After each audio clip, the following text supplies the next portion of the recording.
Hello. You pressed that immediately after I pressed the start recording button for the YouTube video. So that's good timing. Hello and welcome. That's the new funny button, is the button to pet Calico. And also all of the channel point redeems have been made cheaper. So, hello. It has been a bit since Final Fantasy XIV. But it is now time for more of Final Fantasy XIV.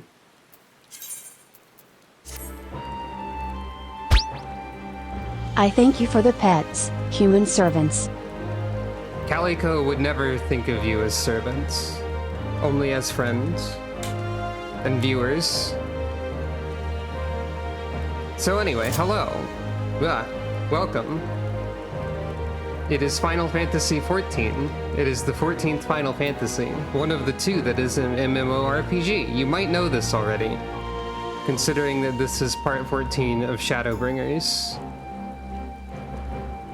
It's been a little while, and this stream today was slightly delayed due to technical difficulties, which were actually Calico related, because she wasn't moving when she spoke.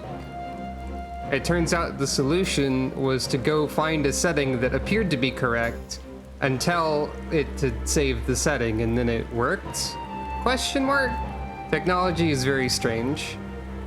I'll actually be right back for 1 second.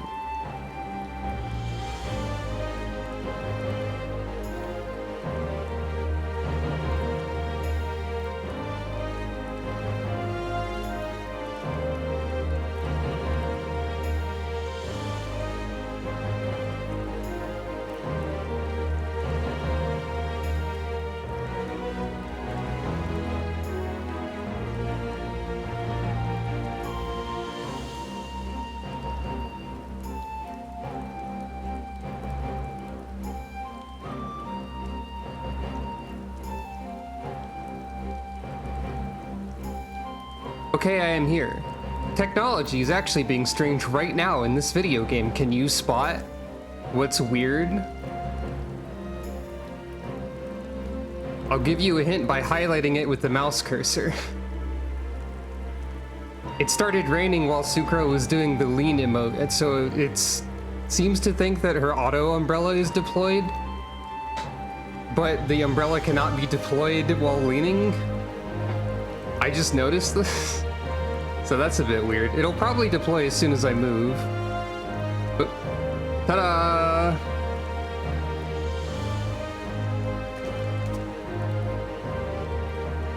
No longer too cool for the umbrella. But yeah, hello. The main thing today is Patch 5.3's main story quest, Reflections in Crystal. I think I know some things that happen in this patch, and I am pretty sure that it's a big, important, major deal in general. All that said, let's donate to the Shazenkai first.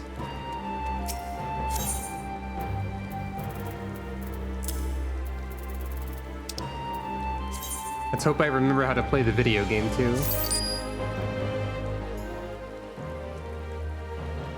On behalf of the Shazenkai, Sucro, I thank you for your support. Nod. I'm pleased to inform you that we've made great strides in our efforts to rebuild the enclave. What were we working on with the enclave again? It's been a few weeks. A couple weeks, I think. Right, the park. No, we completed the tower, I believe.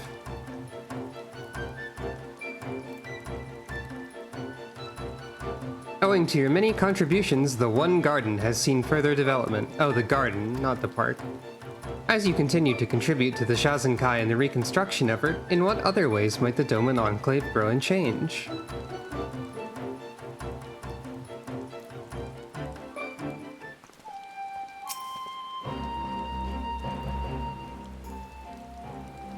Please allow me to offer my most sincere appreciation for your kind donations.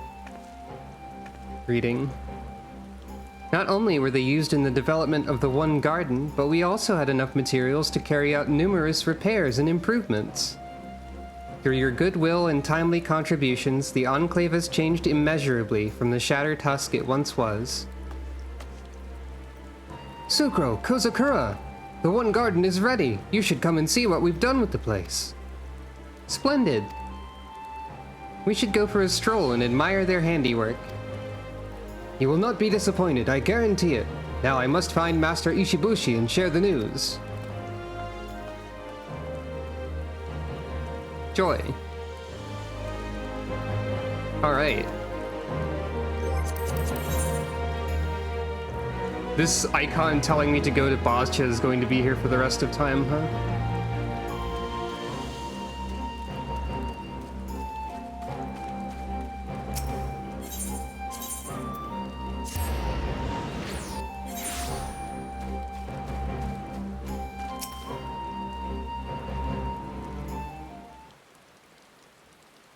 It's a very pretty park.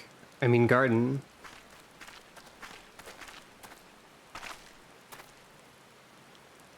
My goodness, I never imagined it would be so spectacular. The stunning combination of natural beauty and traditional doman architecture takes my breath away. The pavilion in particular is certain to impress all who visit. I had no idea you were planning something of this scale, though. Actually, Taliaku came up with the overall design while I saw to its construction. Though I have to say, even I am pleasantly surprised with the end result. I am curious, Taliaku, how did you become such a gardening expert? Surely the imperial occupation all but brought an end to such leisurely pursuits. Yes, those damnable Garleans have no respect for the finer things in life. Until they came and ruined everything, I was an apprentice gardener. I trained under my father, who was in charge of the grounds of Doma Castle.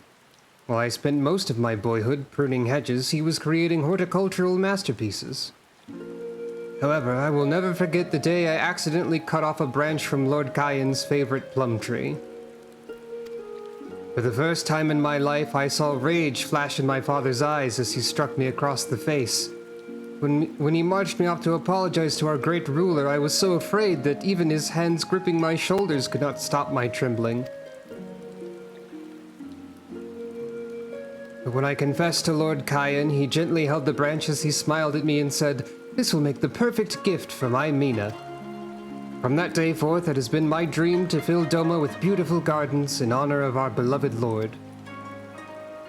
Your generosity has set me on the path of fulfilling this goal. I shall never forget the kindness you have shown me. Aw, that's a nice story. I wish you could have seen the gardens of Doma Castle. While they may have been lost forever, I will dedicate my life to keeping the techniques of my father alive for all to enjoy. It is a shame that he and Lord Kyan are no longer here to share this view with us. I only pray that it serves as a suitable tribute to their memory.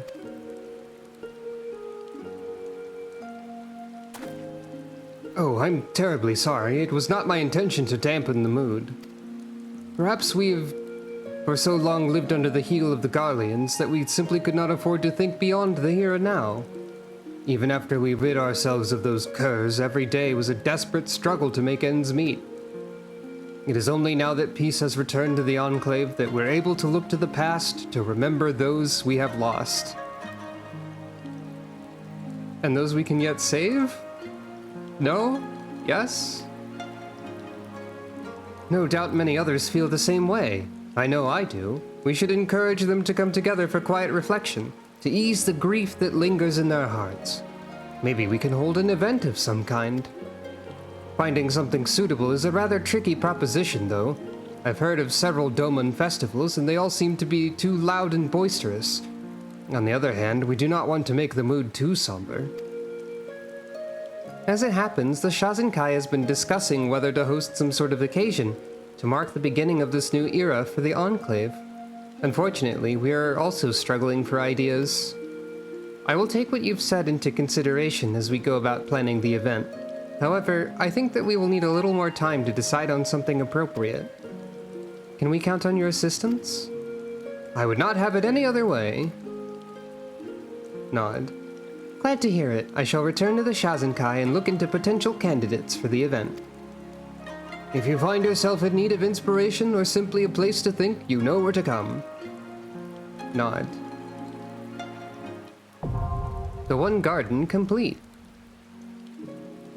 Due to your continued contributions, each of the reconstruction projects is now complete.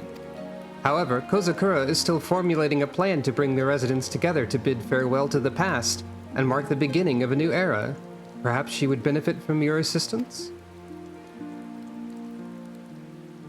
Are we actually closing in on the end of the enclave stuff? The gardener's work is never over, even though the one garden could be considered to be in a finished state. To maintain its current condition will require unwavering dedication.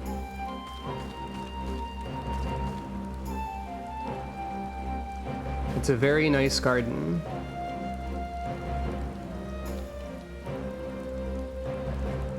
There's funny little statues. There's a sparrow, otter, a fox, and a tanuki.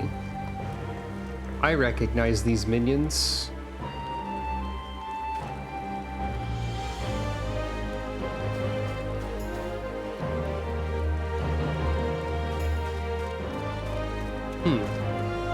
This is marked as a separate quest now? Is this going to be not related to the donations, or is this like something else?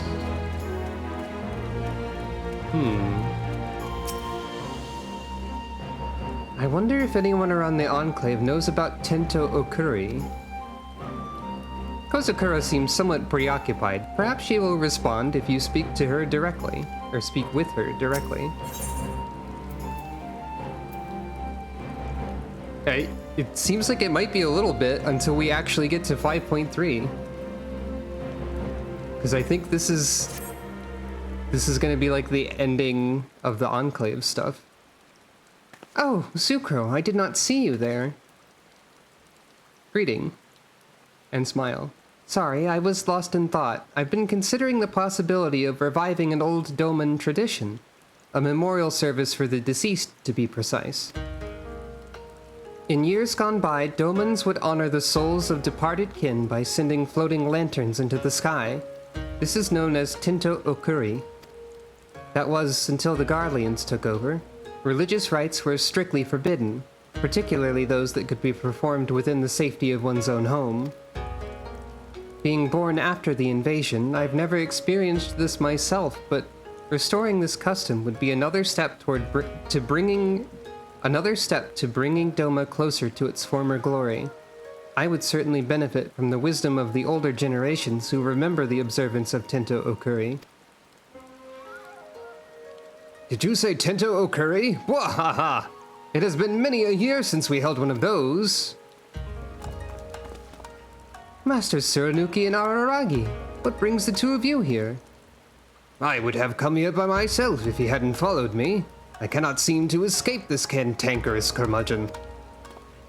You have some nerve, Paper Tiger. As I recall, you were the one that followed me.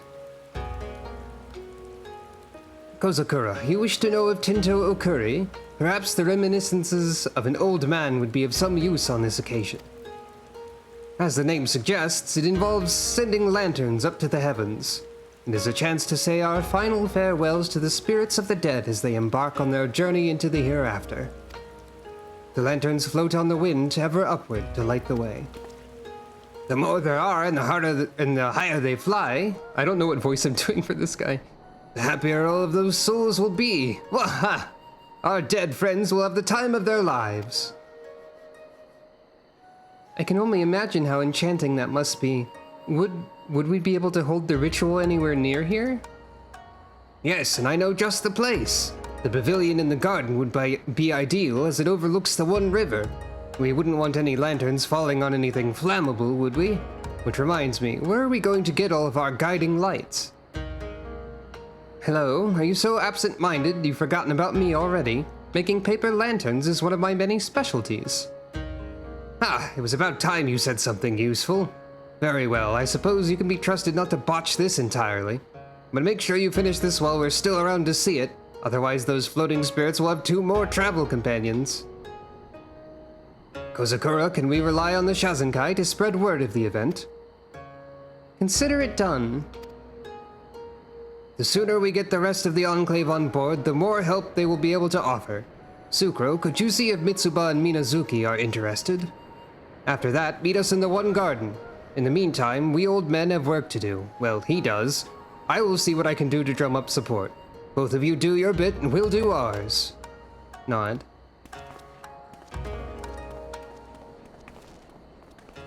Well, those two certainly do not waste any time, do they? In that case, it's only meet that we follow suit. I shall begin preparations along with the other members of the Shazenkai. Would you be so kind as to speak with the aforementioned pillars of our community? Leave it to me.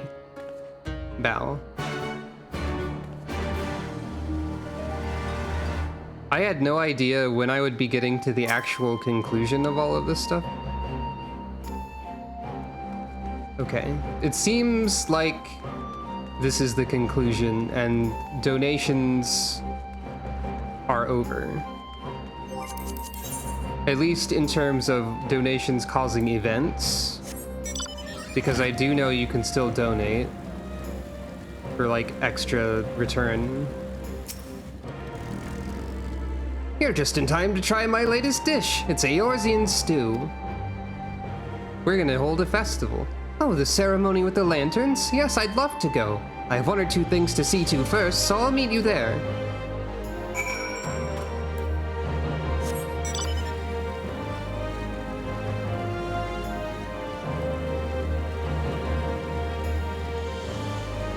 Instead of teleporting, we'll take this tour of the Enclave slightly slower.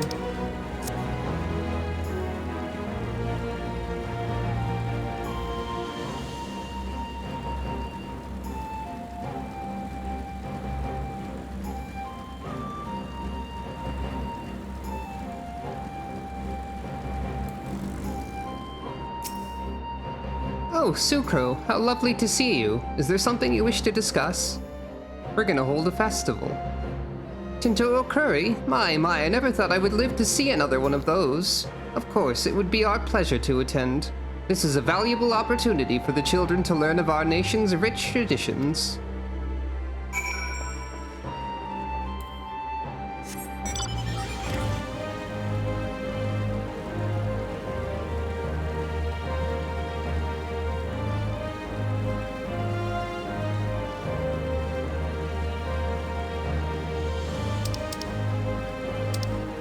I am glad that I decided to show the Doman Enclave stuff on stream, though. Because I remember considering not doing that whenever I started doing it. But, like, it doesn't take up too much time, and it is interesting. And it's good to see the Enclave be built up and restored. This is a nice part of the game, I think.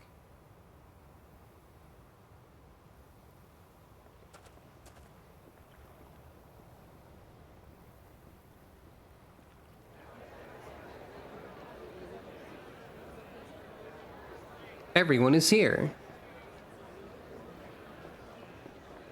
Everyone we've met along the way.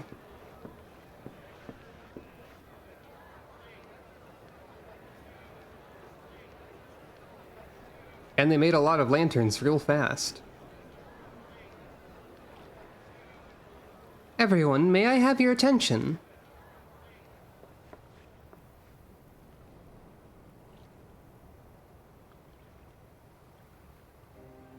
Welcome to the Tento Okuri, in which we wish the souls of our kin a safe journey as they depart for the heavens. But first, allow me to express my appreciation to the artisans of the yard, without whom none of this would have been possible. Thank you for the opportunity to be a part of this auspicious occasion. Bow. There is one more person I wish to thank, Sukro Funk. We have worked tirelessly for the liberation of Doma, reconstruction of the enclave, and the reuniting of our people. We are eternally grateful. She was a pillar of strength to the refugees during our time in Eorzea and continues to be so here. I could spend 1,000 lifetimes singing her praises and it would still not be enough. To think that we should stand as a people reunited to take part in a ritual passed down from days of yore. My late husband and all of the other dearly departed must be smiling upon us.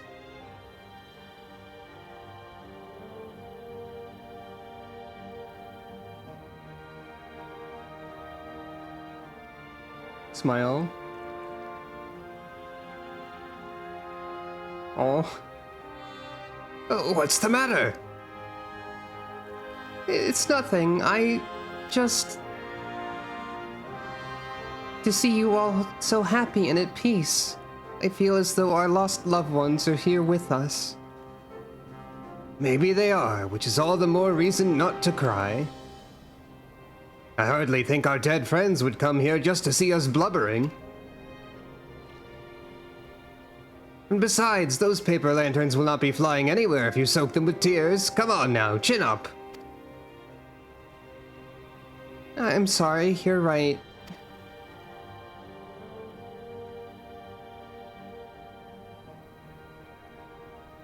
It makes perfect sense to be overwhelmed with emotion here. In the unfortunate absence of Lord Hien, it falls to me to oversee the Tinto Okuri. Oh, Hien's not here? Smile. Now let us light the way to the heavens. Where's Hien? If Hien is not on screen, you should be asking, where is Hien?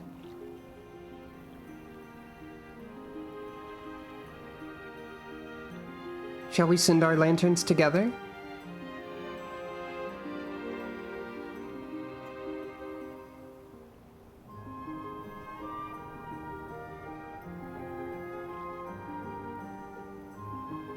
Heck yeah. Nod.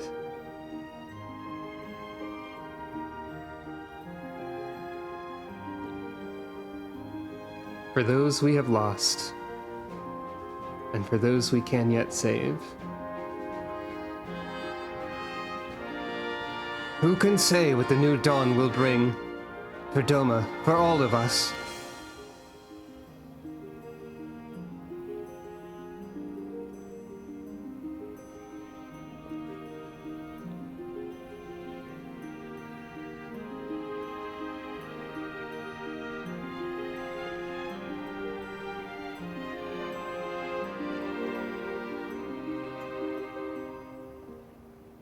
Yay.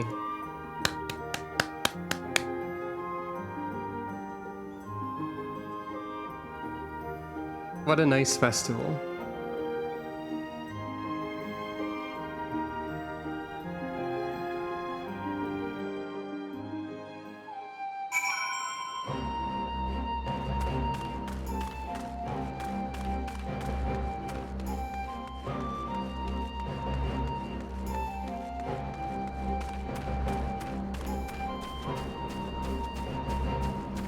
For some reason, I wasn't expecting this to conclude today, but it feels like it is.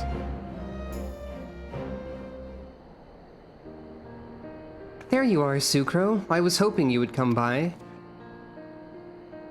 What did you think of the Tinto Okuri? In all honesty, I've never seen anything so beautiful.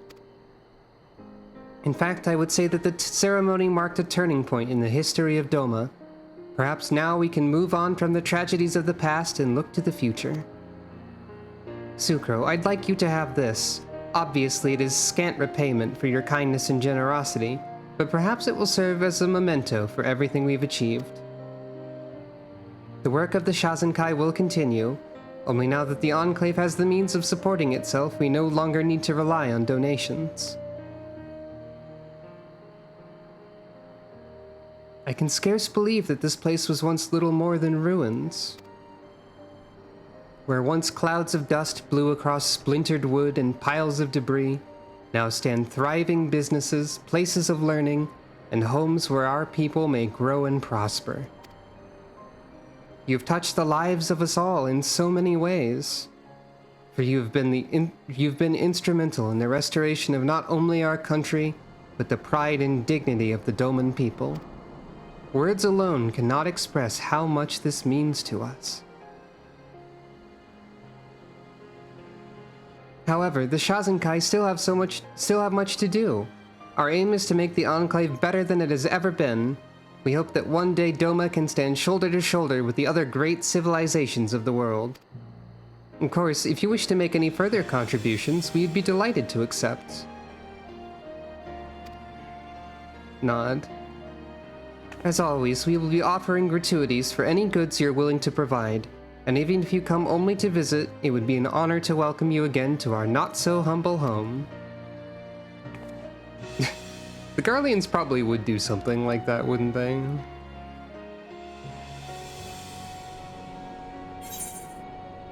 Oh.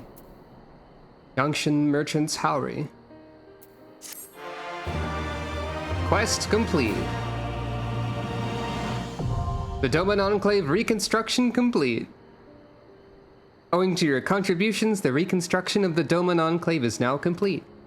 Although there will be no further expansion, you may continue to make donations within the weekly budget. You will still receive gratuities for items donated. The rate compared to selling at vendors has been increased. Furthermore, you now have access to a wider selection of wares from the yard. Oh? Biodoma 5. Oh hey, it's the Howry that Hancock is wearing. Philanthropist. The fifth and final phase of the reconstruction is complete. It's also the thing that Kozukura is wearing, actually, which is probably what I should have noticed first. I can still afford to donate more, technically. But that's not too important. I can get more wares in the yard? What, like over here?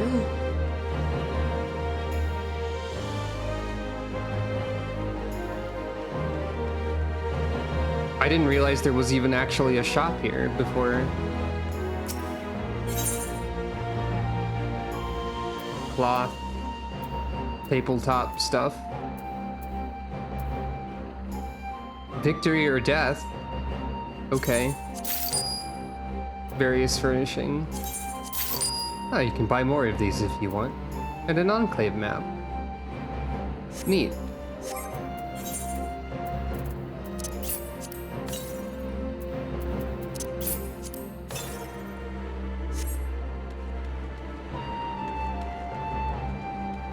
Well, that's the doman reconstruction, which means that it is now time to get to the main event. Final Fantasy XIV Shadowbringers main story quest, patch 3.5, Reflections in Crystal.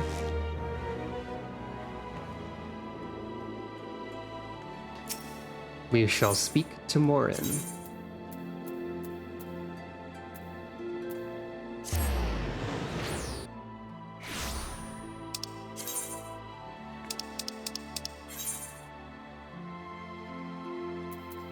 That's right. We did briefly start 5.3 by speaking to the inn person so that I was able to go back into the inn.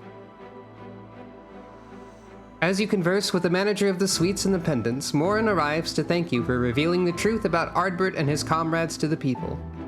While on the subject, you take the opportunity to ask him what he knows of the Warriors of Light, and he seems all too eager to enlighten you, when suitably prepared. The librarian duly heads back to the Cabinet of Curiosity to gather up materials, and bids you join him there at your earliest convenience. I'm sorry that my earliest convenience took a little while, Morin. So yeah. Current events in the story are Elidibus running around as Ardbert, telling everyone that they can be Warriors of Light. Causing a lot of people to abandon their lives for adventuring, which is making a lot of people, like, doing important things for wherever they live are going off to do something else, and that's causing some problems here and there. So let's see what happens next.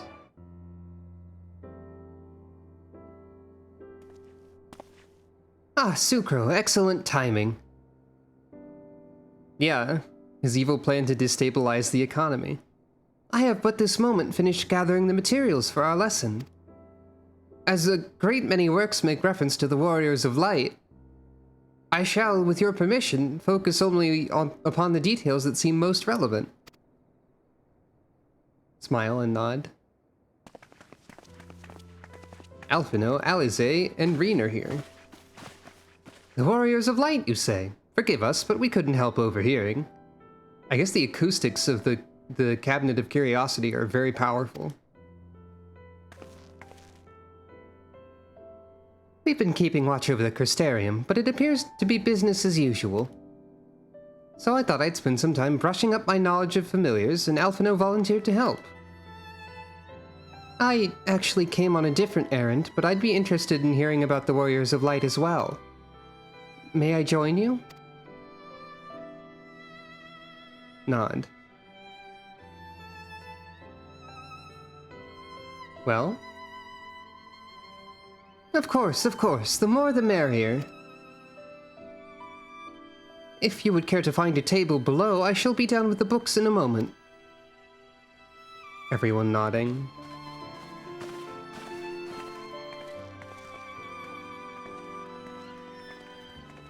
Book time, book time, book time. Sucre loves books.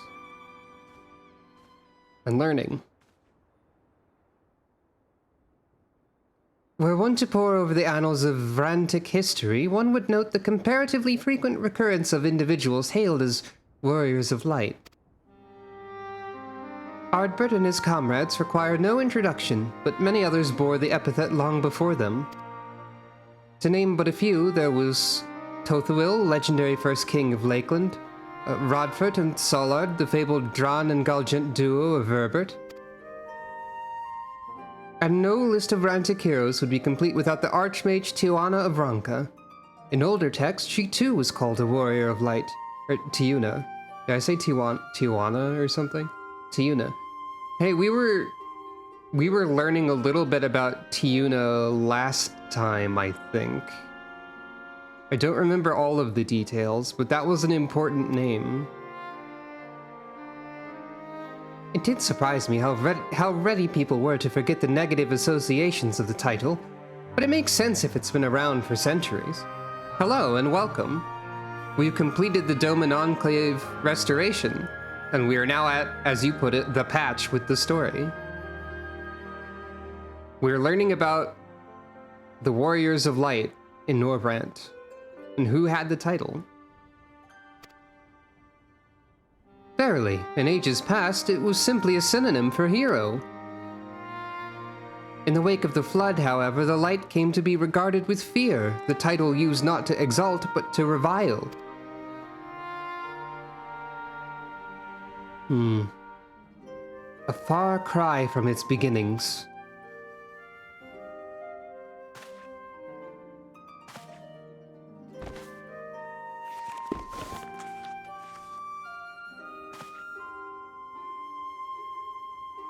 Who's this?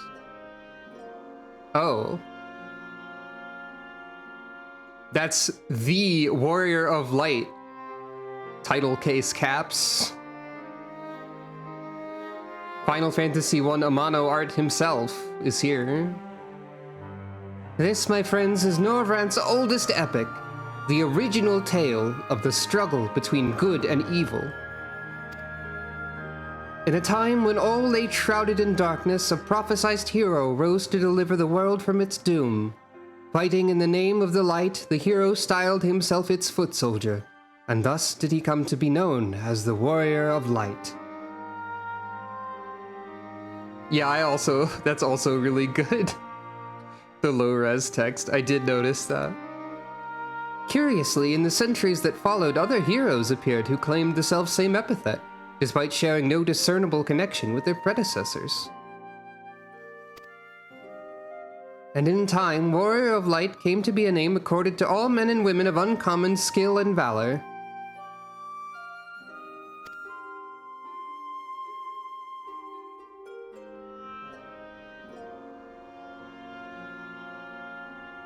Well, well, the plot thickens. As you know, the title of Warrior of Light is also used in the source. Though the manners in which individuals have earned it are many and varied, heroes have been honored thus since antiquity. Nor does the custom show any sign of dying out, as you can well attest. Gasp? It makes you wonder, doesn't it? It surely can't be a coincidence. Well, I mean, the elements are a constant among the source and all of the shards, and the encroaching dark needing to be repelled by light seems to be a frequent occurrence. And the title Warrior of Light isn't like super esoteric. I could see people arriving to that same conclusion anywhere. The Warrior of Earth is the one who has to stop the person from doing the Power Wash Simulator crossover, probably. So they're busy on like the 6th or whatever it was, I forget. Indeed not. Let us imagine a man who is awakened to the echo and is able to hear Heidelin's voice. That's also a thing, like Heidelin's voice, Heidelin is representative of the light, and Heidelin does tell people, hey, you're a Warrior of Light now. So Heidelin is also a constant, so like this all tracks, really. As she styles him, so too does he style himself a Warrior of Light. Of course, being blessed with the echo does not in itself make one a hero, and conversely, there will have been no few heroes who were not blessed with it. But such distinctions are immaterial to the masses, and over time they came to use the title Warrior of Light and the word hero interchangeably. Sounds about right. It would be interesting to see if the theory holds true in the other worlds, if crossing the rift were that easy. I'm sure we'll get there eventually, Alize. Heidelin did call me a Warrior of Light, or what's in a name? It doesn't change anything. And there I was thinking I was special.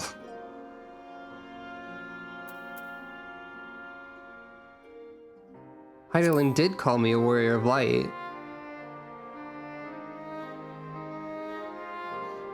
She did. I have never heard her voice myself, but I can feel her presence, perhaps through Menphilia. At any rate, assuming all of this is true, and there's a common thread behind the epithet, I doubt the Asians will have been amused. To have the world at large associate light, and by extension Heidelin, with good must have added insult to injury.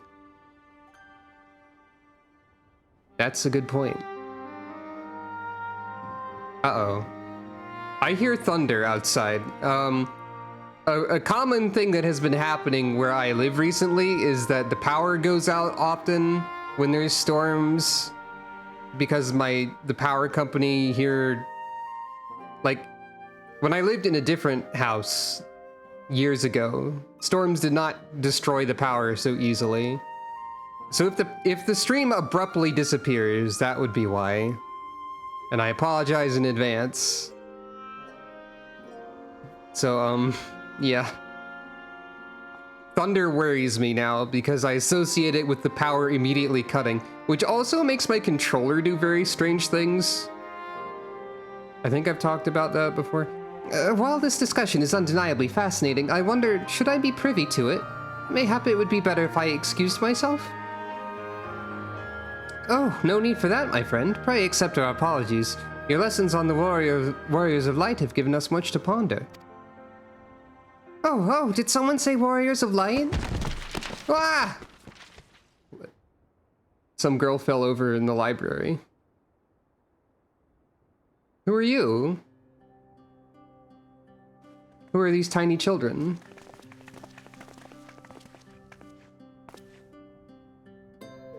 Rikitio, are you alright? Rikitio. Ah, my precious tomes. Did I not say you must take care in the cabinet? Oh. You too, Arkil, Airwell. Oh, we're sorry, Master Morin. I think I did see Airwell over there in the background of the previous scene. Aren't you... Hi. The Warrior of Darkness?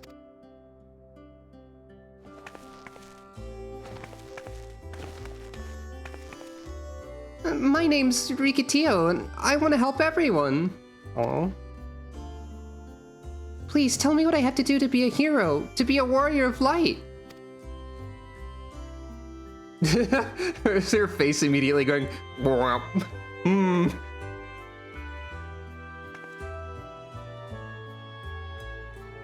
This tiny child.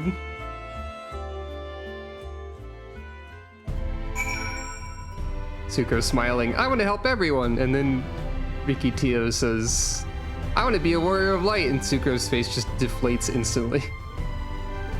That's kind of funny. Morin is fretting so much over his books that his hair is clipping. Setting aside our misgivings, it would seem churlish to discourage the young lady. Let's hear what she has to say. No harm done, to the children at least. Even children want to become warriors of light. I was also thinking, eat your vegetables, to be honest. The children's inquisitiveness is to be commended, but my precious tomes. Oh, we're sorry we knocked over the books. Do you remember me? When you returned from the sea with the Exarch, I asked you how you became so strong. Oh, you are the same kid. I was thinking you looked like a tiny Ardbert, which is similar to the kid who said that.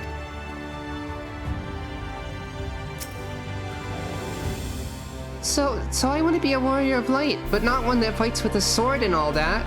No, I want to be the kind that fights with potions and heals people, an apothecary. I'm sorry, Rikitio, that is not a class in the game at the moment, or a job. They were thinking about doing that, but they ended up with machinist instead, I think. But maybe we'll see a chemist or alchemist. I mean, there is the alchemist, but that's a crafting one. I'm gonna help everyone in the Crystarium. No, in all of Norbrand. When I told Arkil and Airwell this, they said that the cabinet should have lots of tomes about potions. But this place is so big and we don't have the faintest idea where to begin searching. At this rate, I'm not gonna get anywhere. If one knew where to look, one should indeed be able to find treatises on potions here. Even so, I fear they may prove a little difficult for one so young. But,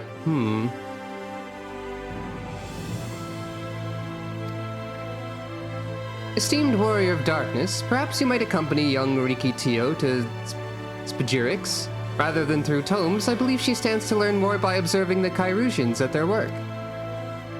Sounds like a plan. Seems we finished here, so we'll come with you. Last one there is a rotten egg, or I'll go but only for a little while, or I don't have time for this. Last one there is a rotten egg. Come on, kid. You know I'm really fast. You're gonna be the rotten egg.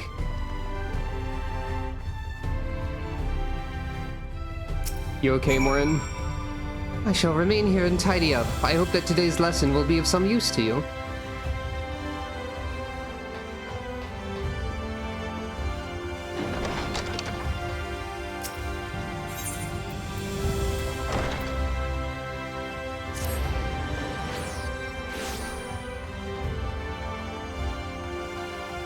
I guess if Warrior of Light is such an interchangeable term, then it's completely reasonable to be a Warrior of Light of crafting cool potions. Oh no, I am the rotten egg. It appears there aren't so many patients at the moment. I only pray that such peaceful days continue. After you finish helping Riki, can you help us become Warriors of Light too? Chessamile's medicines work really well. I just wish they didn't taste so bad. Chessamile. A warrior who fights with potions. It's certainly innovative. I prefer a blade myself, but to each their own. See how her eyes shine, my friend. We have made her day. Asian machination or no, it wouldn't do to dash the dreams of one so young. The Exarch would feel the same, I believe. I like how Alize has interpreted this as literal fighting with the potions, where I'm just interpreting it as more of like a metaphorical, I want to be good at potions and help people. But also I'm interpreting it as chemist, I guess. Right, I'm here. What do I do? What do I do? Chemist would be really cool.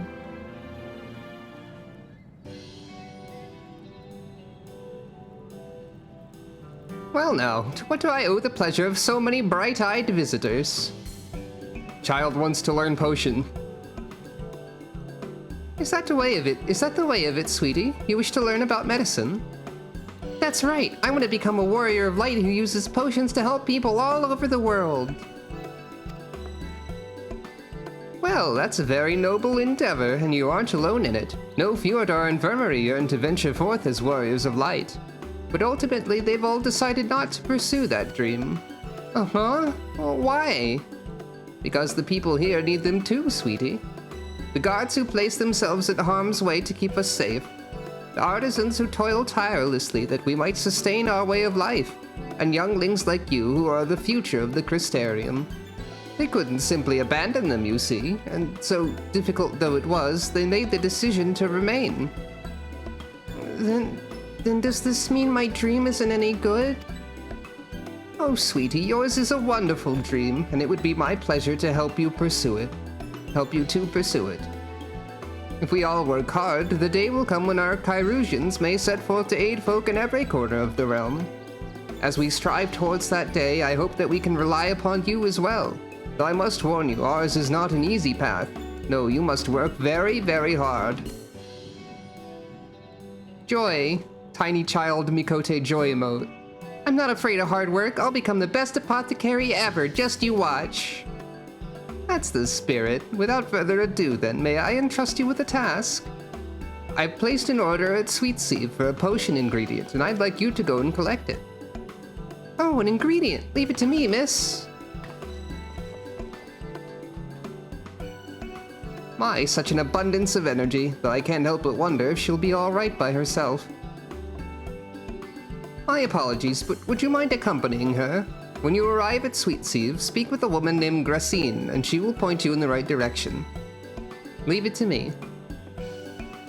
I shall join you. As the one who suggested this course to Riki Tio, I would assist in her first steps. Oh yeah, they do have, like, proportionally larger ears than adult Mistel and Mikote. And also they have tiny little bobtails, which is fun. And what about the two of you? Are you coming along too? Well, we do want to become warriors of light, just not the same kind as Riki. So we'll wait for you here, warrior of darkness. When you return, please teach us how to fight. In that case, Reen and I shall keep them company and take the opportunity to ask about their aspirations. Nod. Nod. Alrighty then. I hope I don't have to beat up children.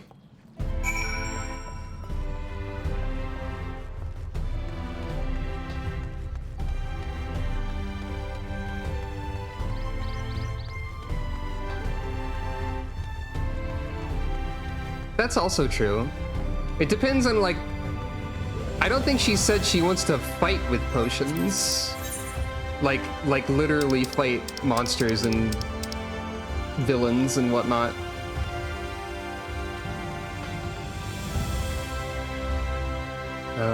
I need to go somewhere weird that I never go to.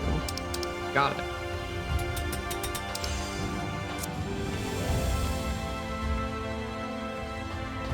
I'm just expecting that she wants to be like a traveling apothecary who goes around and makes potions and helps people out. Rather than specifically like, I made a potion of killing the monster. Or whatever. Are you gonna tell me I can't go through this gate? Okay, I can.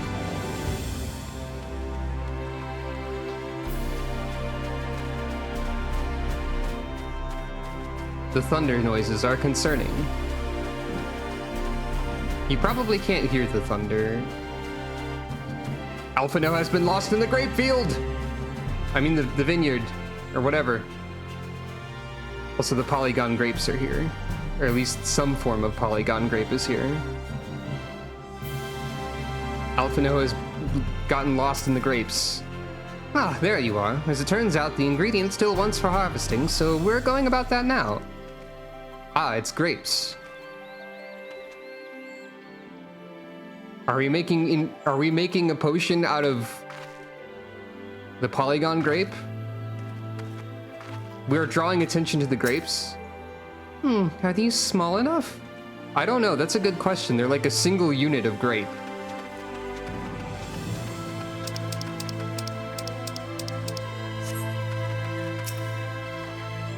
Ah, if it isn't the Warrior of Darkness herself! May I assume you're with Master Alphino? Right, lest you wonder, Chesameel's orders for grapes. As busy as we've been of late, however, I regret to say we didn't have the time to harvest them. So it was with apologies that I asked Master Alphino and his young companion to help themselves to the fruits on the vines. Perhaps you could lend them a hand? It's the undersized grapes you'll want to pick. They're too small for normal consumption, but suitable for making wine and medicine.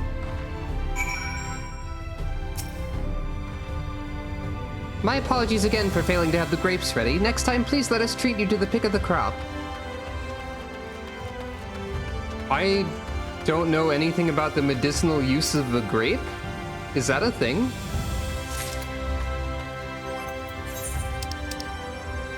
Though too small for normal consumption, these grapes are suitable for making wine and medicine.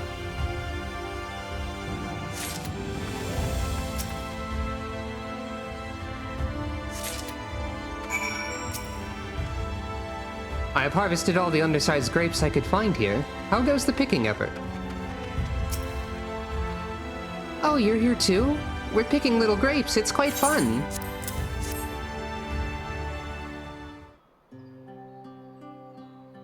God, her ears really are huge. That's fun. Wow, you picked this many already? Amazing! And the giant ears and the tiny tail are funny. I dare say we have enough between us. Shall we take them back to Chesameel? Joy! I can't wait to see what she's gonna do with them. Nod, nod. Tell me, Riki, what made you want to become an apothecary and warrior of light? Why? Well, a while ago I fell sick. Really sick. My body was burning up and I felt so weak I couldn't even get out of bed. Then a traveling apothecary came and gave me a potion to drink. It was the foulest thing I'd ever tasted, but it made me get better. She was so brave, the apothecary, I mean. She went around taking care of people, even when it was dangerous. And I decided I wanted to help people, just like her. Riki, are you aware that I think this is the backstory of both apothecaries in the Octopath Traveler series? More or less. Well, I don't know if the phone game has one, but it's the more or less the backstory, from what I remember, of both the apothecaries in Octopath 1 and 2. Alphen and, what's her name? Zesty? I forget.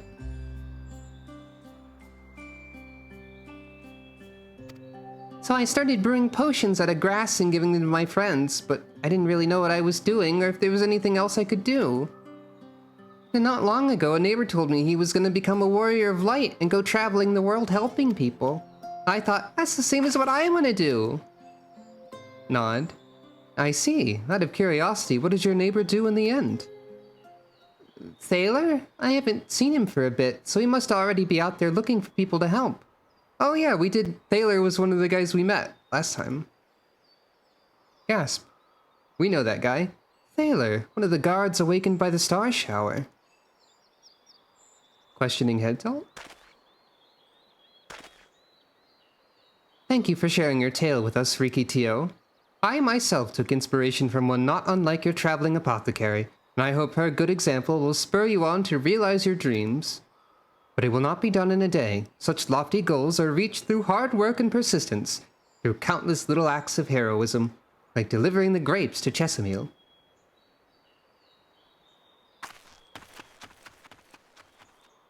There she goes. It would seem I've been laboring under a misapprehension.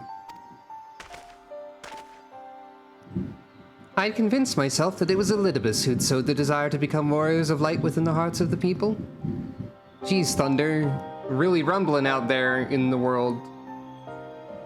I'm really worried that this stream will be cut short. But I see now that the impulse to aid their fellow man abided within them from the first. Yeah, they are all from the first, Alphino. That's where we are right now. Sucro staring at Alphino expectantly, expecting a response to her funny wordplay. Getting ignored. Elidibus did no more than give it a name.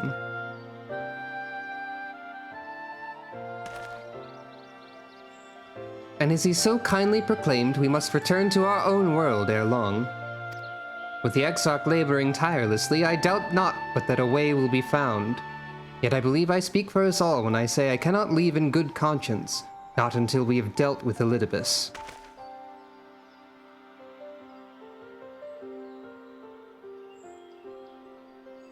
This is no longer a strange and distant land, after all. Norvrent has become as a home to us, and her people our own. I haven't been here for very long, but I still agree. Let us return to Spagirix. It wouldn't do to keep your admirers waiting. Nod. If we operate under the assumption that this entire game takes place in under a year because of the funny time bubble that I don't believe. How long do you think Sucro's actually been on the first at this point? Like a week or something?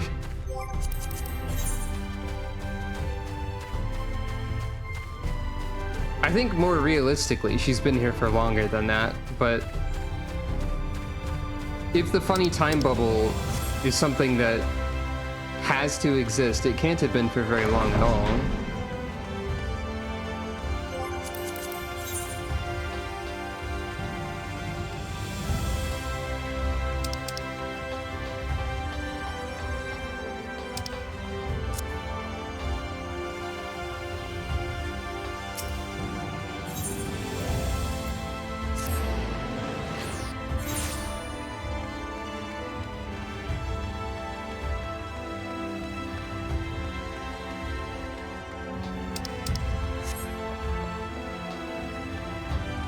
I'm sure Elidibus will explain exactly what he's up to at some point soon.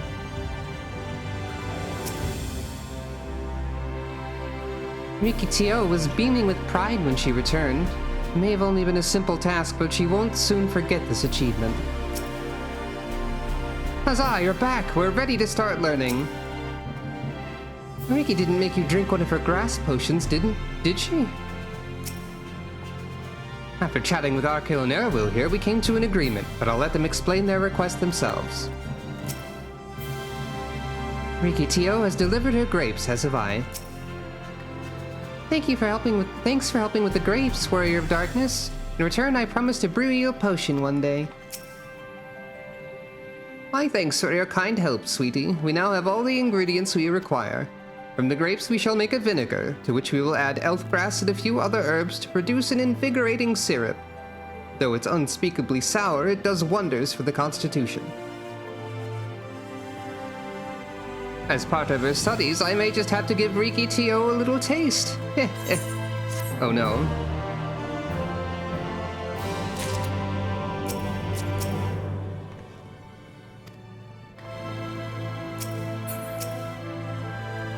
My thanks for bringing this lively little one to us. I shall do my best to make an apothecary out of her.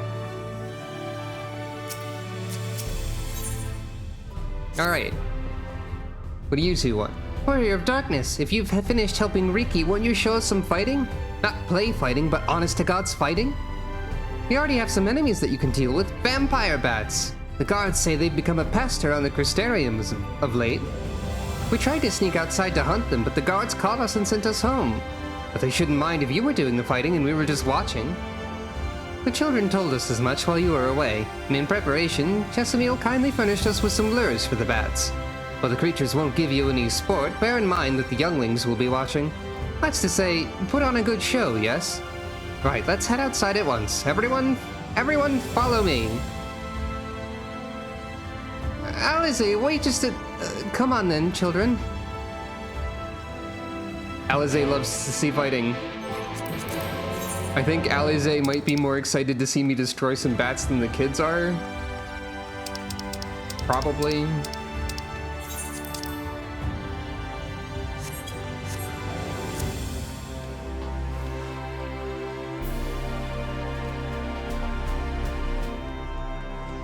I don't know how much of a... I don't know how fancy I'll be able to make this bat destruction when I'm way over leveled and the bats will be obliterated. But I'll do my best.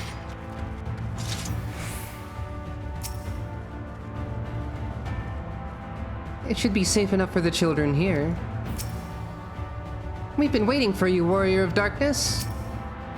We've heard the tales, but at last we can see you fight with our own eyes. Everyone's here. Good. Let's get started, shall we?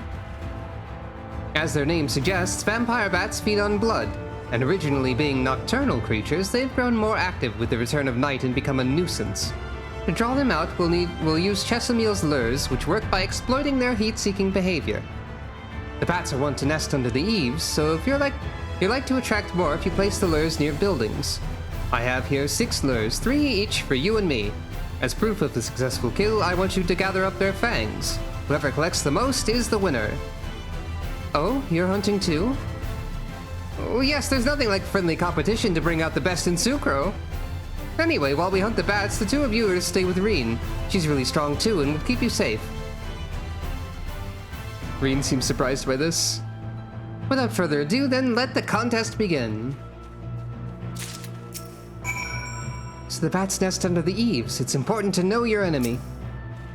I won't blink, not even once. Don't mind us, we'll be watching from a safe distance. Oh, we have multiple places to attempt to check for bats.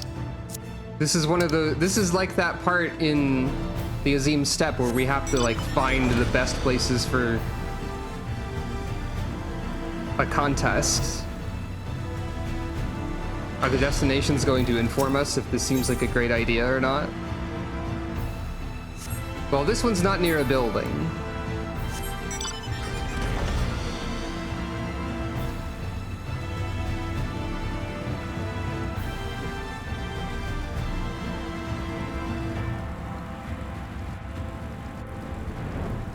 This one's kinda near buildings.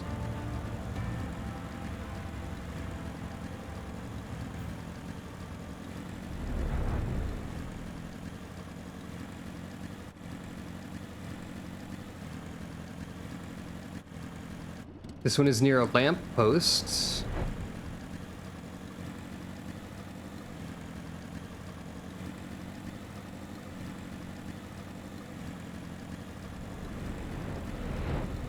This one seems like... This one's near a lot of trees and a building. I'll go with this one first. Let's try this. 3 bat.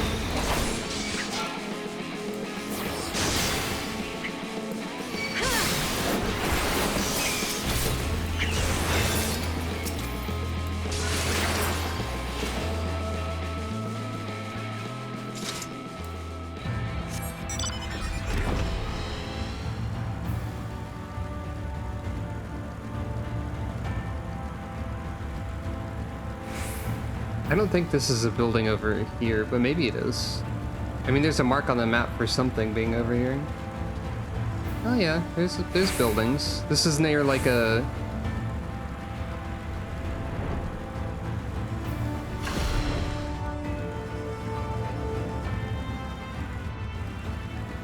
This is close to like Sullen, so this will probably work out.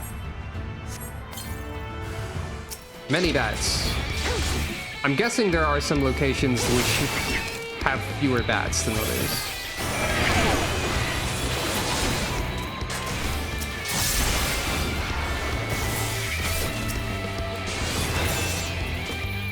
I don't know if anyone can see what I'm actually doing from this distance, but sure. So we've got 4. Definitely the one near Fort Job seems like the best bet, then. I didn't notice this location because it was covered by so much other stuff on the map. But this is extremely correct.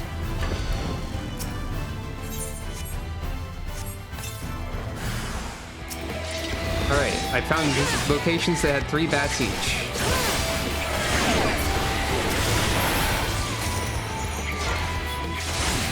Which I think means I win.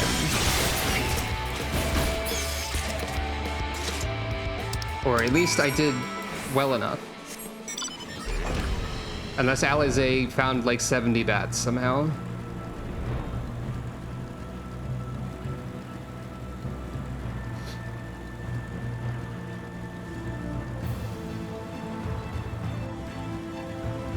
Or maybe all of those locations were equal. But I have no idea. The bats didn't stand a chance! Wow, that was amazing! Well fought, Sucro. The children were hanging on your every move. As was I, to be honest. Though I know the tally, may I see your fangs for good measure?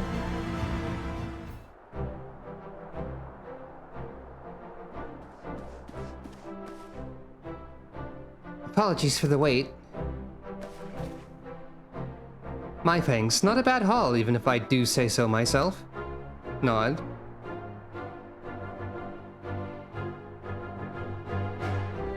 Five, six, seven. 7 fangs from Alize. Which means that victory goes to Sucro, who collected 9. Nod. Ah, seems you found the better spots for the lures. I'd be lying if I said I wasn't disappointed, but you're still within reach. I'll get the better of you next time. Nod. Determined. So, children, now you've seen the Warrior of Darkness in action. What are your impressions? She's incredible, miss. The bats were down before they knew it. Our guards are strong, but the Warrior of Darkness is much, much stronger. We want to be just like her. Nod. Good. If you're looking for an example to emulate, you may as well pick the best. I want you to remember how you felt when you watched Sucro and train hard. Keep at it for long enough and you'll be strong too. Nods. If you don't mind telling us, when did you decide that you wanted to become Warriors of Light? Well, we were there listening with everyone when Ardbert appeared, but I've wanted to be strong since before I came to the Crystarium. The Sin Eaters killed my father and my sister, see? And I promised myself I'd learn how to protect people one day. Like Ardbert said, this is our home. We're the ones who have to protect it. We're the ones who have to rise up as new Warriors of Light. What about you, Arkil? Me? To be honest, I'm still not sure what I want to do. But if my friends were in trouble, I know that I would want to help them. And I want to go on adventures with them, see the world together. That's a wonderful goal. You really think so? It's hard to explain, but it's something I felt when I saw the star shower the other day. I felt as though there was something I'd lost and that I had to go out there and find it. Well, for the both of you, there's nothing for it but to train. When we return to the city, I'll teach you some exercises you can do by yourselves. Thanks for showing us your fighting skills, Warrior of Darkness. We'll never forget it. Waving and bowing and nodding. Nod.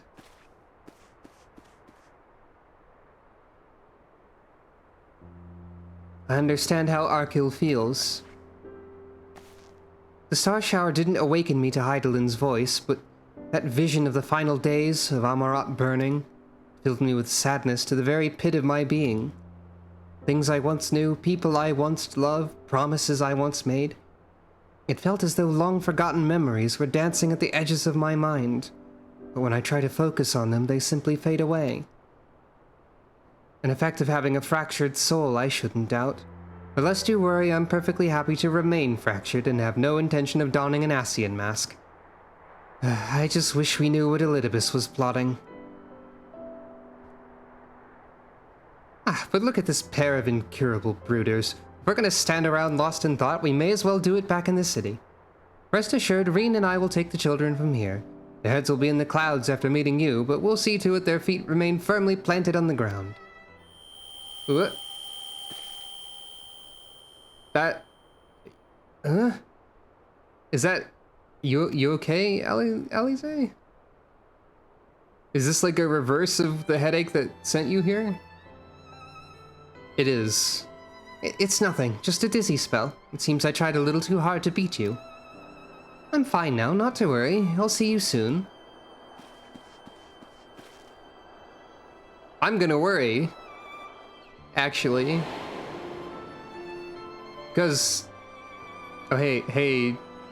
As you ponder Alize's words, you are taken by an urge to revisit the scene of that fateful meeting.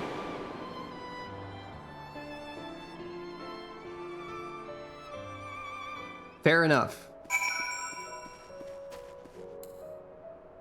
But yeah, Alize is not the first one to have a dizzy spell, as she puts it. Thancred and Urianger also have experienced this. So I think it makes sense to be a little concerned. We do know that we're running out of time to get them back to their bodies on the source. I'd say there's like a 1,000,000% chance that those things are connected. Probably. Thunder in the background again. I spent multiple hours with the power out the other day. By the other day, I mean like yesterday or the day before that. I don't know what time is.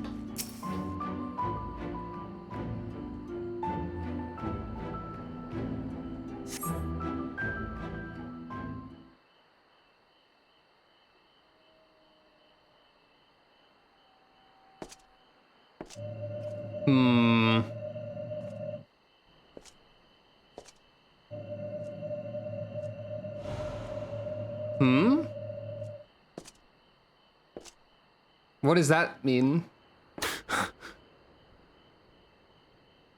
What? Why am I... Was it you who called me here? What? You don't know why you're here? I only sort of know why I'm here. I didn't call anybody. Or maybe I did. Let me find out. Hold on. I'm going to have to put you on hold. Oh, what the?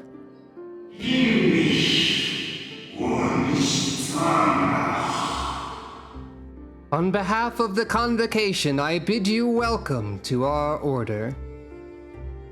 Oh. So, we're having an echo memory that's very fuzzy of someone who was part of the convocation.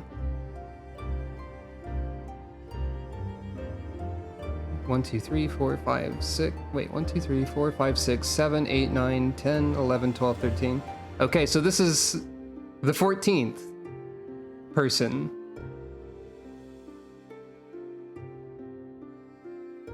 The POV of the character, they're short. I guess. It's a little difficult to tell from this angle, but like maybe. They'd have to be up closer to be completely sure, I think.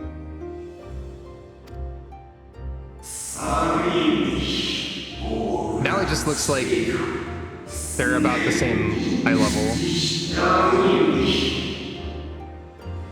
Maybe a little bit short. Yeah. At times you will stand with us, at times you will stand against us. All that you might steer mankind and the very star upon their true course.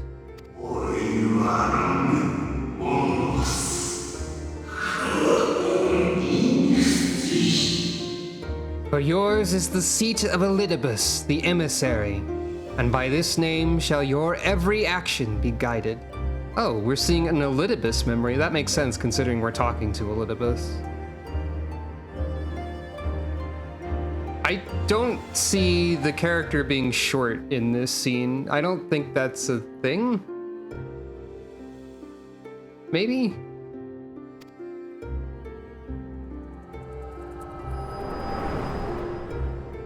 I'm wondering if you're thinking of something else that's later. So Because you of- peered into my memories. No matter. You will have found little of import. I mean, I don't know of anything that's later. I know vaguely of something that I'm going to just like wave my hands around and say, something. But like, I don't know if there's any scenes attached to it. No? Okay. But yeah, I don't think Elidibus is short. Or was short.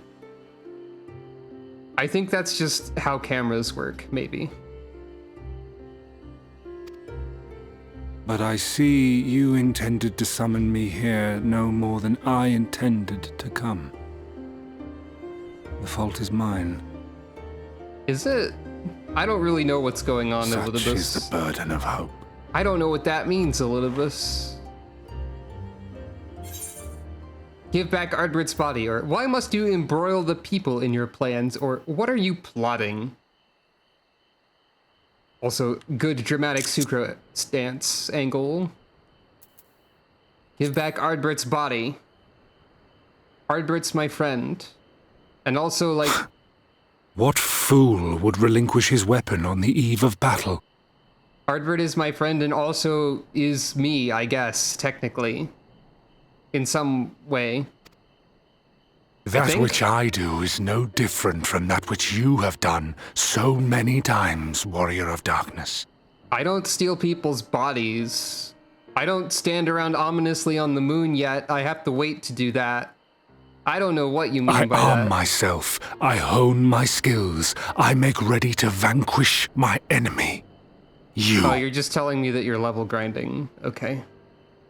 you who have murdered my brothers, who have taken their selfless labors in service to the one true world and turned them to ash. In defense of the worlds that we have that are still important and matter, guy, you're basically saying you didn't let us kill you. That's rude and bad. I see you for what you are.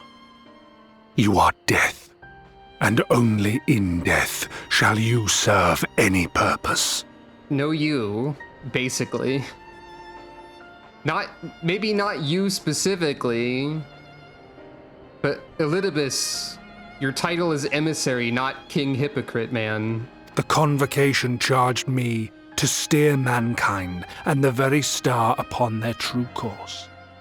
As Elidibus, it is my duty, and I shall see it done. Bah, I will strike you down, I doubt it. Whoa, destroy you body and soul. All else must wait. what the?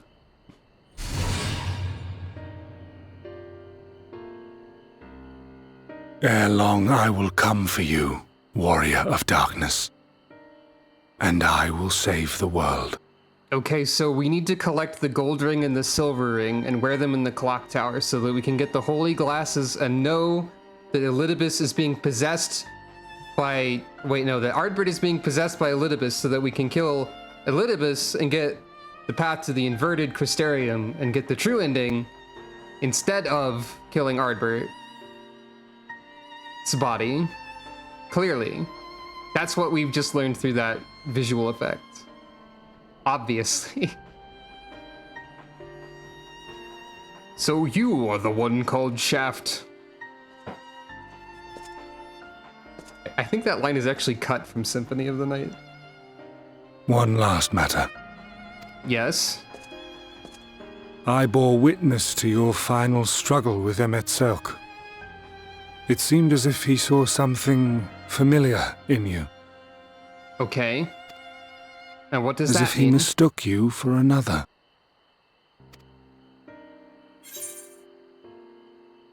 Ah, yeah.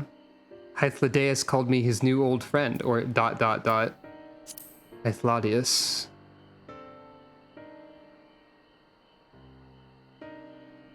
No. I recall not of whom he spoke. Or you're choosing not to say. One of those two things is Mayhap probably I never true. knew you. Or mayhap it is another fragment lost. Ah, I wasn't aware you already had a guest. If the conversation is constructive, I shall not intrude. Hello, Mr. Crystal Exarch. I recognized your voice after like a second. But if you seek to stir up trouble, Elidibus, then I must insist you leave at once. It took me a second to parse who that was, actually.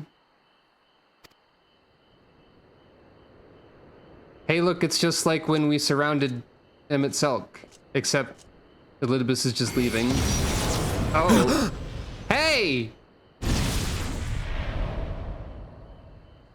Hey! Don't do Though that. you lack her blessing, your soul is surprisingly Hey. dense. Hey, you. You can't just punch the Exarch with shadow, darkness, light, magic. Worry not. I seem to be unharmed. For now. That's probably like a delayed effect kind of magic. You're probably gonna like fall over and explode in a day or something like that. Well, maybe. I'll go back to smiling for now, under the assumption that you are in fact okay. You don't seem to be okay. This is my own doing. The consequence of my recent exertions. Wait, what is? It is Oh, the your tower's way of glowiness? compensating me for the demands I have placed on it.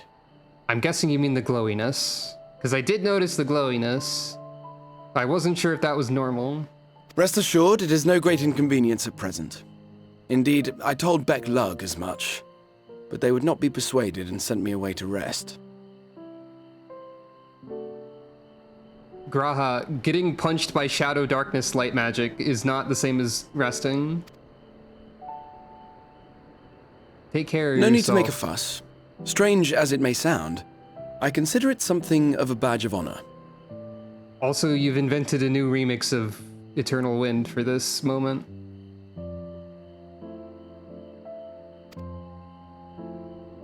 Like, when I first saw the glowy arm, I One of wasn't... the brave souls who saw me delivered unto the first once said, I actually wasn't sure if the glowy was weird. Because, like, maybe he just glows in the dark. I don't know. But it is quite weird, I think. that the world shall ever have a place for tales of heroism, so long as we have need of inspiration in our lives. I mean, the Crystal Tower glows in the dark. Though he and his fellows had no way of knowing whether their mad scheme would amount to anything, they knew that the attempt alone would inspire hope. Or so they hoped. Makes sense, I guess. A more optimistic lot one would be hard-pressed to find. They said they would find a means to save our God's forsaken world, just as soon as they had sent me on my way. Said it with such confidence that, for a fleeting moment, I half believed them.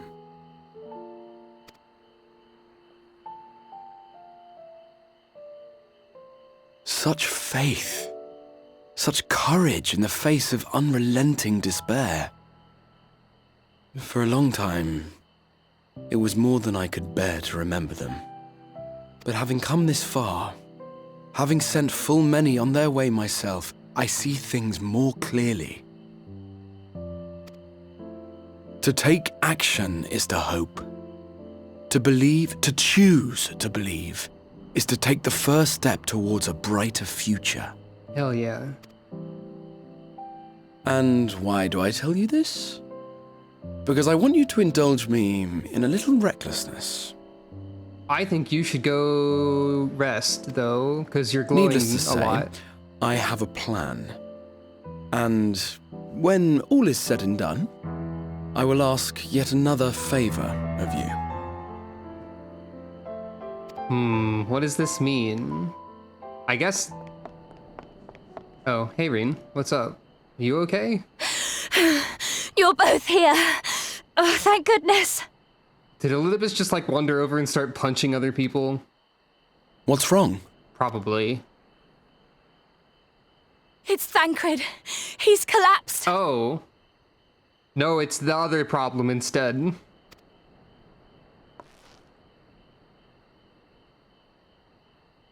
It's the problem where we're not supposed to be here.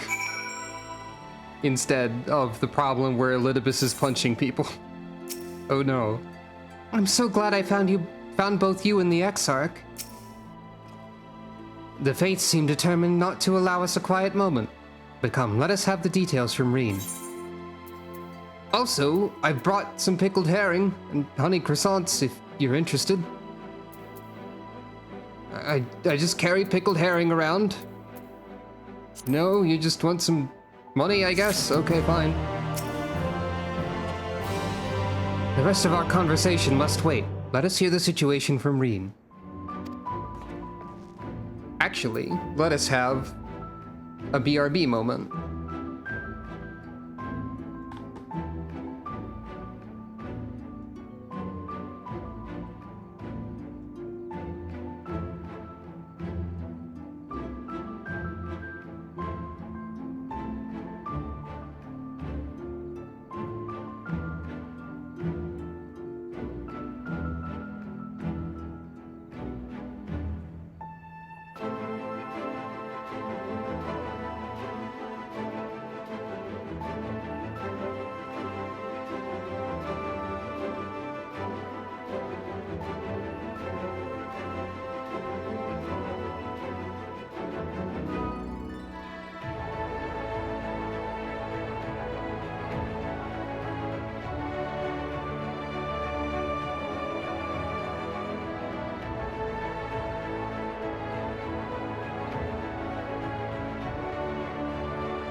Hello.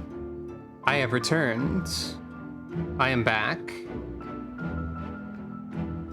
And Thancred fell over. I suppose it is not impossible that Thancred collapsing is because of Elidibus going around punching people, but I feel like it's probably the other problem that's happening.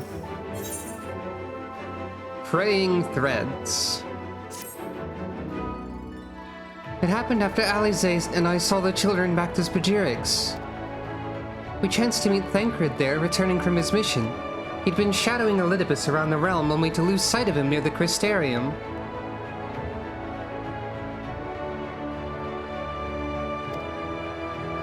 And he was in the middle of telling us where he'd been when he just crumpled to the ground. The Chirurgians are looking after him now, and Alphino standing by just in case his healing magics are needed. Since I couldn't do anything to help, I thought it best to find you, and the guard at the Etc. told me where to look. I see. It cannot have been easy leaving Thancred's side. My thanks for bearing word to us. Come, let us hurry to Spagirix. I always feel like I'm saying that word incorrectly. Spagirix? Spaghetti? Let us hurry to Spaghetti. I hope they made lots of spaghetti, Sucro. It would be an honor to eat spaghetti with the Warrior of Darkness herself.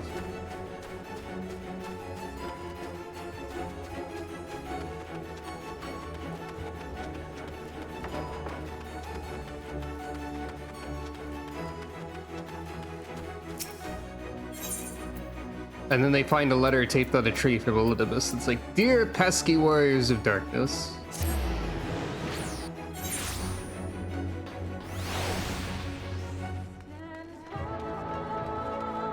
There are times when I wonder what I'm even talking about.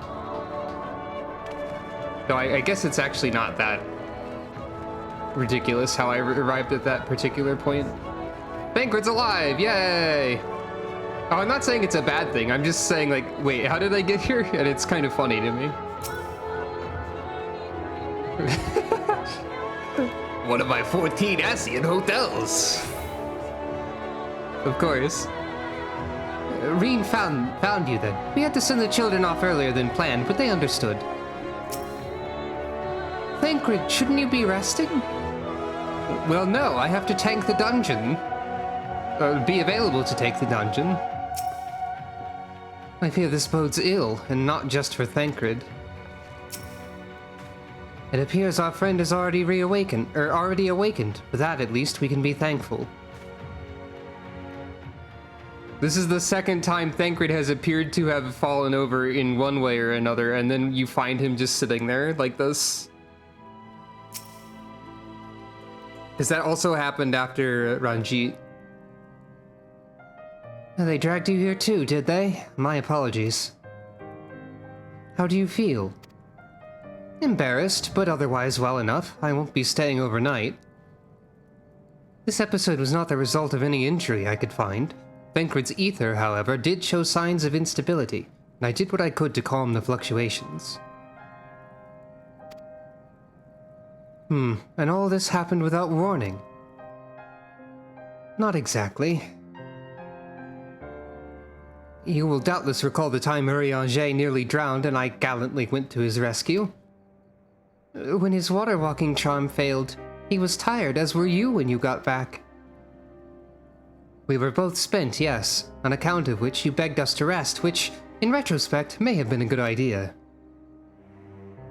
The fact is, I've been experiencing regular bouts of lightheadedness ever since. There's no actual fainting until now. Gasp. Hey Alize, remember what happened to you like 5 minutes ago? As Alphino observed, I have no lingering injuries, and it most assuredly isn't old age, which leaves but one likely cause. The link between body and soul has weakened further. Time grows short. We must complete the spirit vessel with all haste. To that end, Sucro, might I trouble you to make a trip to the source? In addition to looking in on our friends' bodies, I would have you consult Kryl about our plan. If she has any concerns, we should at least endeavor to address them prior to proceeding. Nod. In the meantime, we should get back to laying bare Elidibus's plot. Thus far, I've learned this much, that in each of the places he has visited, there have been sightings of suspicious black-clad strangers.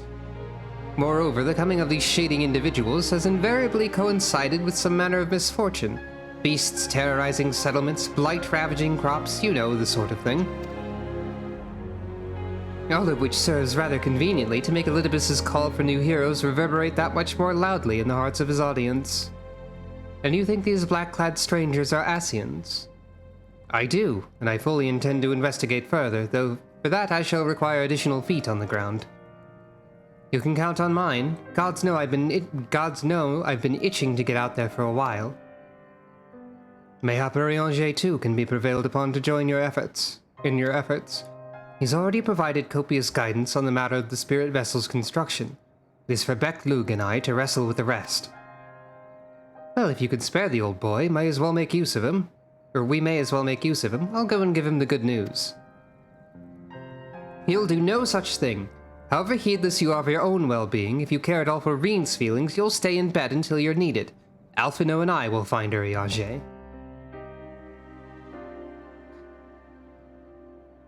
Nod. Also, Thancred was surprised. All being well, we will have news to share by the time you return. Safe travels, Sucro. Nod.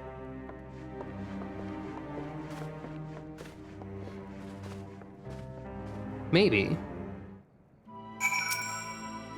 Lest you misunderstand, I'm not averse to putting my feet up. It's being coddled like a brittle-bone nonagenarian that chafes. I know you cross the rift all the time, but please take care.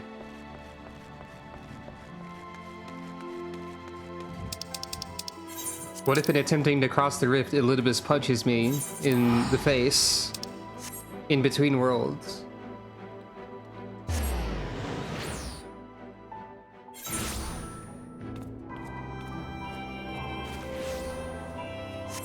I forgot there was a Corcupit mount.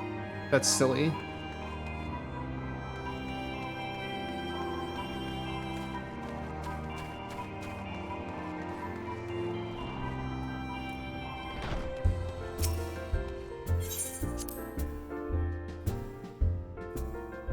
There's actually two of them.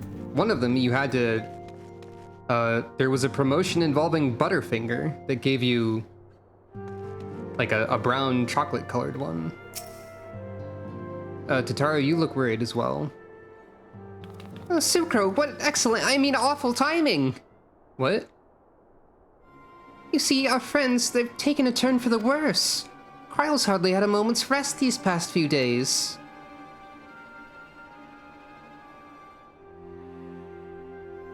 She didn't want everyone to worry, so we've been keeping it quiet. Oh, but listen to me, I call myself a receptionist and I haven't even bothered to ask why you're here. Or ask you why you're here. I actually needed to talk to Kryle. So they think the spirit vessel will be ready soon, and they want to make sure there are no problems at this end. You'd better talk to Kryle. She's with the others in Dawn's respite. Let's go and see her. Just prepare yourself, alright? Nod. Oh wow, are we actually going into the room that we've never gone into? The room that's not real? Oh shoot. We were never allowed to go in here before. I always kind of thought, hey, why don't we ever go in this room? Uh-oh, it's time for Sad. Probably. I have never been in this part of the Rising Stones before. The lighting is worrisome. It's setting a tone. Excuse us. It's also very acoustics in here.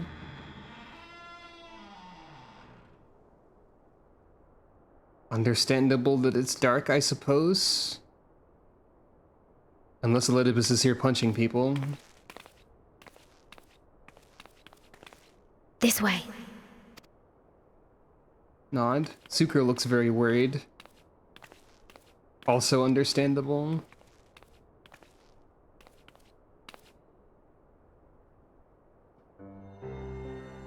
I mean, That's about what I expected, I guess.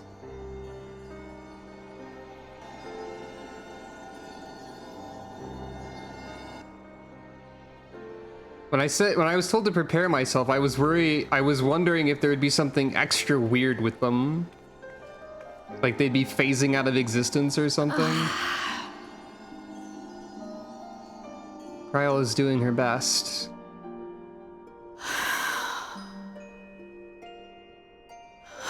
I would rather you hadn't seen this. Well, I'm sorry. We have urgent tidings. Oh, no, I'm not angry with you. well. On the contrary. I know full well how hard everyone has been searching for a way to return home. And I had hoped to afford you the time you needed. You've done a lot to help, Kryl.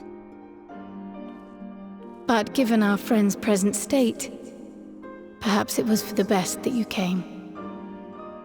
Hey, there's an empty bed over there.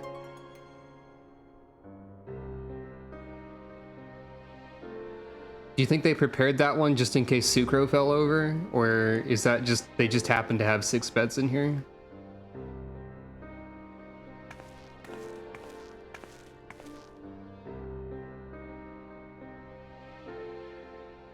Stiff and cold, all of them. As if they were made of wax. Barely alive at all.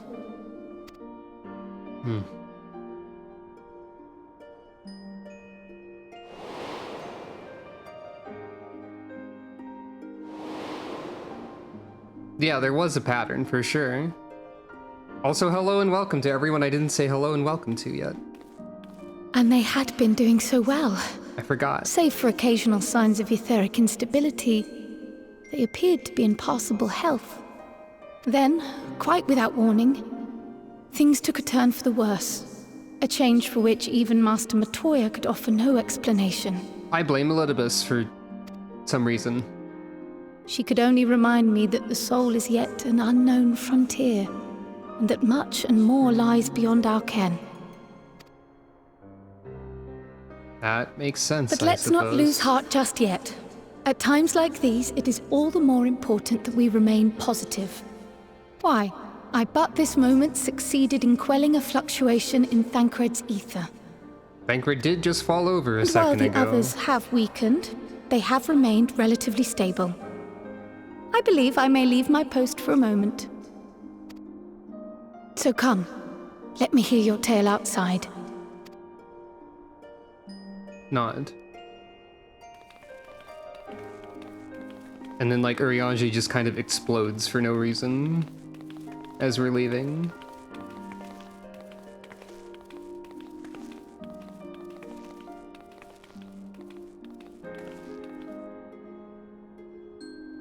Hey, wait.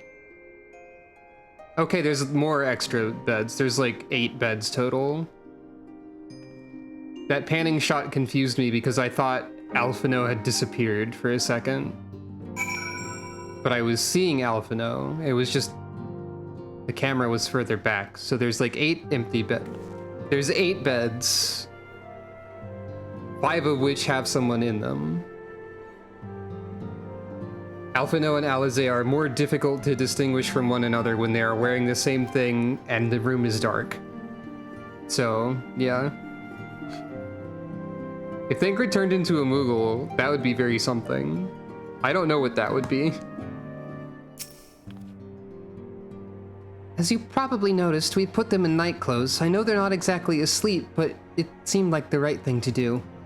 I made them some new clothes for when they wake up, so they have to come back. And they will. What news from the first? Explaining. I see. Work on the spirit vessel proceeds apace, but our friends begin to falter. As they themselves have observed, the link between body and soul has weakened. It's as simple as that. For now, I'm still able to quell the fluctuations in their ether, but it's only a matter of time. We'll lose them if we don't act soon. So if the Exarch is ready to attempt something, let him attempt it. As for the spirit vessel itself, if we seek to draw upon Allagan wisdom, we could do worse than consult an expert in the field. And I think I know just the man Time being against us, it may be best if I go and solicit his aid in person, even if it does mean leaving my patients. Who is an expert in this field? You've come a long way, so do take your ease while you can. Sucro, could you spare a moment while Kryl goes and finds this expert of hers, I mean? There's a gift I was hoping to send to our friends in the First, you see, and since we might be waiting a while, I wondered if you wouldn't mind giving me a hand with it. My first attempt turned out well, so now I'm going to make it properly. I'll be in the kitchen at the House of Splendors. Meet me there. Well, I'd better be off too. I shall see you soon, either here or at the house, depending on how our patients fare in my absence.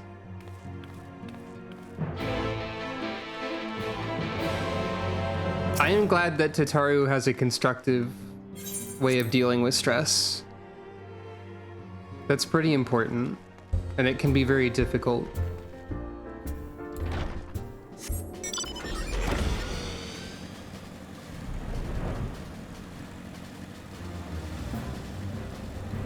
Oh, you're up. Huh? Oh. Tataru has entered chef mode. There you are, Sucro. As I'm sure you've guessed, the gift is a bit of home cooking. Unlike Kryl, I can't do much to help our friends directly, but that doesn't mean I've been idle. No, I've been doing my best for the Order, taking on this job and that to keep our coffers full. I've even helped out with the Ishgardian restoration. Oh, you really have been doing a lot of crafting. And in the course of all this, my culinary skills have come on quite a bit. So I thought, why not make something for our friends? It's baking in the oven even as we speak. Shouldn't be long now. I hope it's good. I hope it's not comedy bad cooking food. Because that would make me sad. They're baked to perfection, even if I do say so myself. Bread. It's bread. Okay, this is not comedy bad cooking, but it is comedy bread. Smells great, or your cake looks like bread. It's bread. That's very funny to me for some reason. Like, very specifically the it's bread. I'm gonna be polite and say that it smells great. Because bread can smell great, I'm pretty sure probably. It's bread. It is. I have to put a footnote next to that statement of my sense of smell is permanently damaged due to a lifetime of sinus problems. So I am not particularly good at smelling bread, but I'll take the words for it that bread can smell good. There's a lot of things I can't really smell. Doesn't it just? It's called Archon loaf, in case you're wondering, and it's what they eat over in Charlian. Simple fare, I admit, but I thought it would remind our friends of home. If nothing else, Kryl tells me it's a good source of ether. Wait, does food do that? So it should lend them a bit of strength at least. Archon loaf is notoriously bad? There's truly nothing like the smell of fresh bread from the oven. Kryl, and if it isn't Rambros too. I trust you require no introductions either, Sucro? Greetings, my friend. Full glad am I to see you well. An engineered food, nutritious but not very tasty. Huh. So maybe she did something to the recipe to make it smell and taste better. If it's allegedly smelling and tasting, or smelling good. I confess, I have a long list of questions to ask you, but I'll endeavor to contain my curiosity for the present. I understand our mutual friend is struggling with the application of certain Allegan technologies. I've been keeping Rambros apprised of events in the First. Suffice it to say he knows about the Exarch. If anyone alive can provide insight into this matter, it's him and his fellow sons. Loath as I am to disappoint you after so glowing an endorsement. Memory transference was the sole province of Allagan royalty. Its mechanisms closely guarded secrets. If any record of them remains, we have yet to find it. To wit, I regret I can offer no solution to your problem.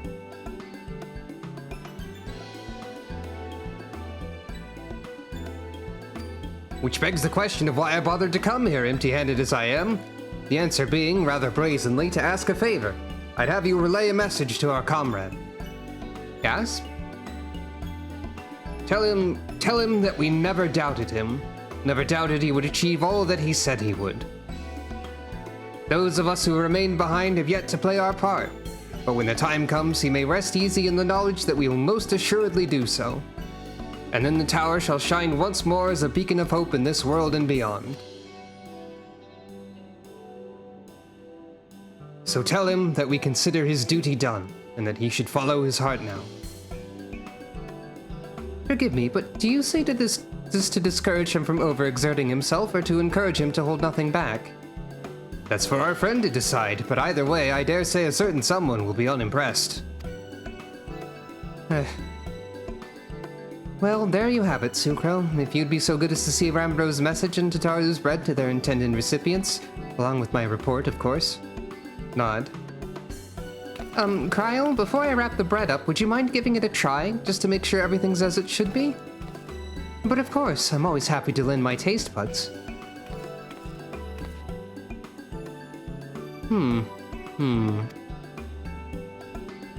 Excuse me, Rambros. As a fellow Charlian, may I trouble you for your opinion? Well, I usually have mine with a good dollop of Rolandberry jam, but I suppose plain is best for sampling purposes.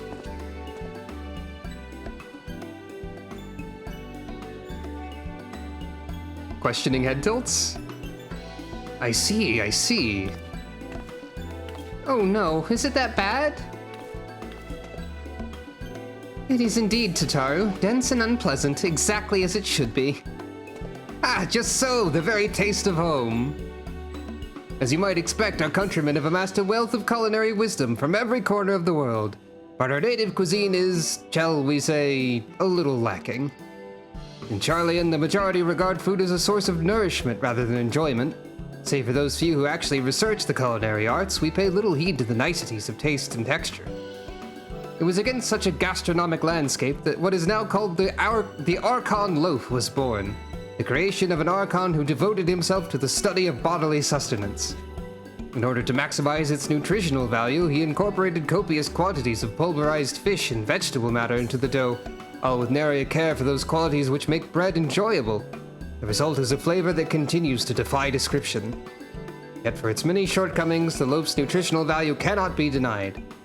And being a damnably convenient way to cater to one's bodily needs, it quickly found an audience amongst busy scholars. Why, when I was a lad, nigh every meal was a sandwich made with this very bread and whatever ingredients happened to be on hand. I suspect just about every Archon could say the same. Having been away from home for so long, I thought I might have forgotten the taste, but no, it's all too familiar. Ah, how it takes me back. There's enough, perhaps you can spare some for the Exarch, he's certain to appreciate it. Well, there's plenty to go around. I'll be sure to wrap up an extra slice. Sucro, when you deliver the loaf, please be sure to send everyone my regards. I guess, like, most of them are Archons, or a lot of them, or, like, they know about Charlian. Are they, like, all Charlian, actually? So this is, like, perfect?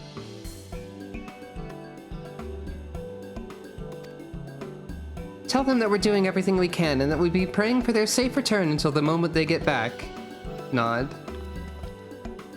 Alright, time to find out who likes Archon Loaf and who hates Archon Loaf. Well, it sounds like it'll do them good anyway. And when everything's back to normal, I'll cook something for you too, Sucro. Gods know you deserve a treat. Archon Doritos. Triangle 3D continues to be useful.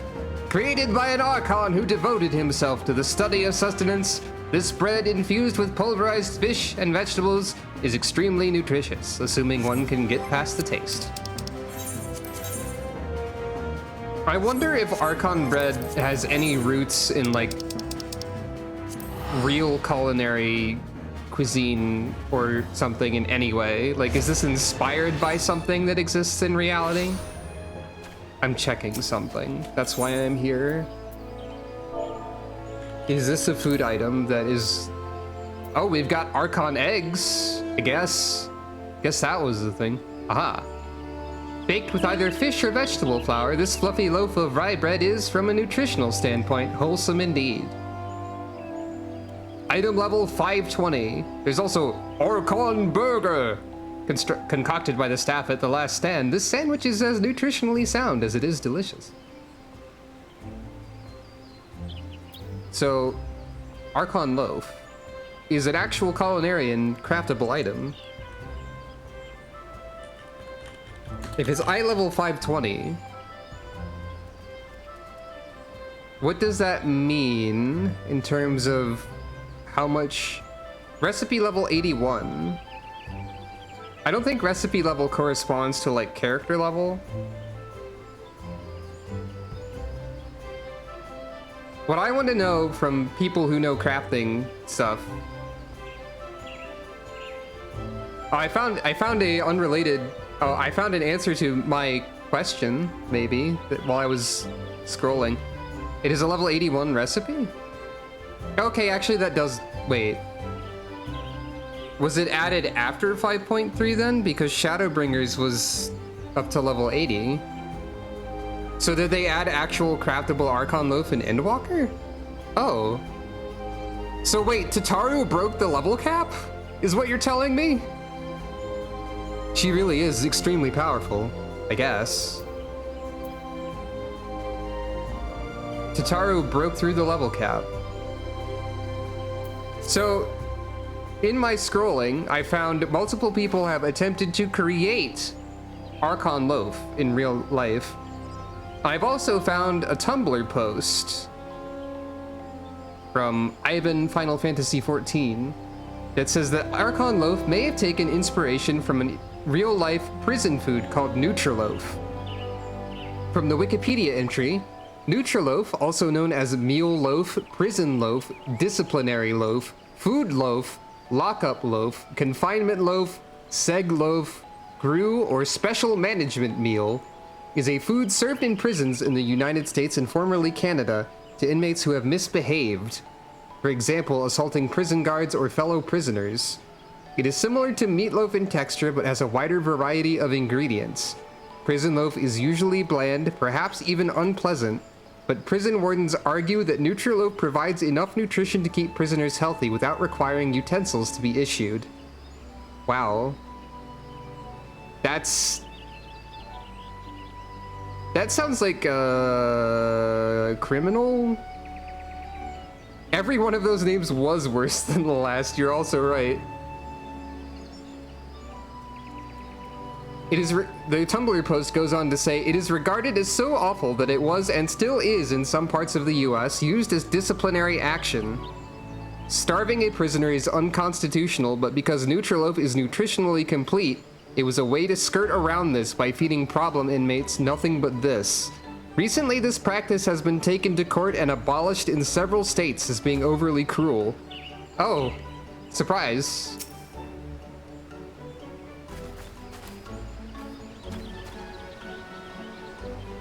Surprise, Rika. Okay. Shoutouts to Rika. It's just a bunch of vegetables, eggs, beans, margarine, fruit, and other foodstuffs mashed together and bake. So basically the Scions were waxing nostalgic for food considered cruel and unusual punishment, says the Tumblr. Wow.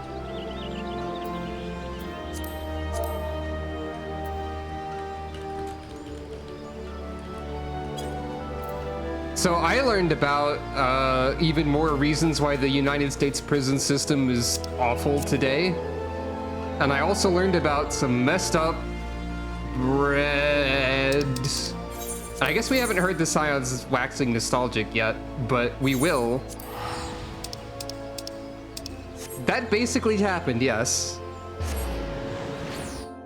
Sucro standing around reading a book on prison food and getting surprised drive-by hug. Basically. Wow. Like, I knew that prisons were messed up, but I didn't know about prison bread. loaf hell. And on that note, question mark, I'm gonna BRB again real quick because I need to get some water, that's all.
Huh, why didn't that work? Wait, let me...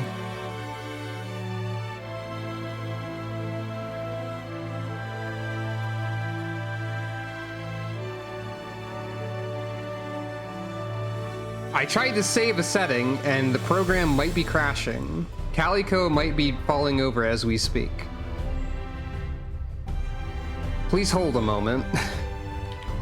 Computer, why? No, that's also part of the program. Oh, wait. It's fine, actually. What? But the program is still frozen. Hold on. Program... Gonna close this, gonna restart this.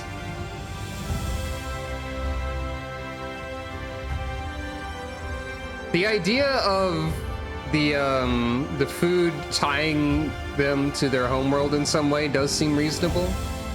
Also, the line Warpy said, the line from the crafting quest about the Ultra Archon loaf. The initial flavor is like a numbness in the tip of your tongue, which gradually transitions into an overall sense of crushing emptiness. It is quite possibly the worst thing you have ever eaten. That's quite a statement. Okay, Biku bot is rebooted. I'm going to try this again. Text to speech.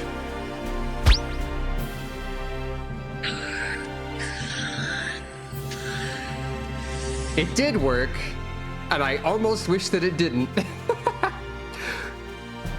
More like Archon Loathe.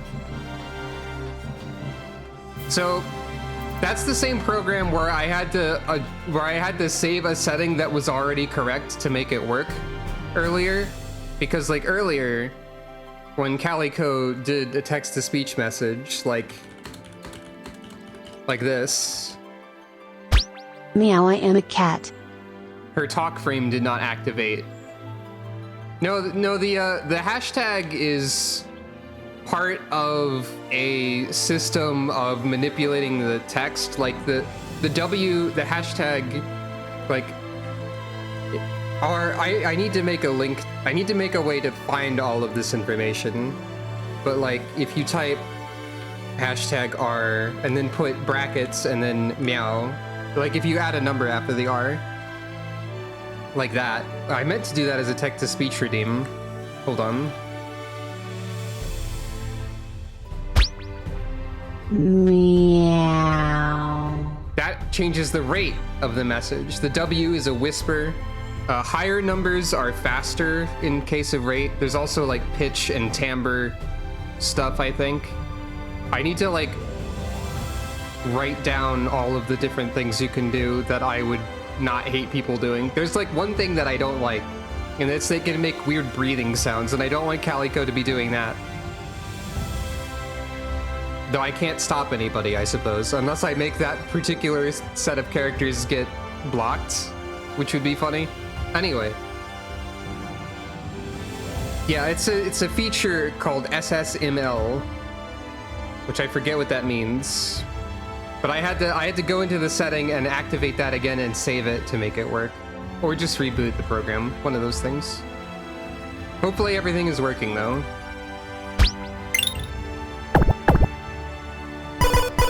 Seems like it. Alright, moving on. It's time to give everyone the hell bread. I guess. Bread, bread, bread, bread, bread, bread, bread, bread, bread, bread. Indeed. That's true.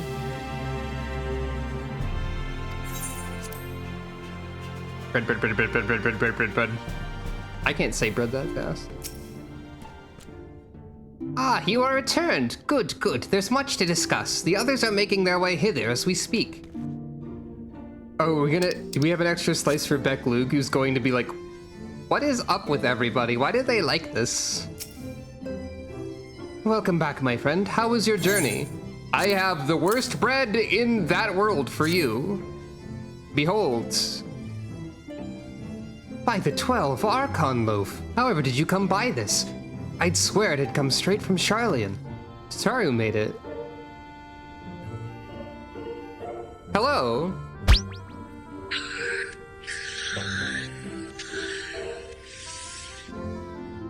No, I had to say it was the worst bread in that world because it's not in this world. So the worst bread of Norvrant is probably like it's probably like a fraction of Archon loaf. And hello and welcome. Welcome to being here.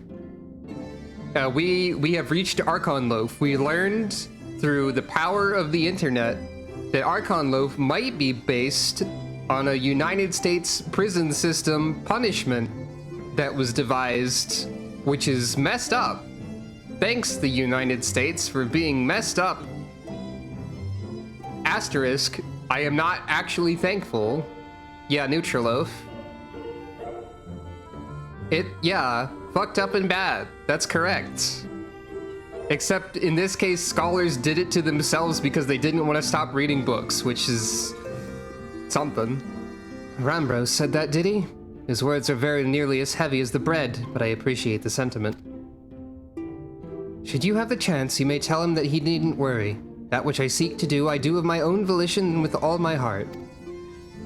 In pursuing this path, I fully expect to earn the censure of our friends, and to deserve it, but I shall forge on regardless.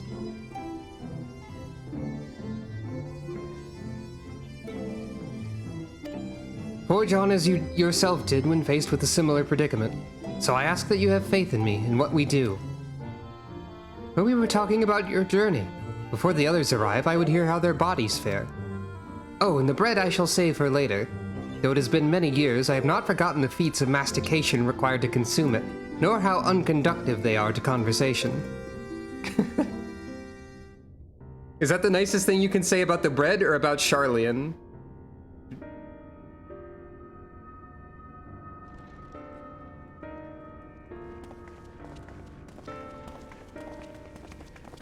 I grow slightly more concerned for the future when we visit old Charlian and Endwalker. Forgive the delay.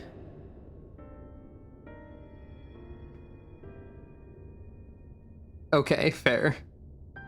But we do also have the statement that Charlians sure are people. Now, okay. Could we weaponize this bread against Elidibus while we have it? Also, this actually reminds me of something very specific now that I've thought about it. Now that I've thought about bread. Going into my pictures folder and typing bread.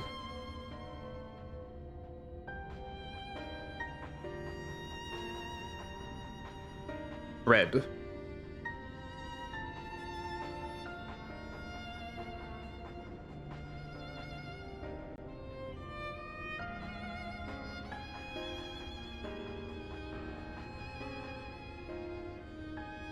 Alphino says, bread. Does anyone recognize this image of bread?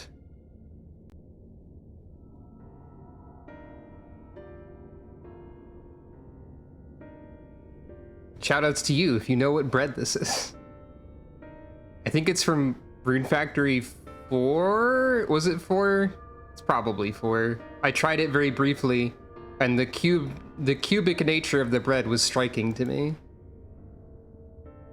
And so, bread cube. In that game, you eat bread to learn how to cook. Like, you magically get recipes from eating cooking bread or something. Also, this prompt existed. Press X to get bread. Which is funny to me.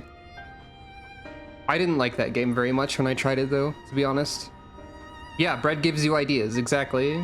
Ideas for cooking.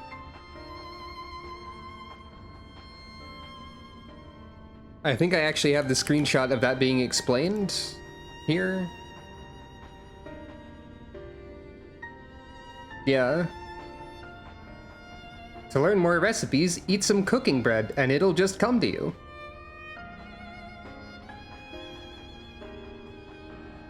This is how Tataru learned that, maybe. I can't believe that Tataru broke the level cap to craft something that wasn't implemented as craftable for the player yet, but was implemented later. Yeah, thanks for the advice, Porcaline. Whoever that, whatever that name is, however that's said. I didn't like Rune Factory 4 very much. I did not find it that engaging, unfortunately. Anyway. We have visited every region and confirmed the presence of Ascians throughout the realm. Let's give them all bread. Lest a grave predicament be made to seem hopeless, it should be noted that they are of inferior rank. The black-masked minions who answer to the red. Yes, a gaggle of schemers attempting to exploit recent events, to sow the seeds of petty conflict. Okay, so we can just go dunk all of them. Fortunately, nothing of any great concern has come of their meddling just yet. I don't know the answer to that question. I don't think the Weresheep is a Rune Factory 4 feature. I think that might be 3. But I don't know. I know that Rune Factory 4 is very mean to sheep. I have a picture of this. It has this sort of joke where, oh no, you killed a monster and now we're going to tell you that you're a monster for doing it. This sort of soured me on the entire game's sense of humor, to be honest. Or not even like killed a monster, but you did the farming simulator action to a sheep. This is sort of what, yeah. Also, Rune Factory 4 is the one where in order to select the gender of your character, you have this prompt at the start of the game, which is something else. The first option is the male character, and the second option is the female character. And it does ask you to confirm after you select one.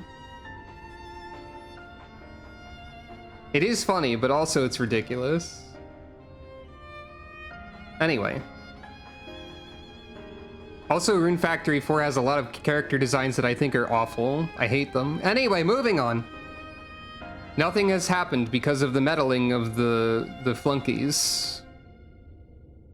We also encountered a number of the Crystarium's former defenders, busily solving this problem and that in a bid to become warriors of light. Hooray? Team Ascian Grunt would be a great thing for them to be called also. I feel like a lot of the lower ranking Ascians don't know what's going on as much. They might have like some idea, but probably not much, and they probably don't really care. Their zeal is to be applauded. 'Tis but a pity I cannot encourage them on their course. Not knowing Elidibus set them upon it, no. Both the troubles to be solved and the villains to be vanquished are his doing too, like as not. I keep expecting Elidibus to appear out of nowhere and start punching more people in the gut with shadow spear magic or whatever that was. Very not Warrior of Light like that spell. And so, with apologies to the aspiring Warriors of Light, I believe it best that we deal with the Ascians quickly and quietly. I quite agree. Nod. But tell us, what news from the source? How fare our bodies? You're all dying, but I brought bread. Well enough, though time is not on our side. I'm sorry, but things have taken a turn for the worse. Sucro is an honest person. But I brought bread for you. Oh dear. Then we must redouble our efforts. Not that we've ever stinted in that regard. Elidibus as a streamer is a concept that I will now be thinking about. This would seem an appropriate moment to ask about the spirit vessel. Tell me you've made some progress. But what about the bread? We haven't talked about the bread yet, everybody. We have, as it happens. One moment.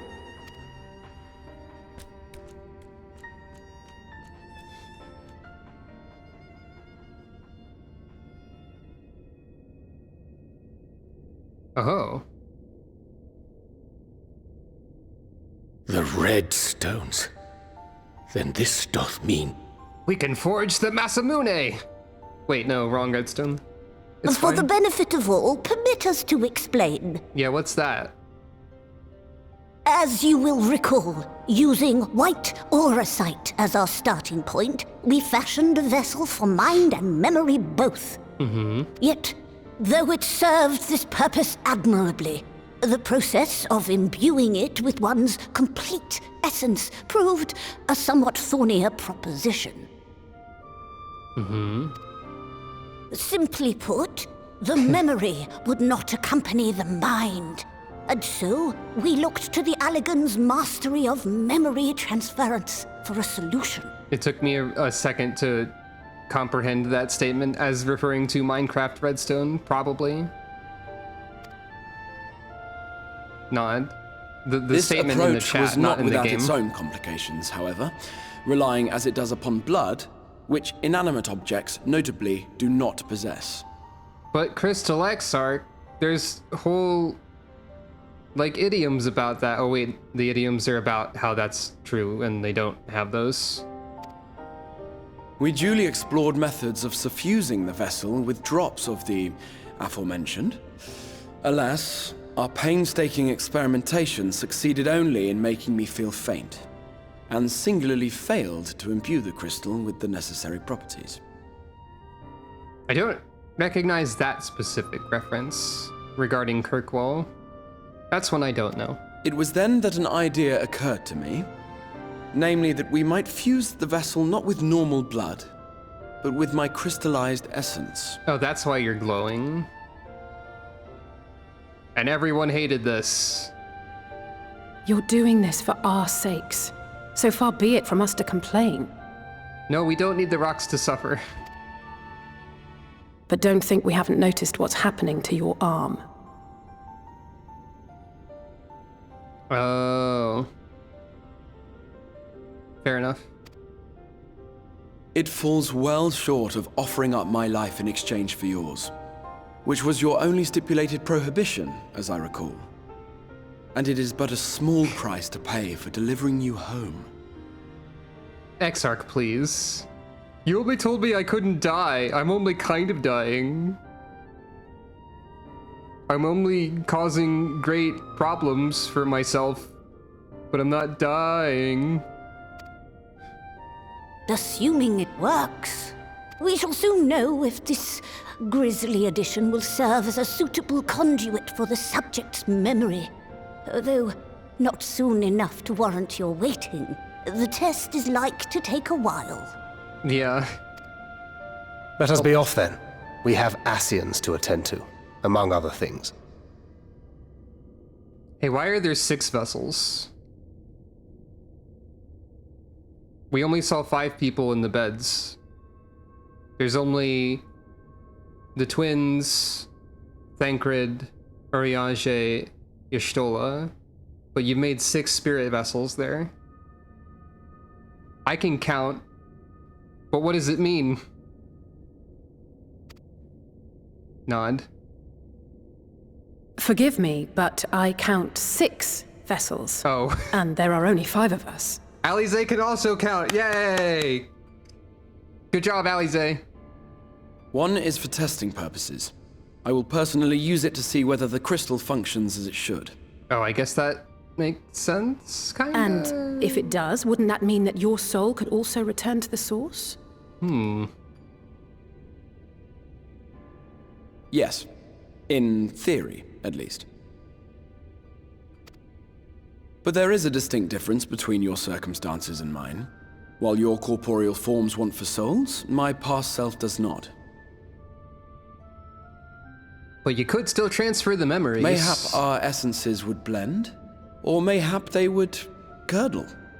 There is no telling what might occur. I really don't like the idea of essences curdling. That doesn't sound good.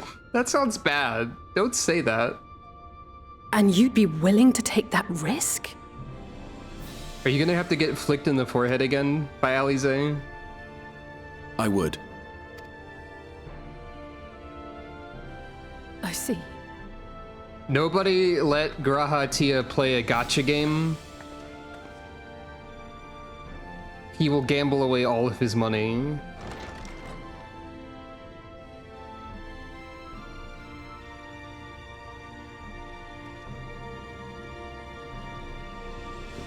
Well, okay. Bye.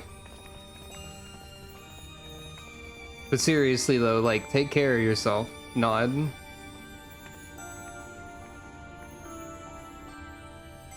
Don't worry, Alize, I've got bread.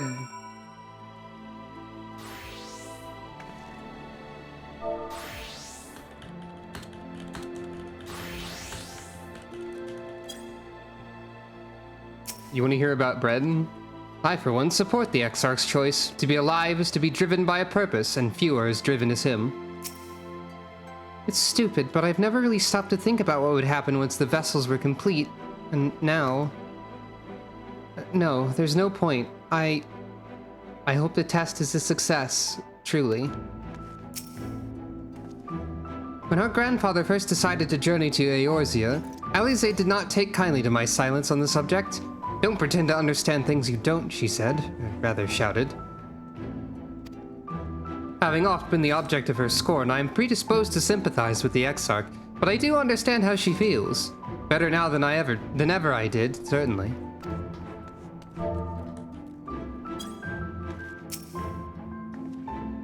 I'm sorry, I know it was childish to storm off like that, and probably to feel the way I do as well. Pull yourself together, Alize. Hast thou a moment, Sucro? I would speak with thee on the matter of the Exarch's mooted return unto the source. Thou wilt have observed that our friends spake not in certainties. Yet if Becklug hath the right of it, 'tis possible to predict the outcome of his plan with some confidence. And it is their assessment that given the opportunity, the Exarch's soul should successfully merge with that of his younger self. Which is not to say the process is without complications.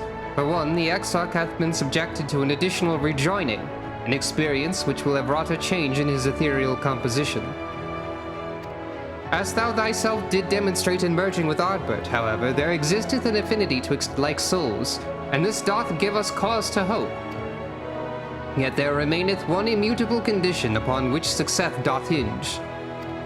The Exarch must needs recognize his past self as simply that, himself. As our recent travails have demonstrated, memories are essential to the soul. Any discrepancy in the former may feasibly cause the latter to spurn its former flesh. 'Tis a seemingly simple yet complex problem. For nigh on a century our friend hath striven to deliver this realm, to deliver thee. And to that singular end did he cast aside his very name that he might assume the mantle of the Crystal Exarch. Henceforth, none can say what choices our friend will make, but I thought it only right that thou be made aware of these truths. Hey, thanks, Uriage. You're getting worse at keeping secrets. Parentheses, positive. Lest there be any doubt, the Exarch hath long been aware of the possibilities he but recently unfolded to us. Wherefore did he refrain from sharing them until now, I cannot say.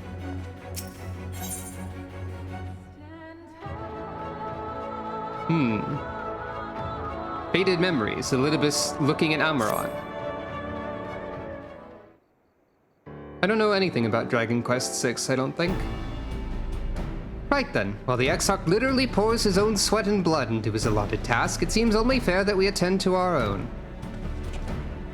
Dealing with Elidibus and his minions. Just so, and there is one other matter. In light of our deteriorating health, Y'shtola should not be left alone at Oneida.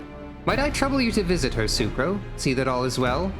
I would go myself, but I think she might be safer in the hands of one less prone to collapsing. Leave it to me. My thanks. You may leave the Ascians to us. Once they are out of the way, we will retire to Yulmore, and when Y'shtola has finished plumbing the depths, I'd like the two of you to join us there. If you're bound for Oneida, I suggest you go via Venmont Yards. Our friends there will be glad to provide a boat for you. Nod. Let us be on our way then. Don't do anything I wouldn't do. Everyone nods. Wait, I have a gift for you. I have a delivery from the source, Kupo. Okay, I think Sucro is goofy enough to say it this way. I've got a You actually make the Moogle sound when you choose that. And Thancred is baffled. Thancred did not become a Moogle, but Sucro did. The plot twist of a century. I can't believe it makes the Moogle noise. That's so good. You're a long way from home, Moogle, and this is from Tataru, is it? Whatever could it be? It's the worst bread you've ever seen. Archon loaf, thou sayest? Why, even to hear the name doth transport me to times long past. I have not done the post-Moogle quests at all. I have not done them at all on Sucro. I did them on my old character, but I've avoided them on Sucro, because there's one part of them that I remember being terrible, and I don't really want to bother. I might do that on my own time and just skip the cutscenes or something. But yeah, you could just do that. Sucro can just be a goof. Even to hear the name doth transport me to times long past. Bread from another world, may I try some? Nod. Mayest thou, child? Thou must. That said, though I personally disagree with the consensus, I do nonetheless advise thee to temper thine expectations. Uriage loves the worst bread. Wiser words have never been uttered. Reen is confused. Though it rarely darkened our dining table at home, I can attest that it was standard fare at the studium. Indeed, a slice was never far from our peers' hands. Alphino, you really are an unbearable snob sometimes, do you know that? Thinking. Do I know that? Says Alphino, thinking deeply to himself for minutes. What I believe my colleagues are trying to say is that we appreciate the gesture. Tell Tataru we'll do our best to return before she's forced to seek further supplementary employment. Nod. Right, let's really be off now. We can find a drink to wash down the bread on the way. Alphino is still thinking about whether or not he's actually a snob. Hey, Alphino. He actually had to be reminded to like focus. Venmont Yards.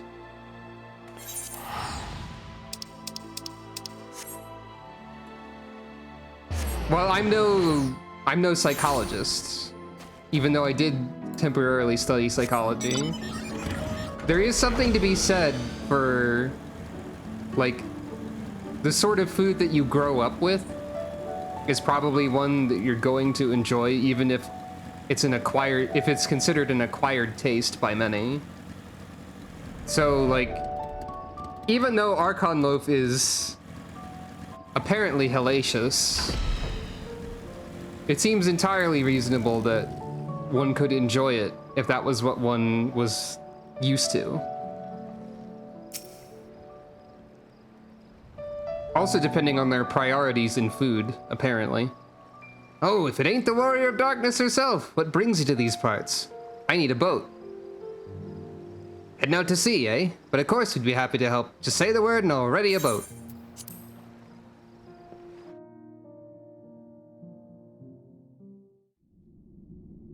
All right, back in the room of dramatic reveals. Is Y'shtola okay?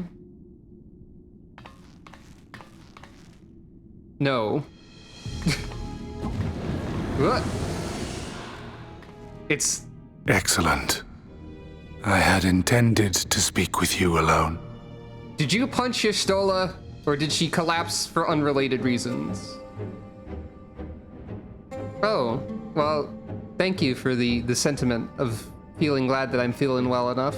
I'm still recovering and trying to see like what the effect of the surgery actually was, I guess.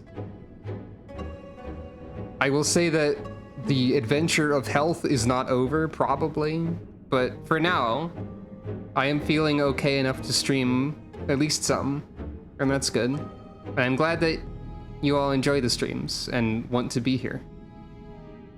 Anyway, Elidibus, did you punch somebody?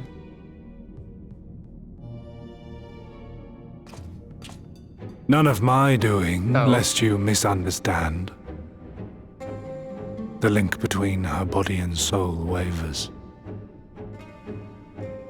Thank you for clarifying that you did not punch one of my friends again, I guess. Yeah, they really are fighting over being dead I know for not 5 what minutes, you aren't hoped to find here, but it will avail you naught to learn of our past. It's always helpful to learn about the past, you dingus. Don't you know anything about the purpose of history? Oh, I'm gonna learn about it anyway. See if I don't. You can't stop me.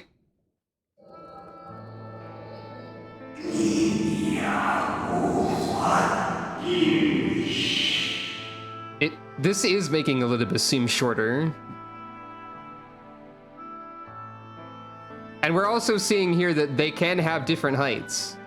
So Elidibus was probably just like the relatively younger member of the convocation, thus shorter, would be my guess. Reviewing the records yet again? Really? You worry too much, Elidibus.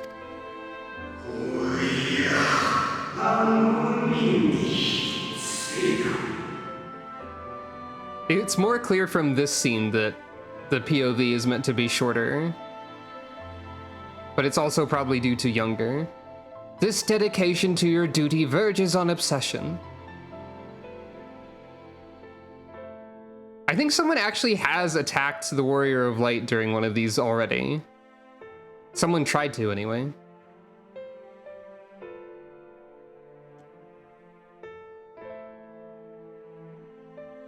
We also don't know how age worked for the ancients, I guess. Like, we don't... Though that is a good point. But we don't know, like their life expectancy was infinite, right? Basically, they didn't die. I think they've stated that they don't die. Or they didn't die of old age before the Sundering, rather. I think they said that. This dedication to your duty verges on obsession.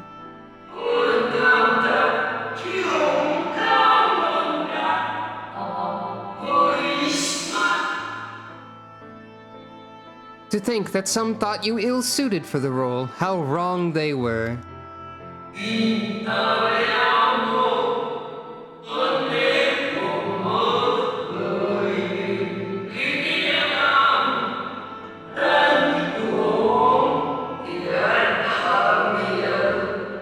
But come, turn your gaze outside the window, my friend. The rains have ceased and we've been graced with another beautiful day. Elidibus is exactly the sort of person who would have loved Archon bread, is what I'm learning. Wait! What does this mean? It fades. Fades away into oblivion. Huh? Does the world no longer have need of me? What does that mean? No. I am Elidibus, and I will fulfill my duty. What does that mean? And that is true. Hey, the warrior Sundered of though light. you may be, you fought for the world's salvation. For hope. Hey, the original warrior of light. Hope. As mentioned earlier. It swells within me. Empowers me. Cool circle? Now I may carry out my mission. What does any of this mean, yet, really? Why do I yearn for this? Why do I struggle so?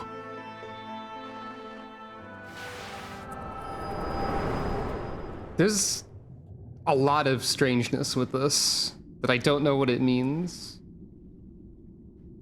Hey, I saw more of your memories. Oh.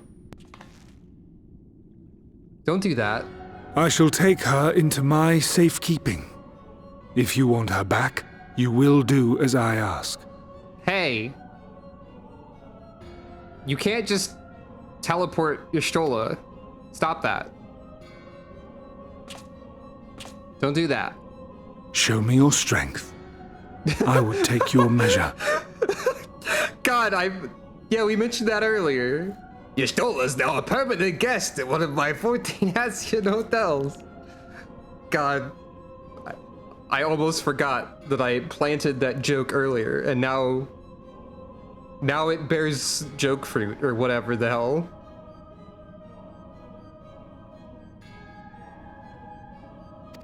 Anyway, I'll kill you, Elidibus, because you suck and you're bad. And you're causing I have prepared a lot a of suitable arena. You need but ride the flow of ether. Oh, am I going to one of the 14 Asian hotels then? I mean, like, strategically, this was probably a good move on his part, but it doesn't make him any less rude.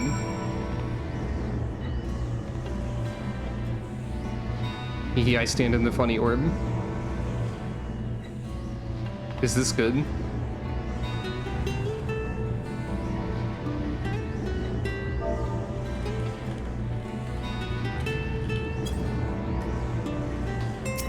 But another beautiful day, huh?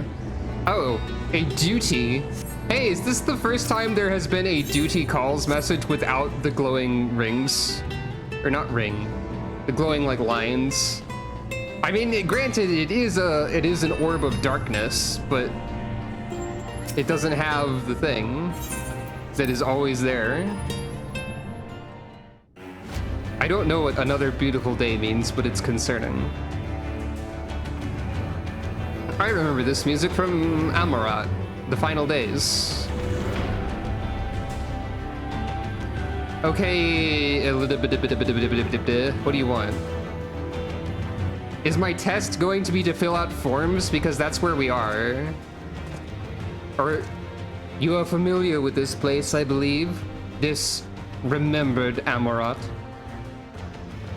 Yeah, and this is where the forms go. Proceed to the capital. I shall return your comrade to you there. Enough of this.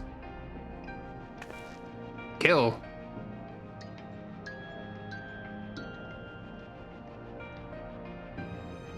You speak as if you were disappointed in me. Why? 'Cause you're a jerk. I'm your enemy and you mine. Our goals are in conflict and we're fated to clash. Or had you hoped that feigned sympathy and false understanding would cast your crimes in a less reprehensible light? That I would come to look upon you as a friend? You who have slaughtered my people, who would tear down everything we have built. Hey, that's exactly what you did to me, as I said earlier. That's the face of, that's exactly what you did to me, like I said earlier. You do not deny it, then. Very well. Let us change the cast of this trial. You will know what you have stolen from us. No, the receptionists. I was going to fill out so many forms.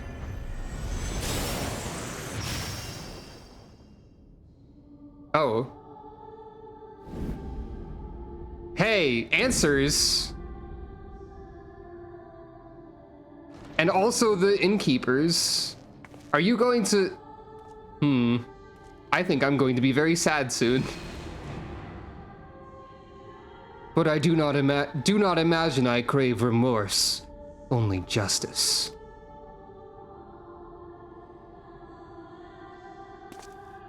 I'm going to be very sad, I bet.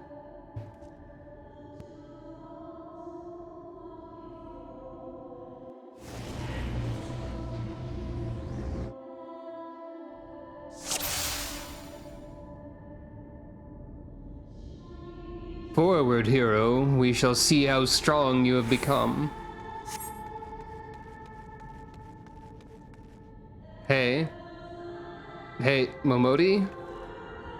There is no way you are at counter height. You are the camera is barely not allowing me to turn it around enough to see Momodi's tiny feet, like, hovering in the air there.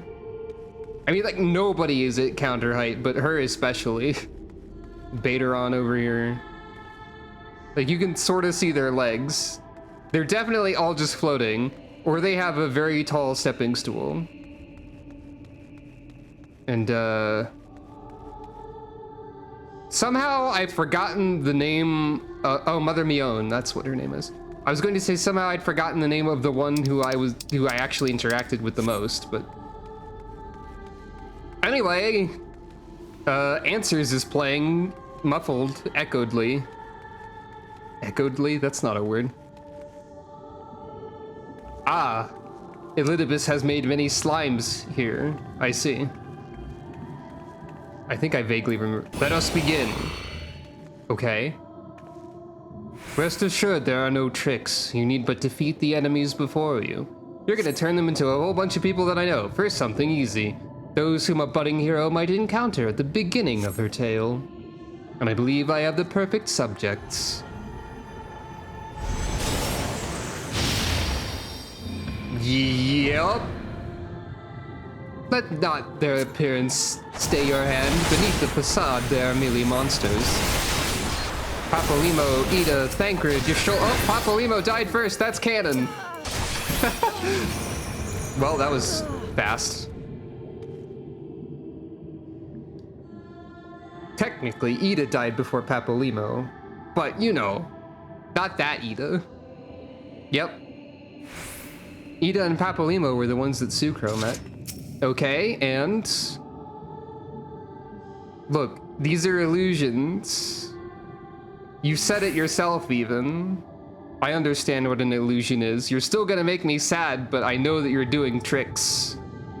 All too easy, I see, but at least you now understand the rules. Thus will we make our way to the capital. Are you trying to unnerve me? Or that was in poor taste, even for you. Are you trying to unnerve me? Come now, I made it plain that they were monsters. Well, I know for a fact that you think of all of us as monsters, but I don't know if that's what you mean. Be that as it may, even a monster could be someone's beloved. That is what I wish to impress upon you. But come, we shouldn't dwell on the beginning when so much of your story awaits. This is a really interesting set piece, though.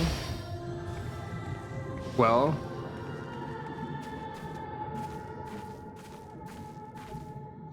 Of course you choose to depict Minfilia on a link pearl. Probably telling us to return to the Waking Sands, no doubt. Urianger, Moonbrita.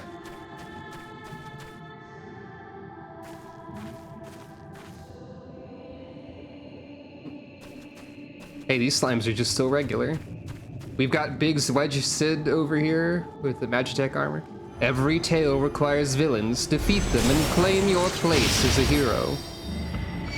Hey, it's the Praetorium. It's It's the Realm Reborn squad. Well done, champion of Eorzea. Well done. Onward, then, over the bloodied bodies of the fallen. Yeah, that is a good point. Breaking Emmett Selk's memorial. For sure. Tuning up Maggie here. I never went back and did like the updated solo trial version of Rataten, which is not something that's easy to do. You tasted many sweet triumphs, yes, but so too did you taste bitter tragedy. Of course you've depicted Nanamo as dead. Who could forget the Crystal Braves, that idealistic, pathetic dream born from a malformed creature? Faces you know and loathe all, let your hatred burn and strike them down with all your might. Did you just call Alphino a malformed creature? I mean, you would, but that's still really rude, my guy. With such ease yet again, you always did grow stronger with every battle. Also, hey, Nanamo is alive. You're getting the details wrong. By the way, I had absolutely no idea that this part of the game happened. This is not anything that I knew about from 5.3. I knew a little, but definitely not this. It seems it will take more than those monsters to leave an impression upon you, or mayhap you simply fail to understand my meaning. Not that it matters. No, I have dealt with countless heroes, and it always ends the same way. No amount of reasoning will bridge our differences. Will result in happiness for all. Whatever your reasons may be, I cannot be bound by them. I can but put faith in my own beliefs and fight for them with all my being.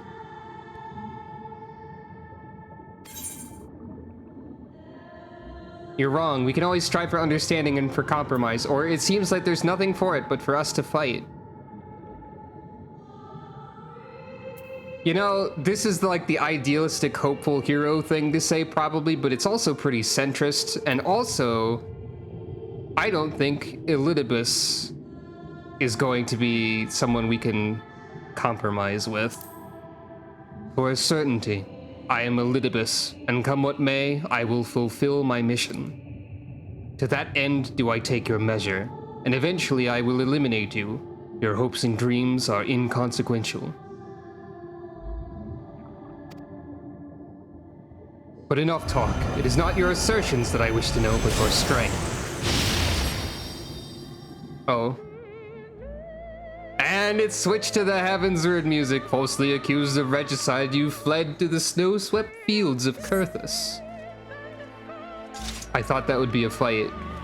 But no. Had you and the Scions met your demise that day in the Sultanate, La Habrea might have been spared his. But not only did you stubbornly live, you hurled yourself into the thick of the Dragon Song War. We've got Heavensward, Alphino, and Tataru here, and also Archifant and Count Edmund. And it's starting to snow too. I just noticed that.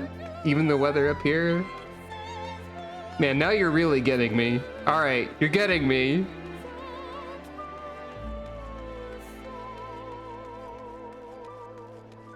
I think it's the music and the weather are what's really like what's really making all of it hit for some reason. Swept along by the tide of events, you pursued and slew those who sought to stop the unending conflicts, just as you were bid. Or was it a thirst for vengeance that drove you? It's the Heavensward, some of them. Hey look, the enemies are scaling up in difficulty a little bit too. That's kind of funny.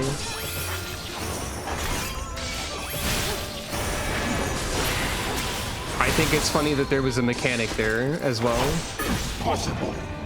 Very possible. I trust you're beginning to limber up. Do keep up the fine form. We switched music again. Yeah.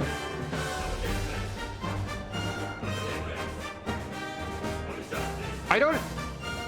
Wait. I don't remember this version of this theme. Is this new? I think this is new? Artoirel and Emanelaine and Honoroi. Anawa, rather. I think this music is new. Around heroes, people are wont to flock. People who harbor all manner of motives, each baser than the last. Alden, Emmerich, and Lucia. Come, let the curtains rise on the grand melee. I do remember that part.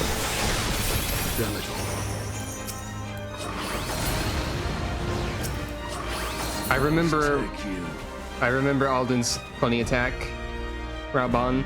No more than they deserved. In the end, their hand of friendship was tainted with personal desire.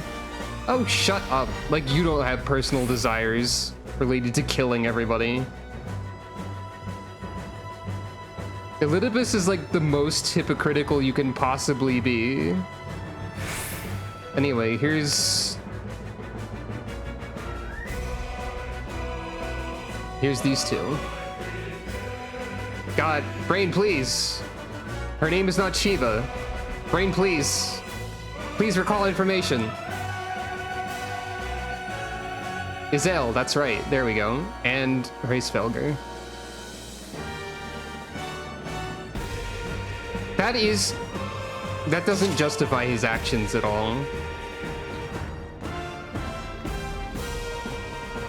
But I guess that does explain that part of his mentality a little. What are you gonna do now? Make me kill Izel, probably? You know what comes next. You put an end to the Dragon Song War.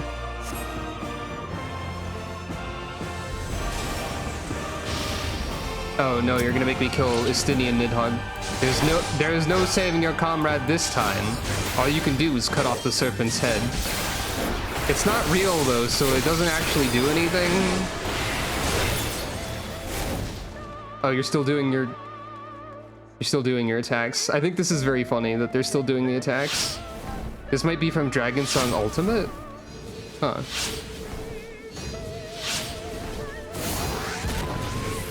This is a lot easier to dodge with like this much room also. Probably. No, my Requiescat got stacks. No, Nidhogg, no. Oh, you didn't die yet. And as simple as that, 1,000-year war is brought to its conclusion. Oh wait, you did die, you just don't have a death model animation. But every end marks a new beginning, and for heroes such as you, there is only ever conflict. They just made him leave again because he didn't actually have an animation for dying, because that would have to leave Istinian on the ground, I think. Alright, Stormblood time. Also, the silence as we walk up this ramp in the snow, though, that's also pretty good. Is this the first time there have been, like, quests or quest markers like this inside of a duty as well, I think? How are you enjoying the walk down memory lane? I dare say there will have been a few individuals for whom you harbor deep feelings, whose passing caused you keenest grief. I try to live in the moment, and also you're just making illusions that aren't real. Well, I try to live... Sucro tries to live in the moment. I sort of try. That is what our people are to us, an irreplaceable existence that can ill be lost. I will save them, for they are my... Wait for him to continue. Never mind, we are not here to talk. Let us return to the task at hand. Emperor Solus had kindled an insatiable flame. Garlemald was its name, and it raged across the land, consuming all in its path. Following the trail of ash, you set forth for Alamigo and Doma into a storm of blood. For Dola, the others, I can't remember everyone's name, God. Again you fought, and again you grew stronger, so strong that we could no longer control you. Yours is an unnatural beastly strength, and we shall lay it bare. Oh yeah, the weather here is fair skies, allegedly, but also, like, the flames... the embers.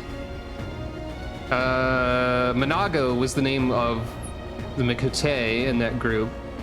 I think Lys was there, and then not Methrid. What was the guy? Conrad? Was it Conrad? I wish I had a better memory, but they are asking me to remember a lot. In order to gain a foothold in the liberation effort, you journeyed to the far eastern plains. Ah, these... what? There you encountered the land's greatest warriors. Hold on. And sought to win them over to your cause. The land's greatest warrior! This guy. No, you're a little bit incorrect here, Elidibus.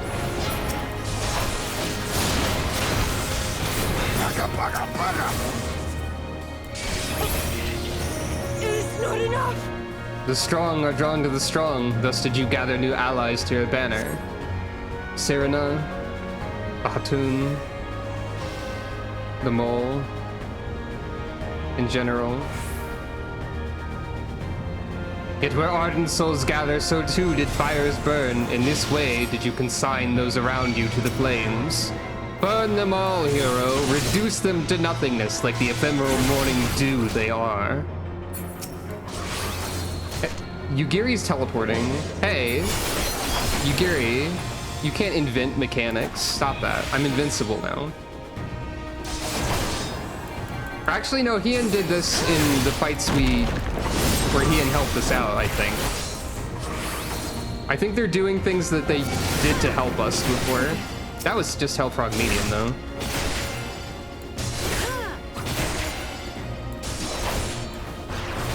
I cannot fail. Not again. You did not hesitate, or perhaps could not? No matter. Let us turn our attention to the finale. Also, Gosetsu and, well, Tsuyu. Here we shall have a test between fellow beasts. It is only fitting, would you not agree? When I fought you in this flesh, 'twas I who triumphed. Will you turn the tables this time?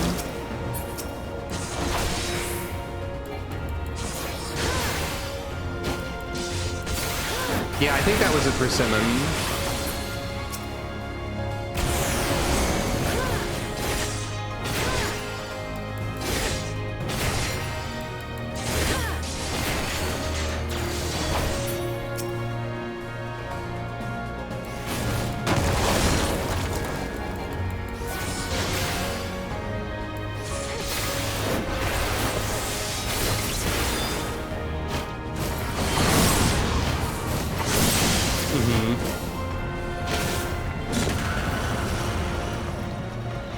Yes, and? Is that all? Oh, we're not... Okay.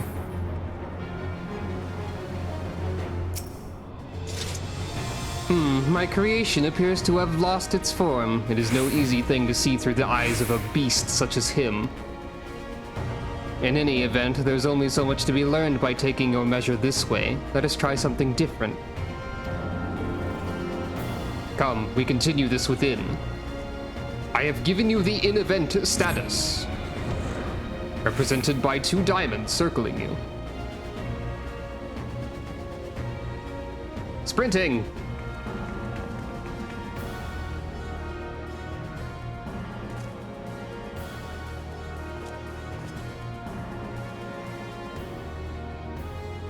An impressive show of strength.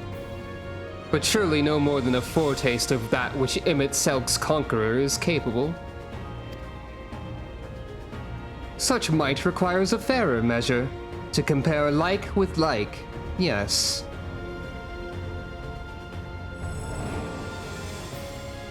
Now I fight you? I shall just have to test you myself.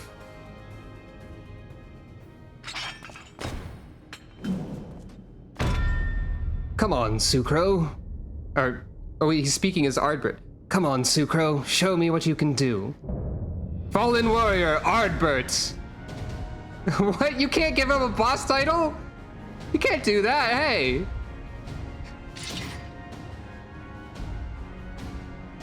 I mean, I guess you can. There's nothing stopping you. But it does give me concern for some reason.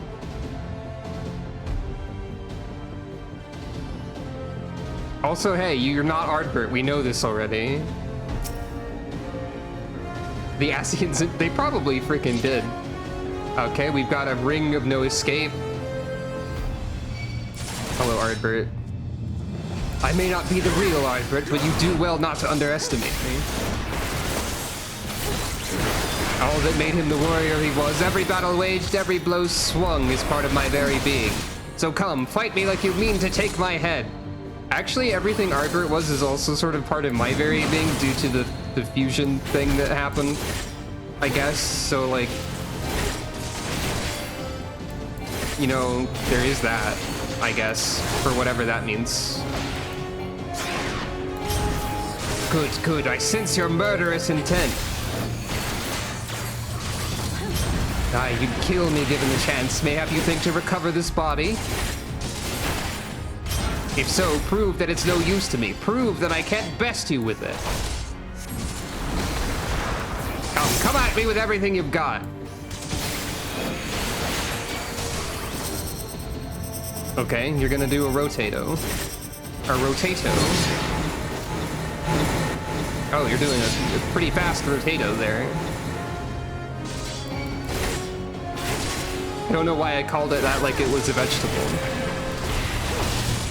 Might want to watch your step.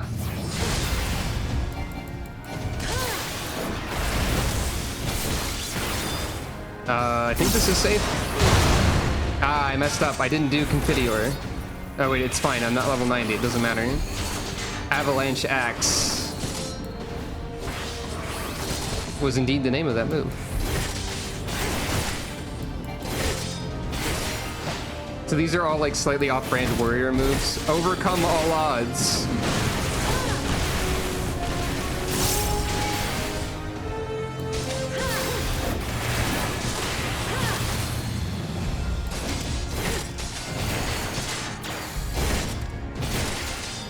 Oh yeah, what if I have carrot pudding in the middle of our dramatic fight? What then?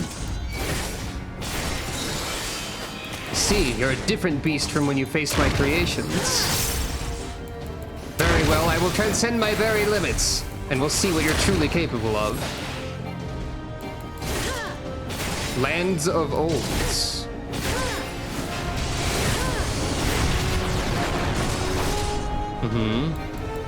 Hold nothing back, for neither will I.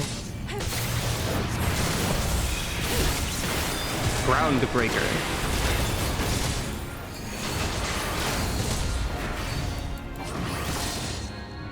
Oh. Yeah, okay.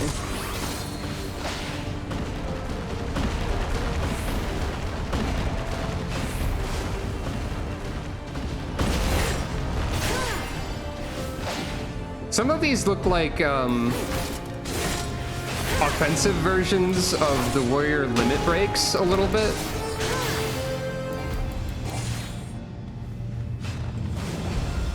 I'm not sure if I got hit by that. No.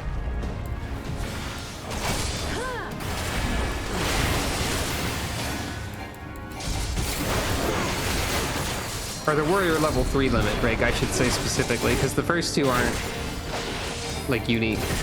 Yard.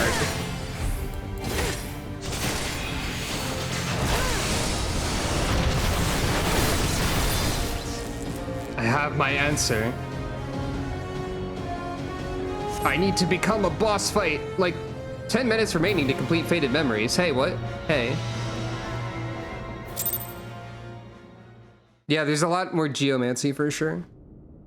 I have to become an 8-player trial, Sucro. Hold on. There's also a dungeon in this patch, I think. You have grown stronger since last we fought.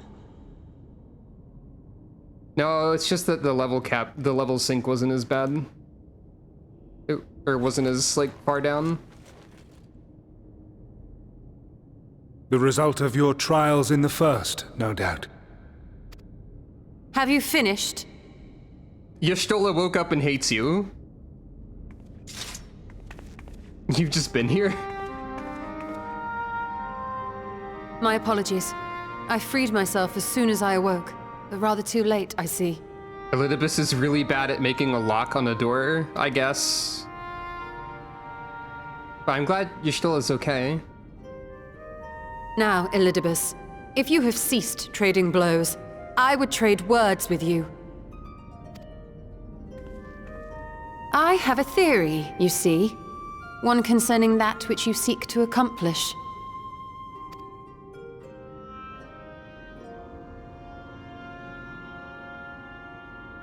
It stems from who, or rather what, you truly are. A primal. We do know that Elidibus is Zodiarch. That is true, I suppose. Are we supposed to be surprised? The ancients created Zodiarch to deliver the star from destruction. If the magic that brought him forth is the precursor of what we know as summoning, then Zodiarch would have been instilled with a presiding desire. Oh yeah, that does explain why he was like, why do I want to do this? Oh wait, that's right. Except, would he have already been Zodiarch at that point then? Or is that just a memory that's sort of like stitched together from various other memories? Given its fuzzy nature, that makes sense. I found it among the records at Anida. And it came as no surprise. Is how you say that. Were I faced with the world's destruction, I too would wish for the same. Salvation.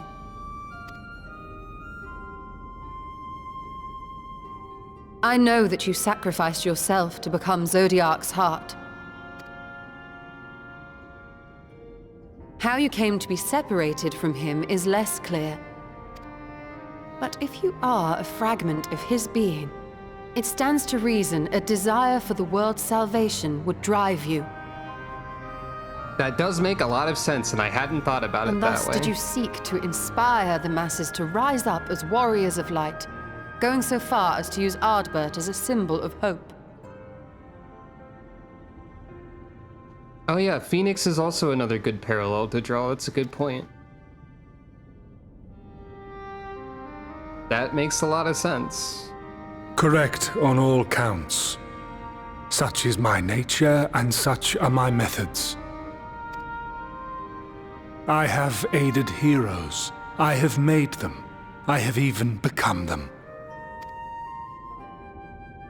This served not only to strengthen me, but also to facilitate the work of my brothers, such as Emmett Selk, with his penchant for nation building. Penchant? Is how you say that word? Okay, that's probably one way to say it anyway. I'm learning. You will be all too familiar with the fickleness of mankind. I'm learning how to say words in the language that I speak. And what little we do remember becomes twisted and fragmented over time. For which reason, you deem us unfit to carry on your legacy. But are you, yourself, free of these foibles? As the last witness of the final days, do you remember everything that was lost? Or even the things you cared about? You've been very hypocritical. So get to the point. It wouldn't surprise me if you also forgot stuff. A primal is shaped by the hope that fuels it. Even should this hope be something as simple as the world's salvation, it is the collective desire of innumerable disparate souls crying out for deliverance. Having drawn your strength from such a cacophony of voices, can you truly be sure you still speak with your own? Also, a good point. What do you have to say to that? Elidibus. Humph. Yeah, that's about what I expected. Your question is irrelevant. Dodging it then, are you? You saw the AoE for that question and stepped out of the way, did you? No matter how much I should forget, I shall ever remember my duty. I guess that is the primary thing that drives you as a primal, is that which you have framed as your duty. At times I stand with my brethren. At times I stand against them. All that I might steer mankind and the very star upon their true course. For Elidibus is my name and my mission, guiding my every deed. Elidibus is your title, though. Actually, at this point, it might also just be your name, considering your nature as a primal. But enough talk. You have don't shown know. me sufficient proof of your might. Okay. What does that mean, though? As I am now, I would struggle to defeat you. Yet I have still to play all of my cards. Mm-hmm. If I could offer you some semblance of sport, your lessers would pose no threat to me. Would you not agree, Warrior of Darkness? Are you saying that you're gonna go kill everybody? Because I don't like that idea, and I'm going to do violence at you to make that not happen, ideally.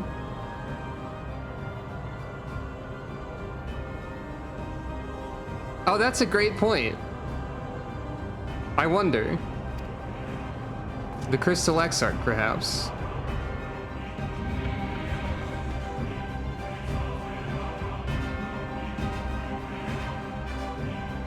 That's another thing I didn't think about just now. Anyway. Hey, Stola. You want some bread? It has been an eventful morning, if indeed it is morning. I have no idea how long I was unconscious. Well, right now in Eorzea time, it's 12:57 p.m., so it's afternoon. Regardless, I'm gratified to see that my efforts at Anadur have borne fruit. We have confirmed the nature of our foe and his plot. Now then, what news from the surface? First of all, everyone's dying, but also Tataru leveled up Culinarian more than you should be able to at this point in the story, and she made some bread. It's like the worst bread, but also like in a nostalgic way, is my understanding. I see. Then let us make for Yulmore at once. We have much to share with our comrades, Elidibus's parting threat not least of all. Ah, but forgive me. It would seem my belongings do not accompany me here. I will need to retrieve them at Anaida. With luck, the ethereal stream you traverse still lingers. I won't be long. Wow, he really did leave open the void gate.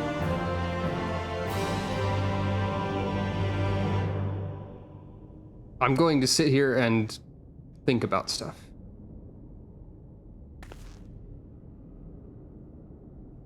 Tataru is very huh? What? What's this? He dropped something.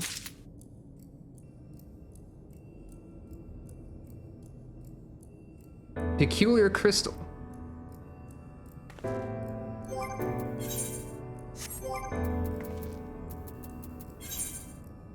Hold on a moment.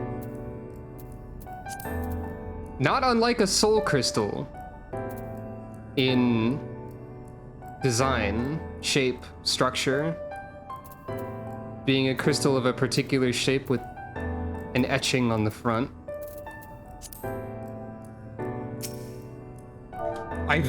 I feel like I've seen this before. I think I vaguely have some understanding in my mind of what this is, but only very vaguely, because memory being what it is and all.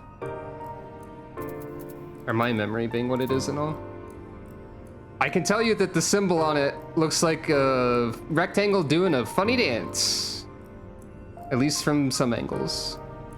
Rectangle man having a great time. It does look like a constellation, but also I just mean the shape of the constellation. It could also be a weird horse. The jury is out. Funny dancing rectangle, weird horse. Could be either. Could be neither. Could be both. A peculiar crystal lies on the capital's polished floor, etched in the stars. Yeah, very constellation, for sure. Why is this here? Did Elidibus drop it? It's glowing a lot less than it was a second ago. A peculiar crystal lies on the floor. Upon its surface, an array of lights twinkle like a tiny constellation of stars. I'm gonna pick it up. Oh. The Crimson Crystal says, Day 4th, bring honor to the seat of...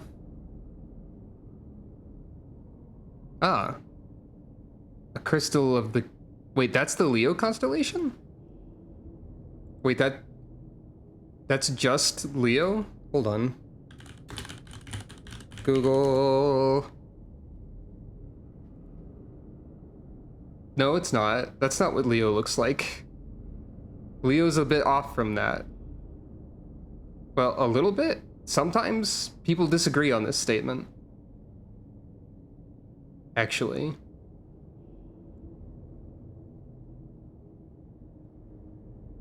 There are multiple depictions or multiple arrangements of stars that form Leo, but this did resemble some of them.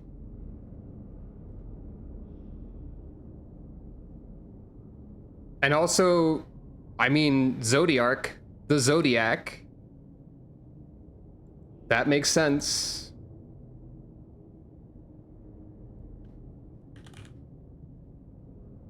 This is clearly an Asian crystal, one of the convocation of the 14, most likely.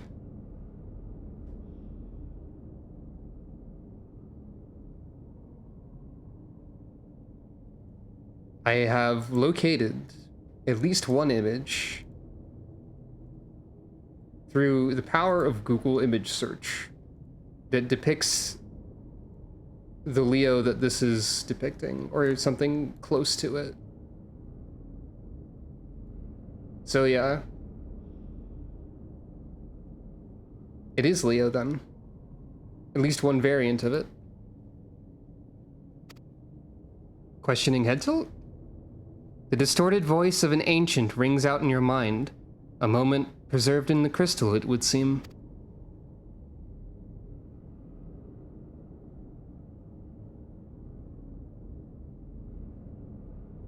You notice something else glinting up ahead. It's the quest accepted text.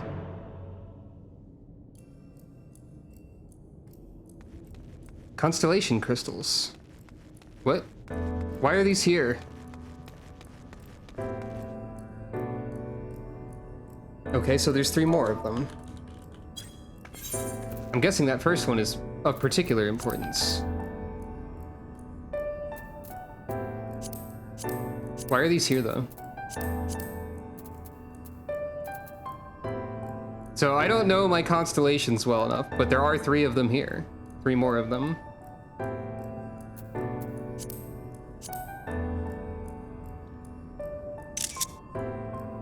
I will take a picture.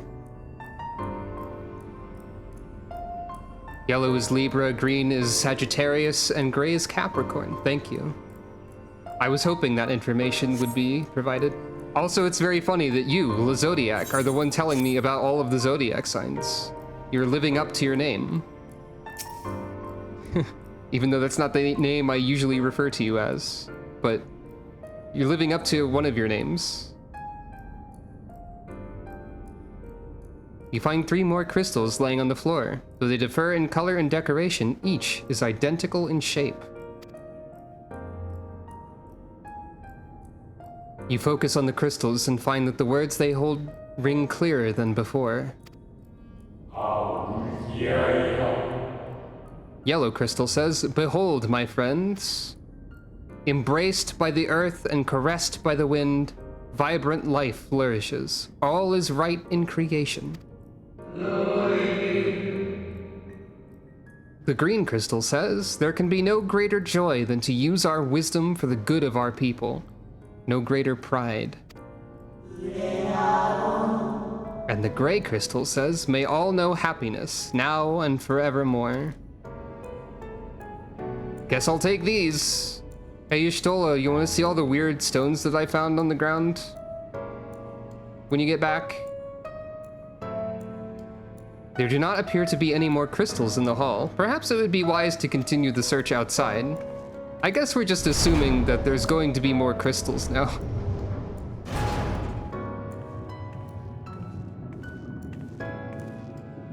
Supro detects shiny crystal and must collect. Yep, there's a bunch over there.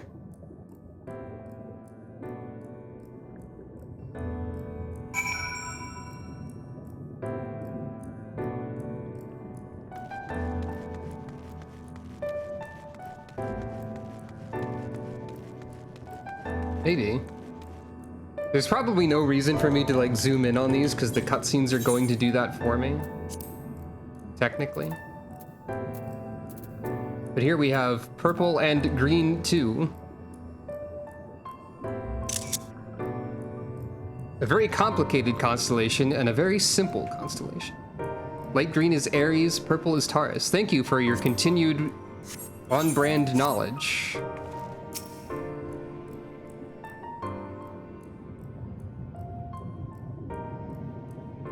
Your instincts serve you true and you discover another 2 crystals. As you reach out with your consciousness, new voices begin to echo in your mind. Pale green crystal says, the heavens are ablaze and the land rent asunder. What will become of the world? Is life itself to be denied? Purple crystal says, come what may, we must not surrender to despair. If we but hold fast to hope, we may yet find a path to salvation. Hey, we heard about hope and salvation pretty recently. Pale green is not dealing with this super well, though, compared to purple. Alright, where's the crystals at? The voices tell an incomplete tale. Might more remain to be found? Sucro, you must find the ancients' audio logs.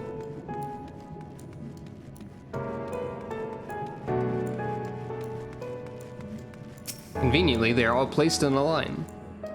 Alright, we've got blue and cyan.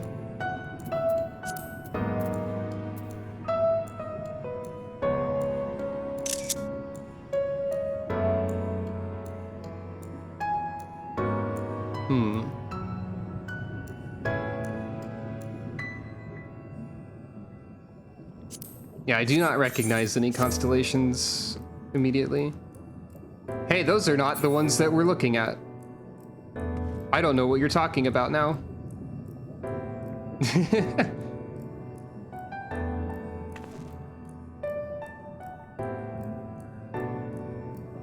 You've skipped ahead a little bit. But it does make sense that all of those are there. Even the funny snake that is often forgotten. We've got blue and light blue right now, or blue and teal, or whatever the game's going to call them. Ah, Scorpio and teal. Or Scorpio and Aquarius. You soon discover 2 more crystals. Rather too soon, in fact, as if someone wanted you to find them.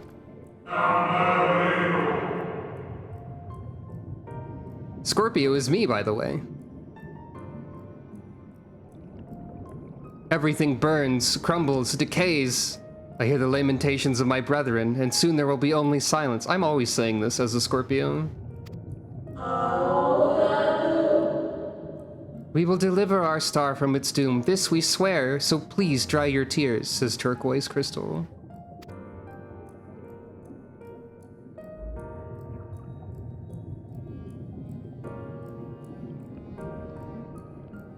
Scorpios be like, whatever awaits at the end of your search, it is plain you've yet to find it. That's not what Scorpios be like. They'd be like the other thing. So I'm guessing Pisces Ophiuchus? I actually don't know how to say that one. And Virgo. Yep, that's these. It's just, I don't need to zoom in on these. They're gonna do that for me. Sure enough, your persistence is swiftly rewarded, this time with 3 crystals.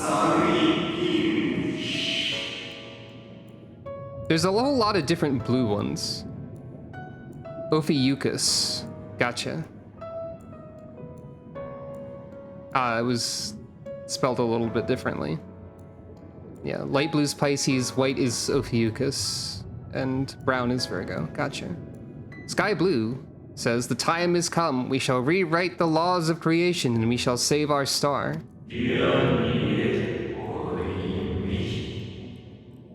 Colorless says, from this life our savior born, may I be worthy of the honor. Okay, so that one is Elidibus then, I guess. Presumably. And pink. Not brown, but like a pale coral pink color. Gotcha. I feel my soul turning, slowly but irrevocably, and the power I wield begins to seem terrible, but this is right.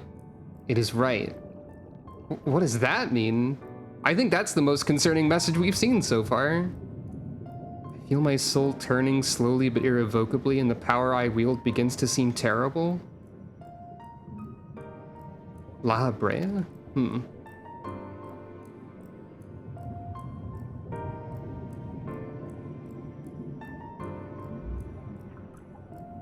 Tale of the Crystal's Weave seems to near its end, but it isn't over yet.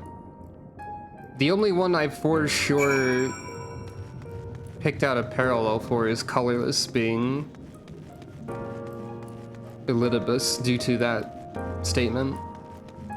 And there's one left.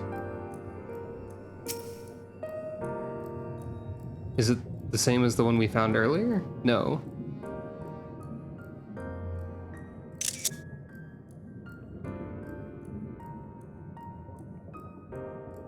Ah, Cancer. Crab. With almost melancholy inevitability, the 12th crystal soon reveals itself to your questing eye. Scarlet. Though salvation is ours, it came at great sacrifice. All that remains is to pray. And yeah, even including Ophiuchus, I was thinking about that. The Zodiac only gets to 13. So what's the 14th one? And this is the 12th crystal we found, it said? To pray that we will one day meet again beneath a blue sky.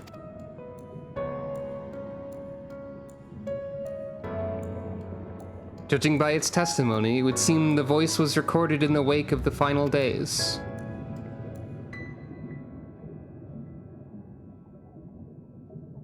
Scanning for more crystal. As you scan the area, another glint catches your eye. More crystals located. Oh. The slimes are still here. Oh, right, because there's actual enemies over here. And this one seems to be very important, potentially. I should have looked at it more closely. Unless we're about to. Dawn is the brilliant radiance of life, replaced by the sickly glow of malformed creatures. Had to read that one at the same time as the voice. Is this to be how it ends? For we who love the star with all our being? Gemini. Yeah, that is the one we didn't see yet. No, I will not suffer it to be so.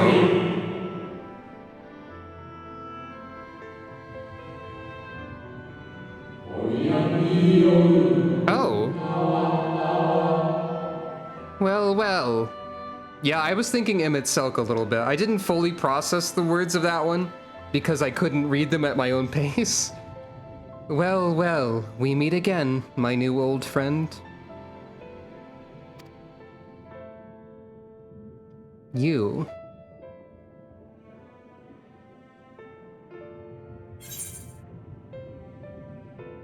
Hythlodeus.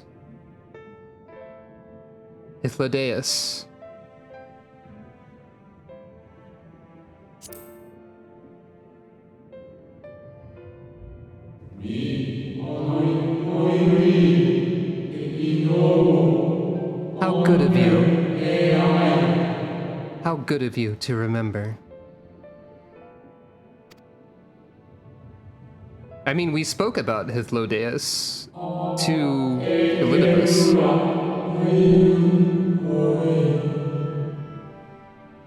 I see you've been collecting stars.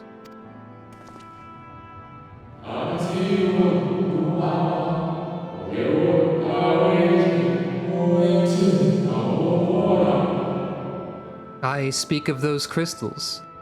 They have constellations etched upon them, yes? They do indeed.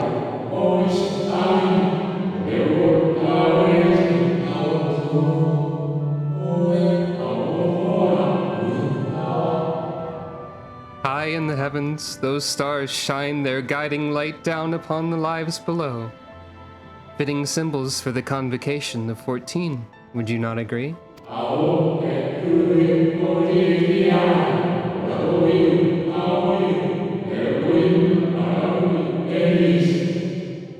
As you will have gathered, each crystal bears an account of the life of a member of the convocation. as remembered by the Unsundered.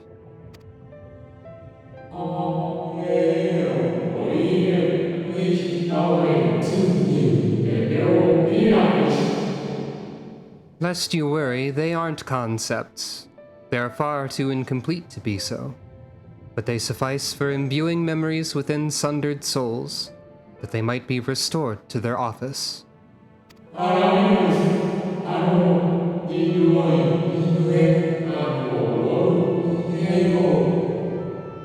Keep them. I am sure Emmett Selk wouldn't mind.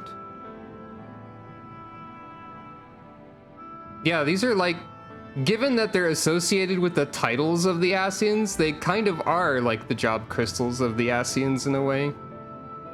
So clearly the job crystals are the fragments of the 14th constellation. Maybe not. That'd be whack though. And the real 14th Ascian was the mime all along.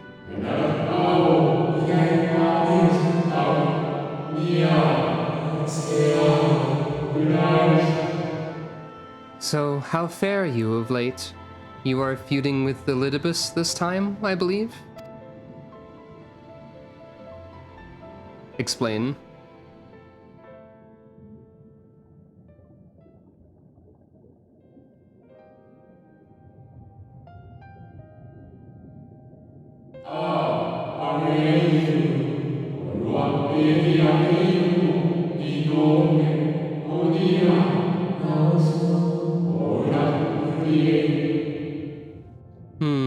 I shall refrain from passing comment on your struggle. It is not my place to do so, long departed as I am. Hey, for some sense of the word, you are here. Though this might not be you in the exact same way, it's a little confusing, or uncertain at least.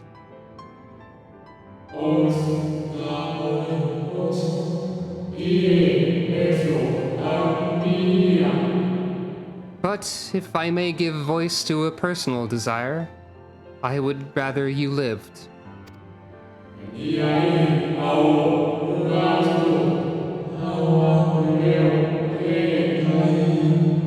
If you do not, how will you keep your promise to Emmett Selk? The promise to remember. Gasp.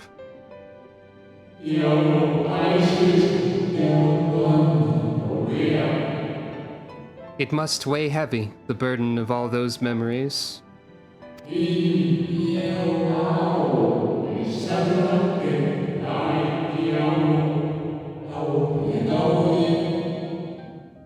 To one who has lived a life such as yours, I can well imagine how Lidibus's existence might seem hollow, how empty his single-minded pursuit of a half-forgotten cause must appear.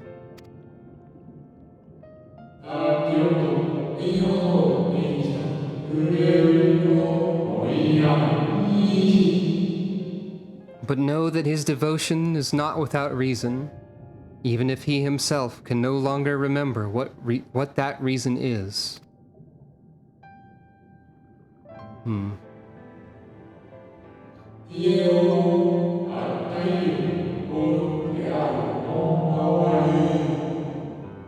Well, that is quite enough talk about Elidibus. I would see if you can reunite the wayward stars.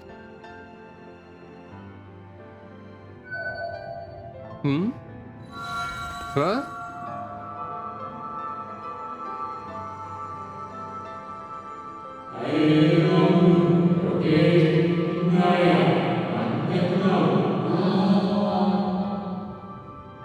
I mentioned before that there was a member of the Convocation who opposed Zodiark's summoning and defected, one whose office was left vacant.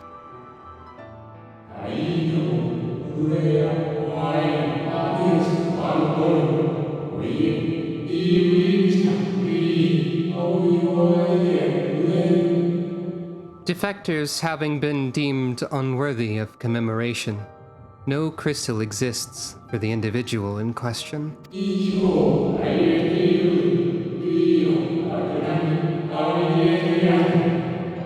Or shouldn't exist at any rate, and wouldn't, Had a friend, not created one in secret.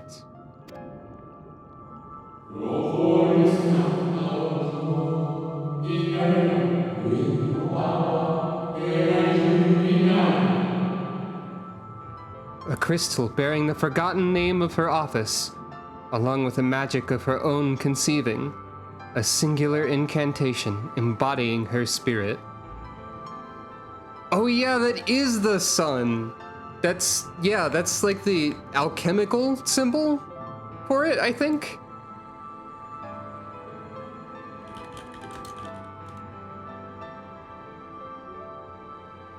I'm recognizing this symbol for the sun in a specific context. Is it what I'm thinking? Yes. It is the alchemical symbol for the sun.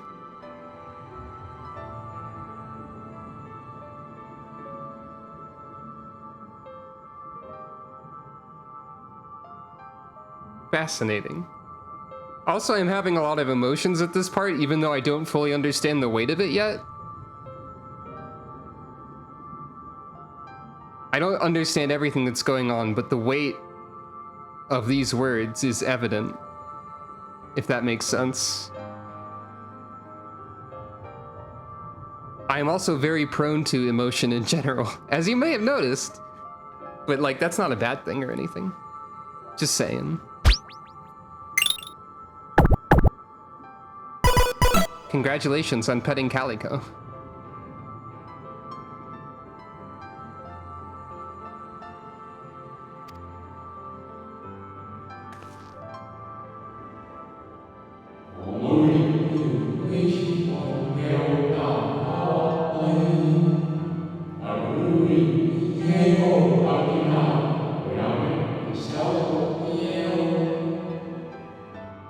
Among all the offices, the 14th was most unusual.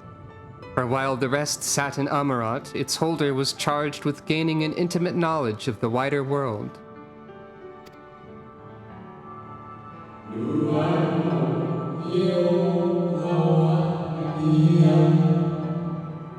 In the course of her duty, she traveled the length and breadth of every land and befriended countless folk. Hey, that sounds familiar, and plus the camera's focusing on me to emphasize the connection.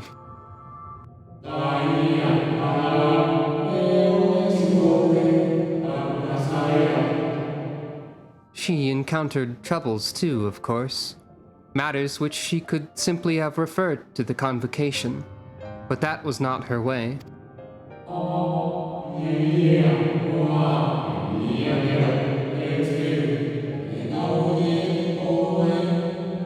Nay, more often than not, she would call upon her comrades, and together resolve matters themselves. Specifically, she would call upon 7 of them, or sometimes 3,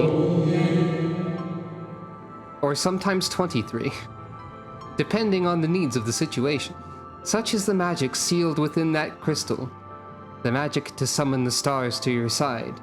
She would even summon 47, in the case of some instanced content. What?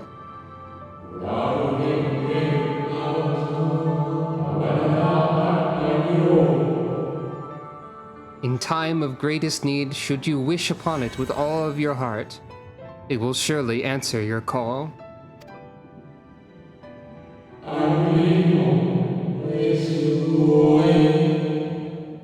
And now it is where it belongs.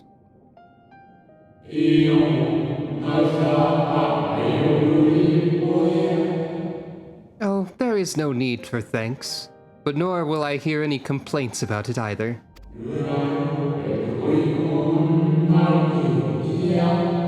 After all,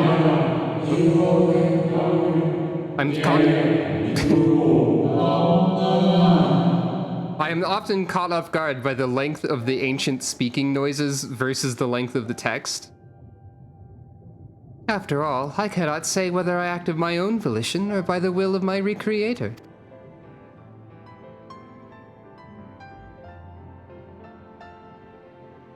The sun.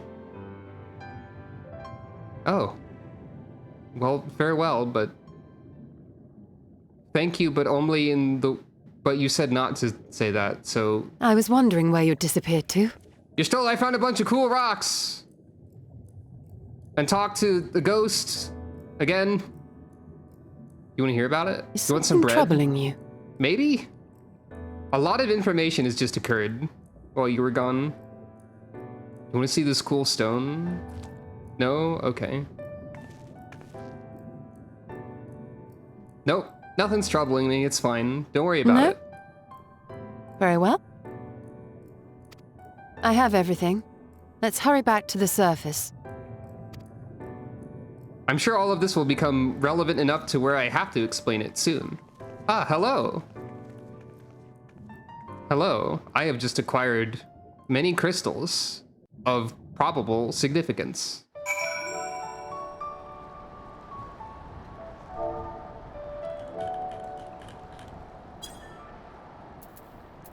A shiny stone with which I will unlock the door to fight Kulex, probably. I would like to double check the dialogue. Oh yeah, that's right. I forgot about the feature of the Ancients dialogue that was mentioned before. If we remove the chat cover here for a second, where the Ancients dialogue is written in the same color in the event log as it was in the cutscene text boxes, which is very cool.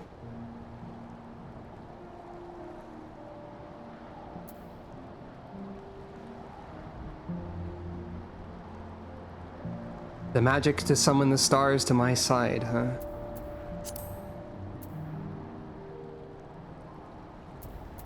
Ah, shoot, you're right. But hey, if I collect enough rock candy, I can basically summon the stars. Or Mallow can do that. Mallow can summon one star.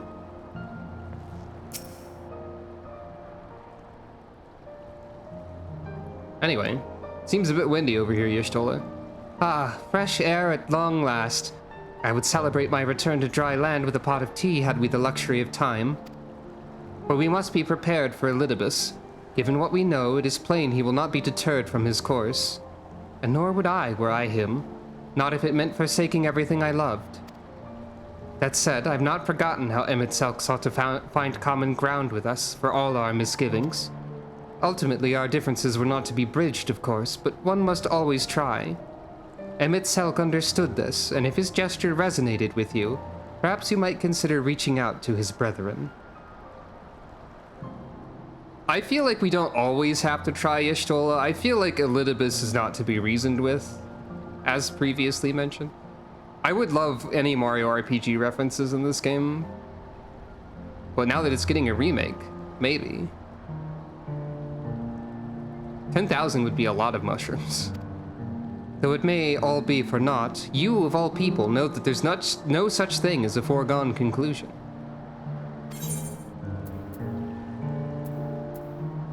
It'd be really funny if one of these rewards was tea. I think it should have been. The converging light. Right, no more musing. We've taken far too long as it is. Our friends await us in Yulemoor, yes? Let us hurry and join them.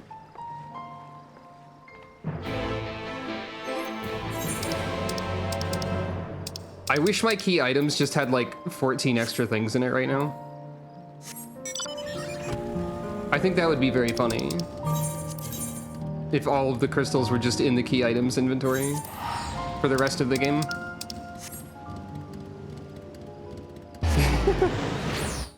Fortuitous tithing. Prepare the giant mirror. Hey look, it's everybody. Well, a lot of people anyway. You certainly took your time. Did something happen? Yes. So the rumors have reached this far. We were starting to worry, but I see we shouldn't have. No? Ah, there you are. Eventful trip? You could say that. It is my pleasure to report that we accomplished our task without further bouts of faintness, a feat we attribute to Tataru's most generous gift. Oh. My ether has been mimicked! A blue mage has become tank, courtesy of me. Also, there's a Final Fantasy VIII alien creature standing there. That's probably fine. We've been apprised of the situation. Suffice it to say, we can ill afford to lose able-bodied citizens during this vital period of rebuilding. Wind up poo-poo. Nothing to worry about. Yes, people have been talking about little else of late.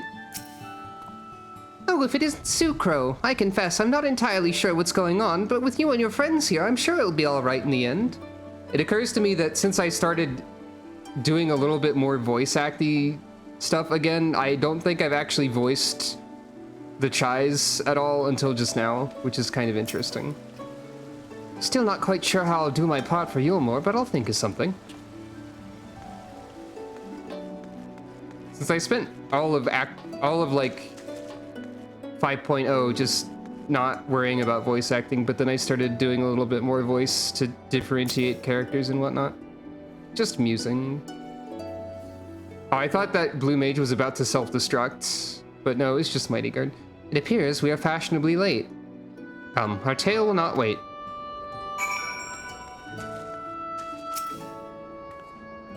This will be my first time meeting Master Chai in his capacity as mayor.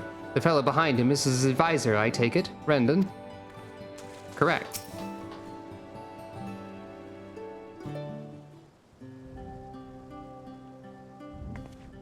Alright, how's everyone doing? Forgive us our lateness. I have a lot of funny Master stones. Chai, my congratulations on your appointment. By all accounts, you are a capable mayor. Did I not have enough spare Archon bread for Y'shtola, or did I give it to everybody else? Oh, I have capable friends, my lady. I must say, it's good to see you looking hale and whole again. Nod, nod. The credit for that lies with my own capable friend, without whom I might never have escaped my abductor. By the way, I got kidnapped. There was a whole event. Oh, right. We should probably explain that. Cool framed picture of fruit up there on the wall that I just noticed.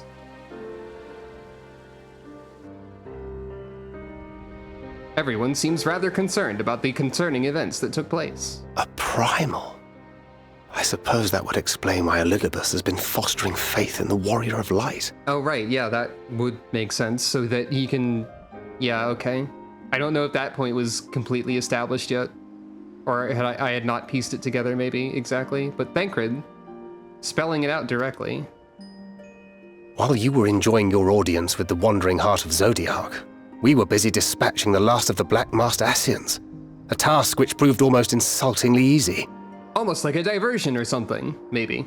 Formidable though we undoubtedly are, they were obviously sent to provide encouragement for budding heroes. Or that. One cannot help but wonder how many times the ploy has been used before. Master Chai, you mentioned that the people of Calusia are similarly enamored of the Warrior of Light. Indeed, though it's hardly surprising given the state of the world. Many are still struggling to find a purpose, and it's only natural that they should take comfort in the tales. This is suddenly reminding me of the meme post of like the please stop praying for my grandpa or whatever it was.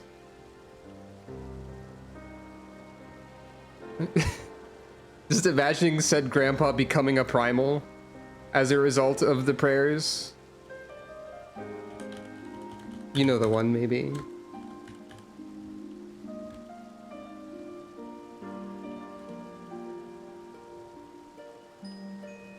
Let's see. Yeah, please stop praying for my grandpa. You are making him too strong. Meme. Please stop praying for the Warrior of Light. You are making Elidibus too powerful. Then the fever has spread to every corner of Norvrent. Ramuh is the grandpa primal, that is true. Though, I guess King Thornton could be argued to also be. But That's just because the Pope has a Ramu sort of beard as well. Anyway, Warrior of Light Fever. We may Everyone have is dealt with his buying black Warrior of Light masked merchandise. minions, but it is plain Elidibus has yet to show his hand. They are banning Warrior of Light trading cards from schools for disrupting the class.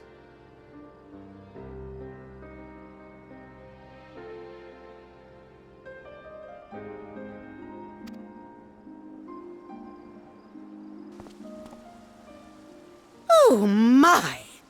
What a spectacular sky! Oh, that sounds bad. What?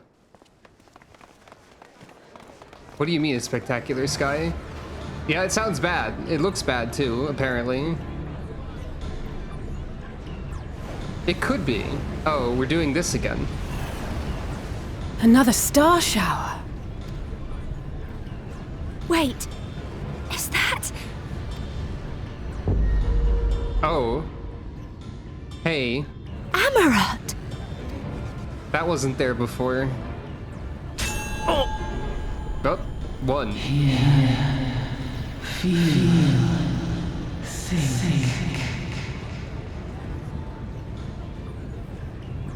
Did you hear that? That voice calling out? No, I didn't hear anything, but... Why do I feel so... like I've lost something dear to me? Does Elidibus seek to awaken more people to the Echo with clearer visions of the final days? Probably. What? Also something.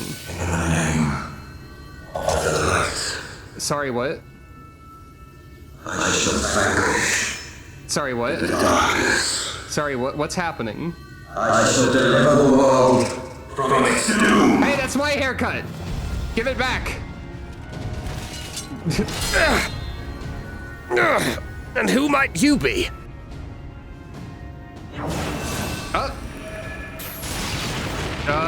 Might want to move out of the way of that one. Okay, we can block it. Good.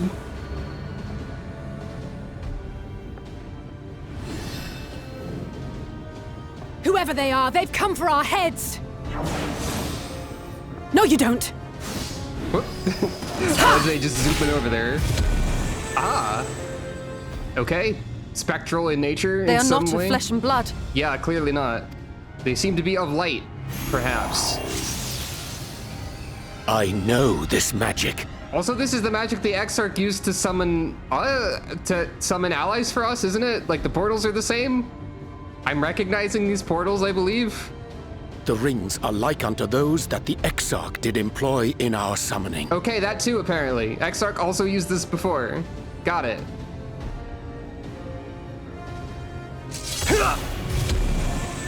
Are you saying the Exarch is summoning them? Probably not. Yet the similarity can be no mere coincidence.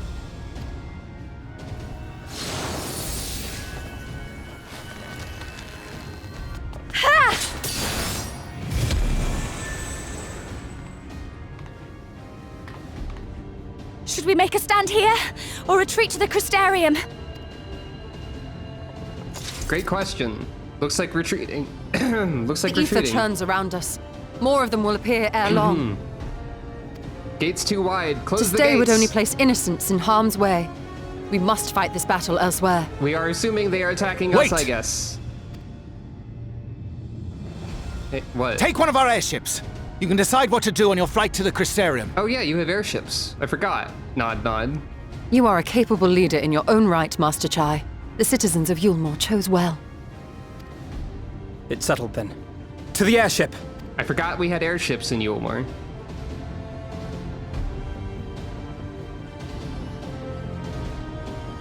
Everyone else gonna be fine though? Are we assuming that these warriors of light, I guess, are not going to continue attacking Yulmore? The what now? The Hero's Gauntlet is now accessible. Are we going to fly straight through a time-space anomaly? Evidence suggests yes. By the way, the weather is star shower. I'm gonna be right back, everybody.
Don't forget to stay hydrated, everybody.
Hello. Staying hydrated is part of the reason why I went away, is to refill water.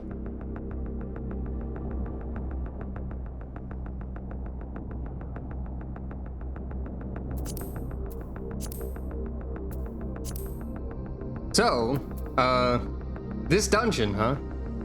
I know... This is what I know about this dungeon. 1, it exists. 2, I have heard the name at least once.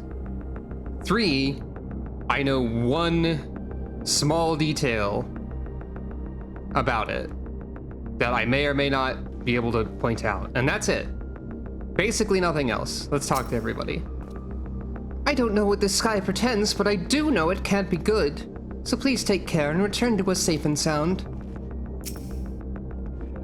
What are you still doing here? To the airship with you. You can thank me later. Oh. Very well. By the way, if you're wondering, how does Rainbow Robin interact with petting Calico?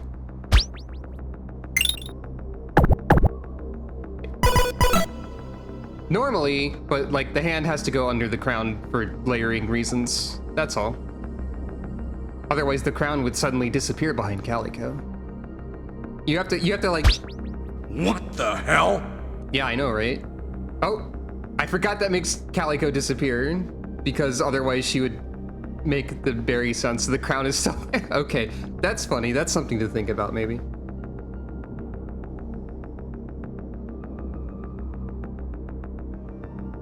I could implement terrestrialized berry, if you insist. I could do that. That would be pretty simple, I think. Technology, all of the stuff I have set up is kind of a nightmare tangle, but like it mostly works. We will see that order is restored in the city. I could also terrestrialize Ochet if you wanted. Go now and do not look back. By the way, if you haven't noticed, everything is cheaper now. How are you two doing? Who were those ghostly figures? Were they the ones talking inside my head? When the stars were raining down, I thought I saw a city in the sky, but then the fighting broke out, and when I looked again, it was gone. Did you see it too? It was so beautiful. So heartbreakingly beautiful.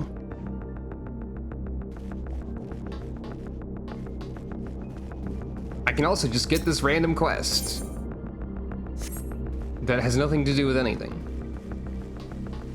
Hey, Kaishir, do you have anything to say about this? Nope. Didn't notice it. That's funny.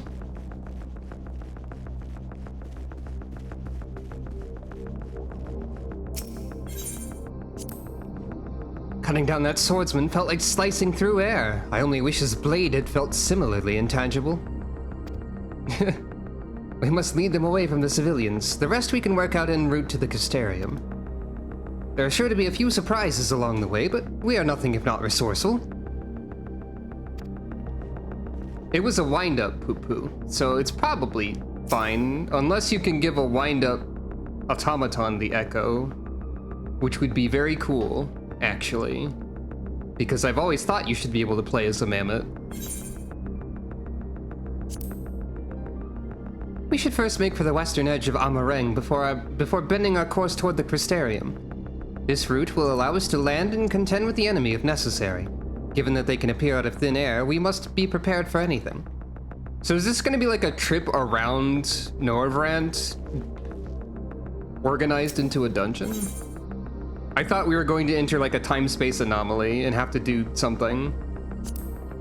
If we are dealing with the self-same magic employed by the Exarch, we may safely assume that our enemies are being summoned from other worlds. Beyond that, all is speculation, but I would wager the fact that their summoning seems less complete than our own has rendered them more susceptible to external influence, the suggestion to kill us, for example. But I am musing again. Let us away ere more of them manifest.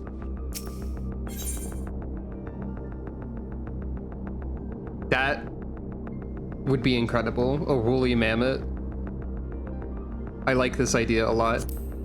I think they were after us. Us specifically, I mean, and that's not all. I sense the aura of light around them, as if they were blessed like you and me. Fiery stars illuminating a blackened sky. By this vision, many and more shall have awakened to Heidelin's voice.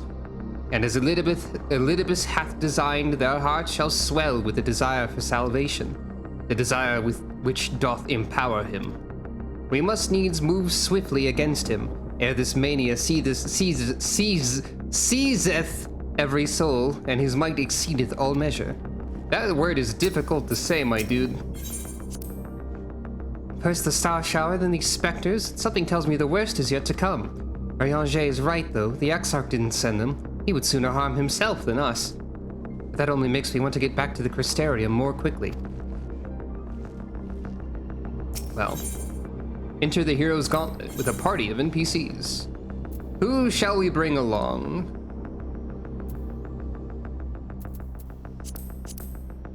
Here we go! Victory will be ours! Our fates are not yet sealed. Let's give it our all! My strength is yours! Our fates are not yet sealed. Off. Except I couldn't. Our fates are not yet sealed. That's the funniest one to repeat to me for some reason. Last time my logic was that the twins and Reen were the least likely to pass out. And that still seems like a great idea, but also... That's true. Here we go! That's fair. Alize also did. Let's give it our all!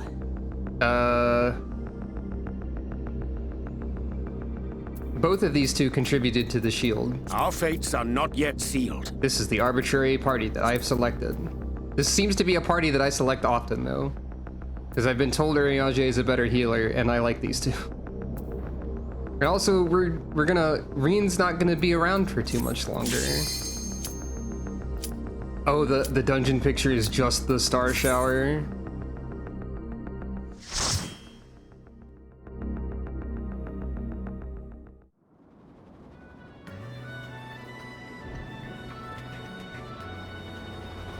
That's also a good point.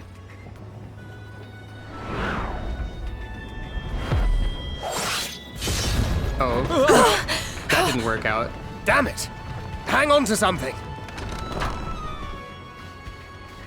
You ever, as a dragoon, get summoned directly above an airship in the air, and then you're immediately like, I know what I must do.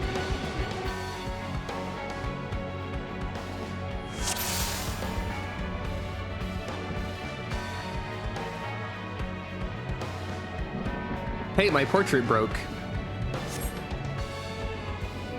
Why did that happen? It's supposed to be this. The weather is still star shower. We are currently in Amarang, as previously mentioned. The music here is very good immediately. Ah. Spectral, White Mage, Monk, Black Mage, and Paladin.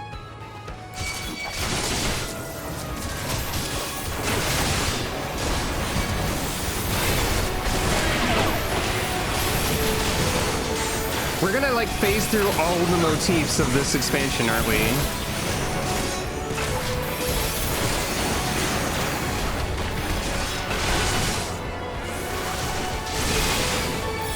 Also, all of these are using, well, no, they're not exactly using like artifact armor. This monk is not using artifact armor from what I can see. Close eye on the enemy and skill names. I won't be able to notice all of them, but I'll do my best. Time has not yet come.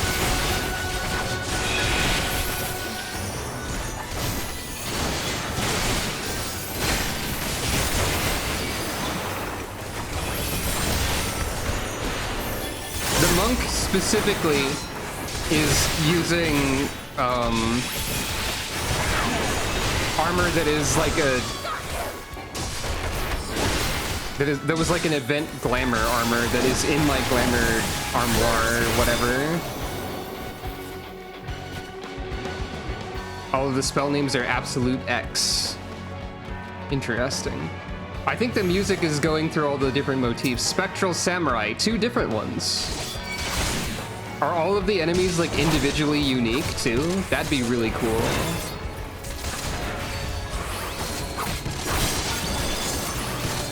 Yama Arashi, Hisatsu Goka.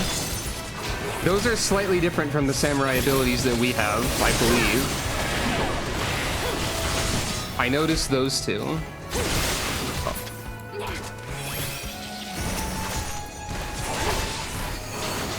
Hisatsu Goka again.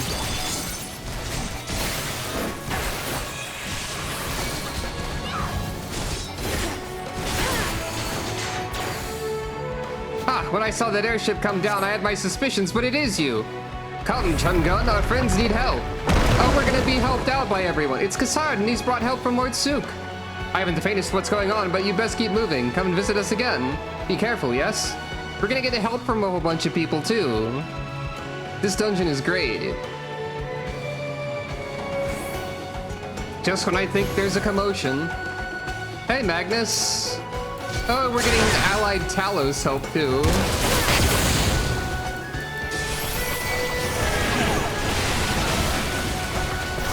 Hey, is this the best dungeon in the game? Just wondering.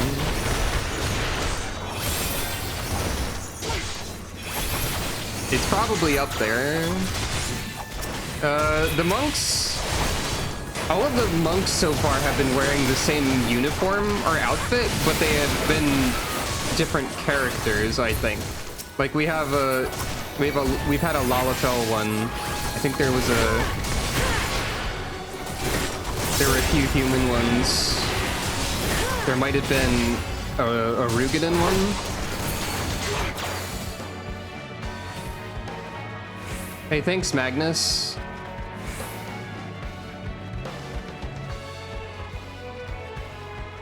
Pleased am I to see that more Talos have been restored, said Urianger at some point. Paladin, Bard, Monk. The monks are all wearing the same outfit, which is unique among the monks because we saw like 2 different samurai. Ah, Dragoon. The Dragoon suddenly joining the fight by landing on it is pretty good.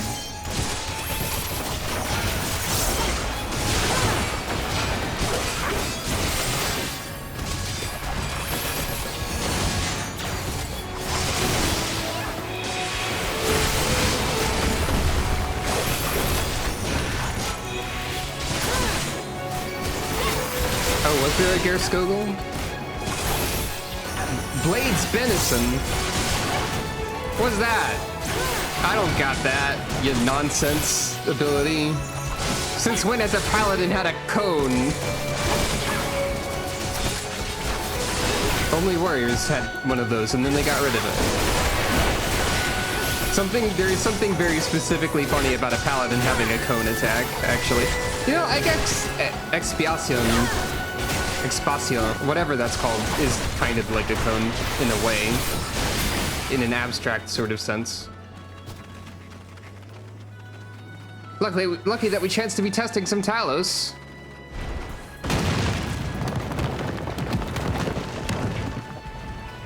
Take care, you hear? Bath and Jarek are here too. Well, it's back to the workshop with this lot. Alright, who's the first boss of this mess then? It's a thief. That's odd. We can't lose, we won't. It's an ultra thief. Like a gust of wind, I shall sweep away the pall of darkness. Spectral dream! The thief is a deceiver? Well, that would make sense. My swiftness knows no equal. I don't know what that means. That's a marker I've never seen in my entire life. Oh, you move there and then do the thing. Oh, that's cool. Spectral whirlwind! This is definitely the sort of thief who would announce all of his attack names. I think.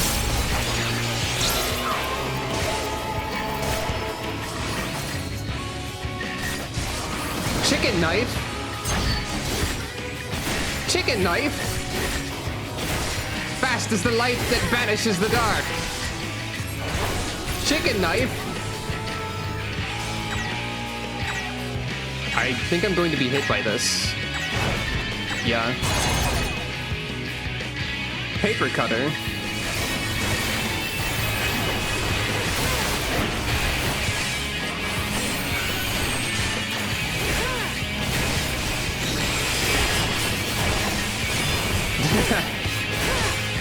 I like that explanation for it. Also, the chicken knife is very powerful. Shadow dash. Everyone's going over here.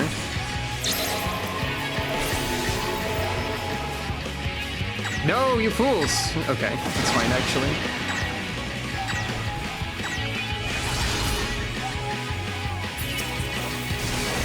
Shoutouts to Alize for doing the gap closer once the AoEs are done. To get back in there.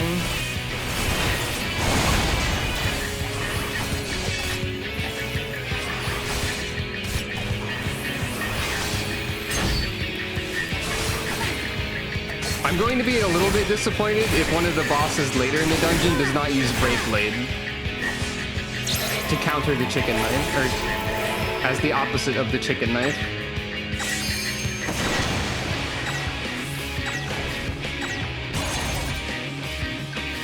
I wonder if this is going to be a recurring marker that we haven't seen before until now. Like, this is the introduction of an attack type that shows up more often. The movement one, or if that's unique to Thief. Either would be very interesting, I think.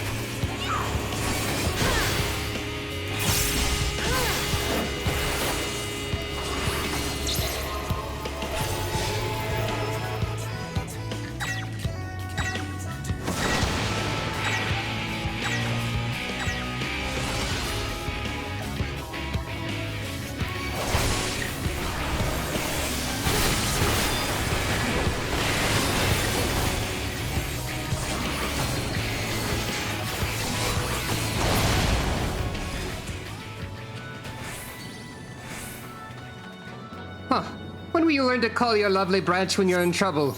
We'll discuss this later, but for now, onward. Hey, Feul. That the king themselves should attend. Savage aim materia. That's a weird price. Also, that enemy didn't, like, poof into light when they died. They fell over first. Time to be over here, yep. We've been waiting for you. Let's have some fun. Spectral monks and dragoons. These are the ones we should play with, right? One of them said, like, why do they glow like that, I think.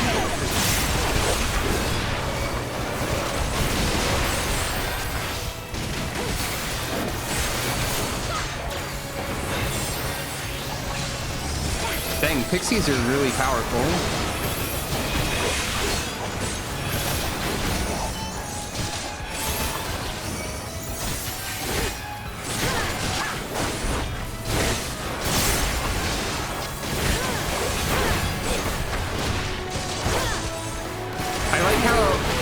I said it already, but I like how the motifs of every like area are in the song too, or like at least a bunch of them are.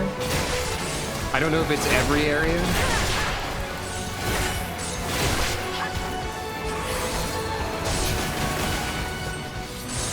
Let's see who's being fought.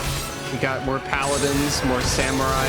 A lot of them have similar uniforms to each other, like, so they're not all unique like in terms of costume.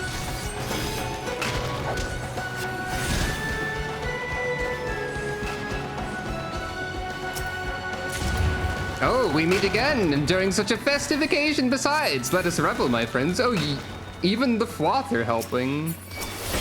That's unexpected. Oh, this white mage is a different uniform, though, like, completely. So there are some of them with different uniforms as well. Come, come, gather ye round and lend an ear to my sweet melody. Oh, you get to use the boss mechanics against enemies. That rules.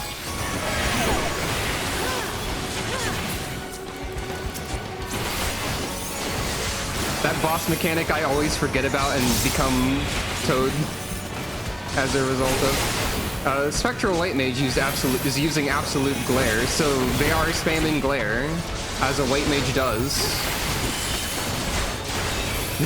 Frog time will continue until morale worsens. That's a very funny sentence. I shall protect you.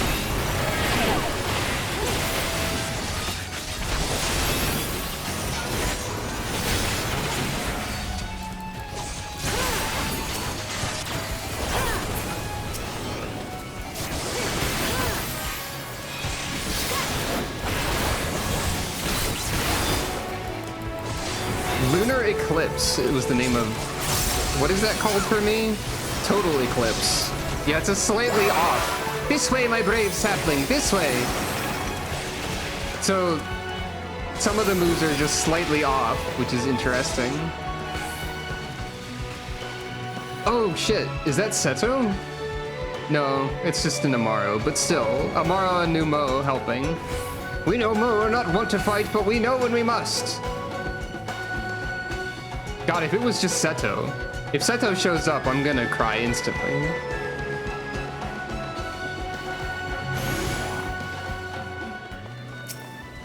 Spectral Ink Mage. Oh, they're summoners. That rules. I want to go to the world where summoners are ink mages. That's awesome.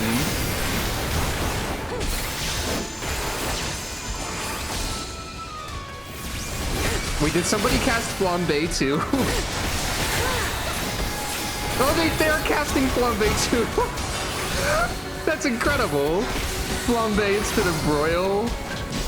They must have had a lot of fun with this one. That's outstanding. The Amaro are fighting. All of the Fae are fighting. Come, my lovelies, come and join the fun. Oh, the ads from Titania.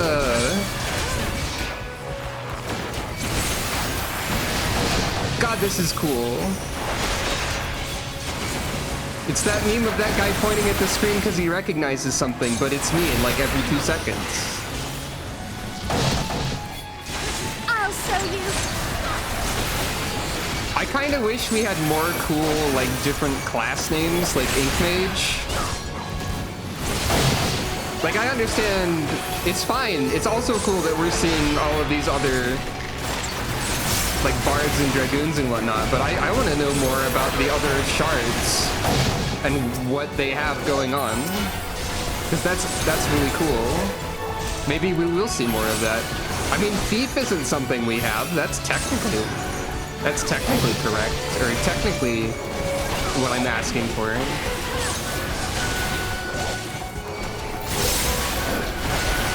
Ink Mage, though, with Flambe.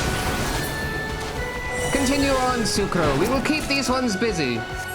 Shadowless earrings. Alright, what's boss 2 then? Oh, we've got an arena surrounded by Leafmen. Spectral Necromancer! Well, there we go, I guess. I got her light. It has a sad tinge to it. Hey. Is this gonna be a reflection of Edda? That'd be really funny.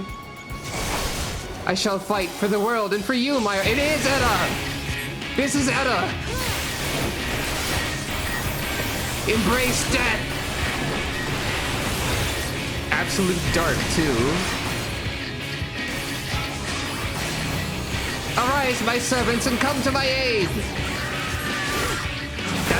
That's a shriek that we know. Okay, what do I do about this? Probably not much.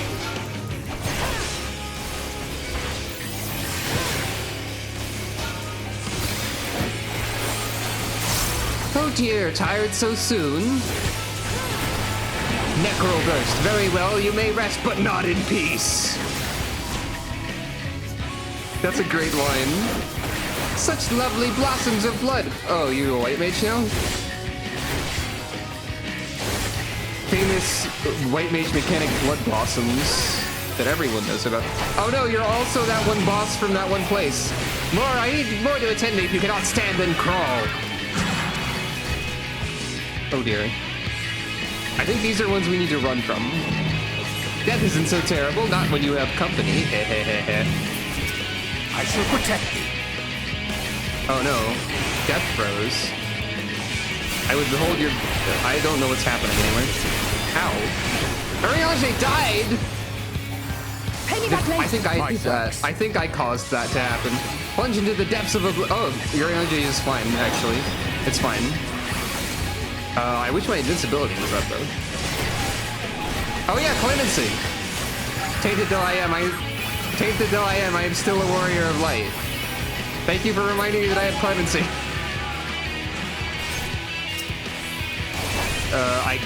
Okay, I guess the blood tethers are ones I need to run from, and the other ones are ones I need to be fine with dealing with. These grounds will be strewn with your flesh. Yeah, Ryoji just stood up. He just decided not to beat it. Reincast Phoenix down? Oh, that's really cool. Why can I outreach you? Is it because I'm tainted?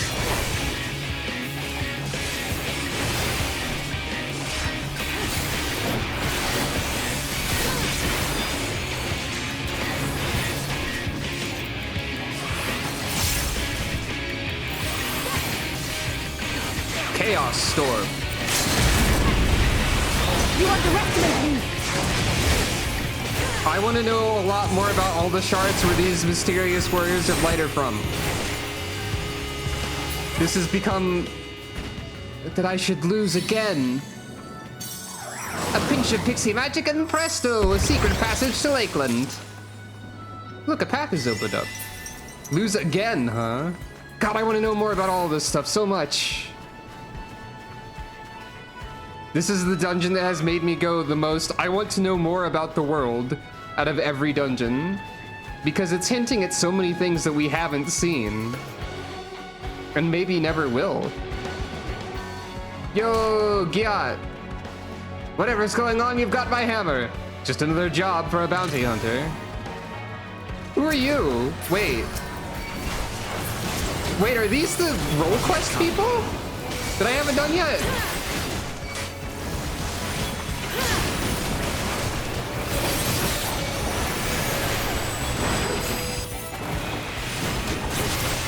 It's funny that it pulled the two I haven't done yet first, or two of them. Yeah. That rules too. Everyone is here. They sure are. man.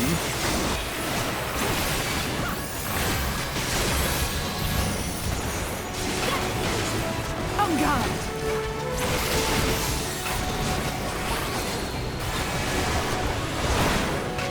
I'm trying to think of who the final boss of this dungeon could possibly be.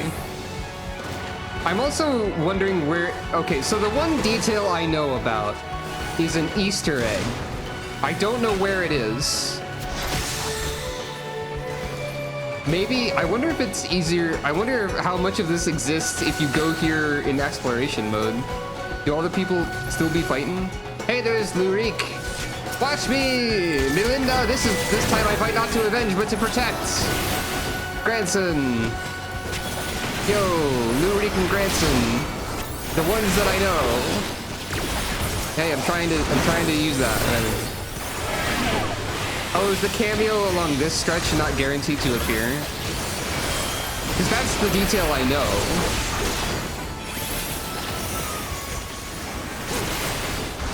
I'll talk about it more later.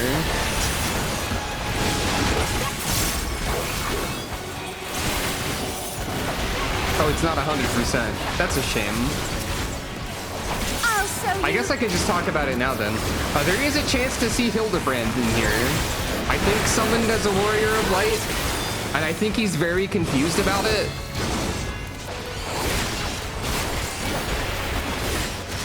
That is the detail that I knew, is that Hildebrand made a cameo.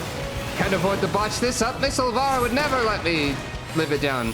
Are they your friends, Sucro? I guess so. I got kind of mad at Lurik there for a bit, but I'd say we're probably friends. It erases an entire mob if he's summoned. Oh, he's an enemy then? You fight him?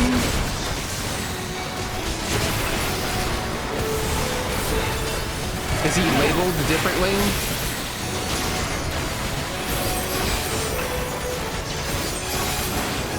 Not ashamed to admit the offer of drinks has fired me up. He's right there. Where?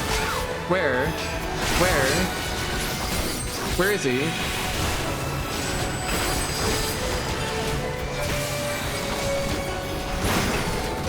Where is he? Oh, beat the enemies first. Okay.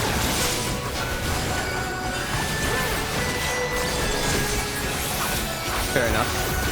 I shall protect thee.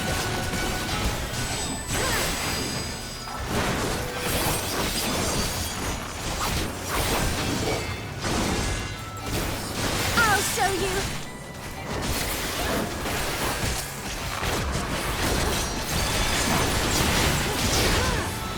To the east of where I am. Like, using what measure of east? Camera direction?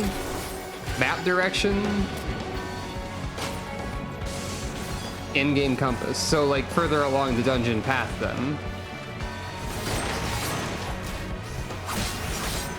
I assume. No? But that's what east is. Also, there's a very FF1 Warrior of Light. Go back.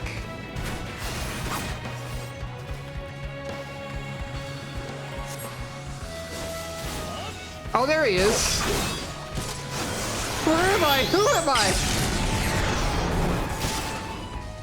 I found him.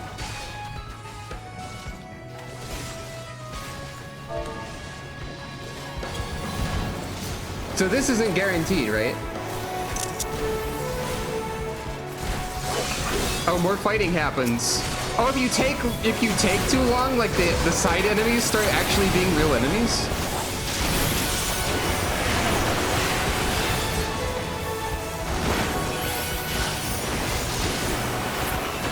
Apparently.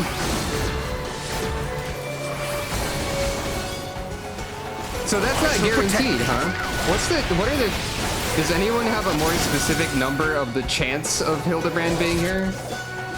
He's very confused. Good God, who in the world punches like that, says Alice about something.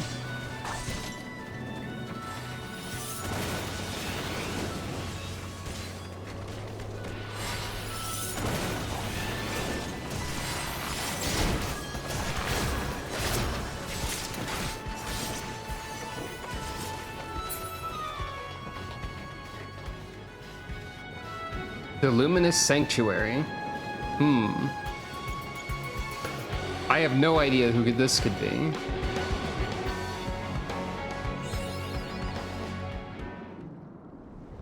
Is it really mapping the realm when the realm is where we're traversing the area we've already been in? Oh. Radon the Star Scourge? Distant Ideal, Spectral Berserker. Oh shit.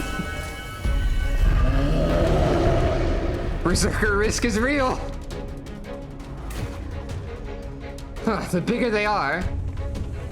Alright, so are you like equivalent, are the Thief and the Berserker equivalent to someone, I wonder? The Necromancer is definitely Edda. But anyway, Star Scourge Radon, I guess. You know, that does fit with the Starfall. Come, servants of darkness, I'll bathe in your vile blood! Beastly Fury.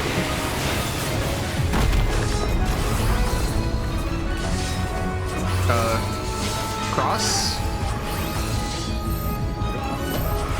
Wild Anguish. Magic vulnerability up. Oh no. Are you going to do the magic underflow berserker glitch? I'll rend your flesh and crush your bones.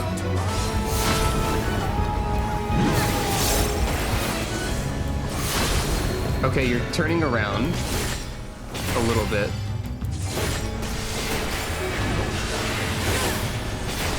Beastly Fury. Yeah, paying attention to the NPCs is a good idea for sure. I'll do my best. Darkness must die! Die, die, die! Okay, so I guess we don't go in there. Okay, that was an AoE indicator. Oh, you made a hole.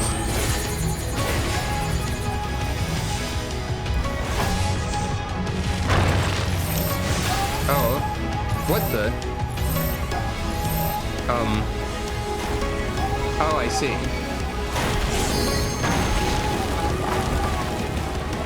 4 stack markers. You gotta stand in the pile, got it.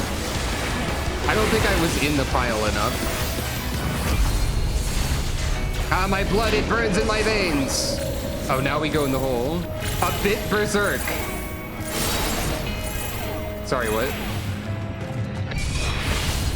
What does that mean?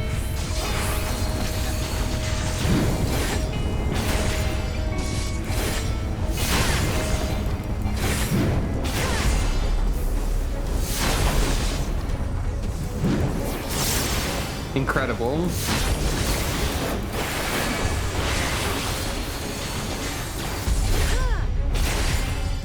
Why are we all standing around the crater? Oh, right, because it pushes us back. Yeah, that makes sense. Okay. Oh, right. My bad.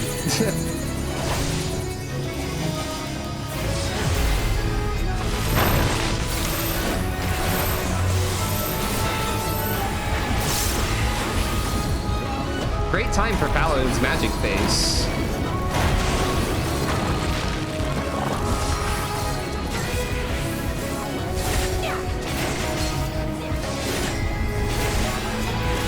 Hey, what do you think the odds are that the holes in the battlefield are a reference to one of the fights in Final Fantasy V that is the most annoying to have a berserker in the party for? What do you think the odds are of that? I would say they're not 0.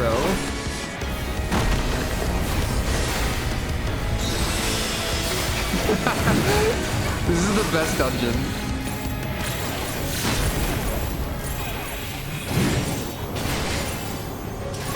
The magic vuln?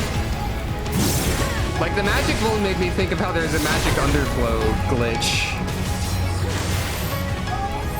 Very specifically. Rena's gone berserk. Oh no.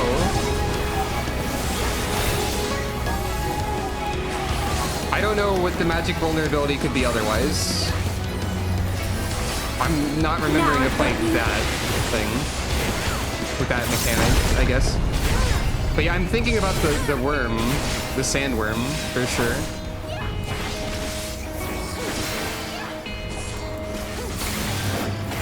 Look, sometimes you just have to walk into the Berserker pit.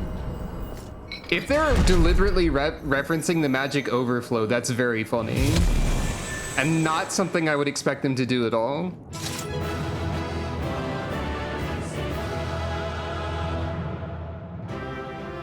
You know what would also be very funny? If they made an expansion with 3 jobs in it again and they were Thief, Necromancer, Berserker. They wouldn't do that, probably. Not those 3 at least. Necromancer, I see having a chance. Berserker is already Warrior, Thief is already Rogue and Ninja. I don't know how they could do... Oh, the Craters are still here. Wait. Play dead. Yamcha. Yamcha Dragon Ball Z. Teehee, okay.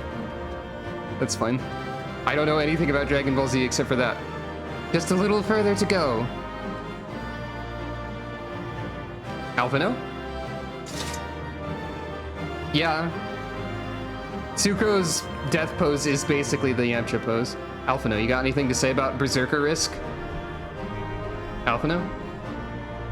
No? Okay. What do you think? Dare I say we've seen the last of them? I wouldn't dare it, personally. What do you think? You're still trying to process that you were a Berserker for a second, probably. There can be no doubt, 'tis indeed the Exarch's magic. That proved quite a detour, but all's well that ends well. Okay. They were all bathed in light. Why? Alphino, tell me your wisdom. Many thanks to those who came to our aid. Good wisdom. That's a good wisdom. I think you would have ended that sentence, from my understanding it, poor Yamcha will never live. That's my understanding of the situation anyway. I think that's the last of them. Wait, are the Craters also still here in the cutscene? That's very funny if so. Apparently even they have limits. Nevertheless, we should remain vigilant.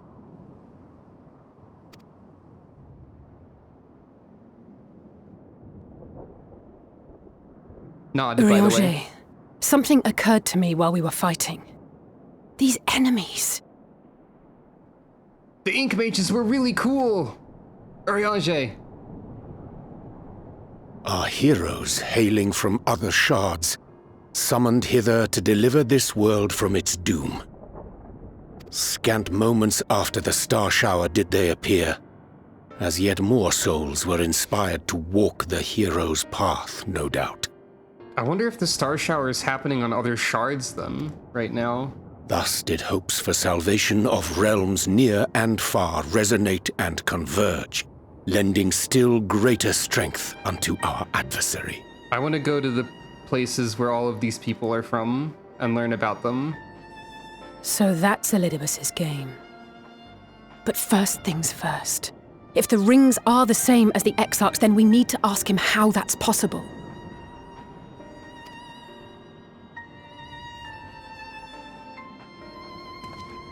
The Crystarium is close. Let us press on. Gasp. They come. They what? Who does? Oh. Berserker 2, 3, and 4, and 5, and 6, and 7. The Berserker risk is out of hand.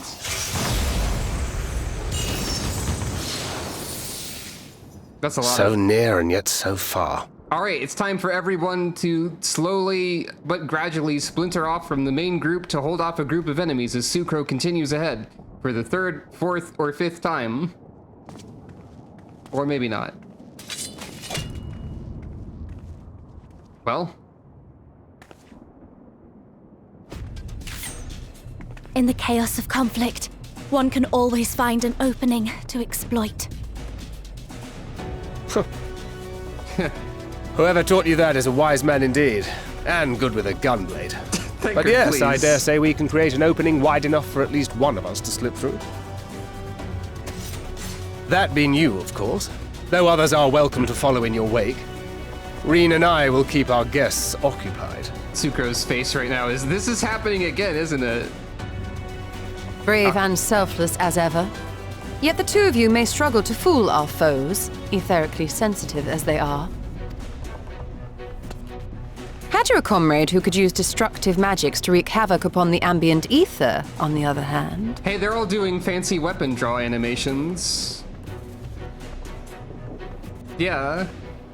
Were these just like regular weapon draw animations before? Probably. Card! This card says, I will win. Very well. I too shall assist in the diversionary effort.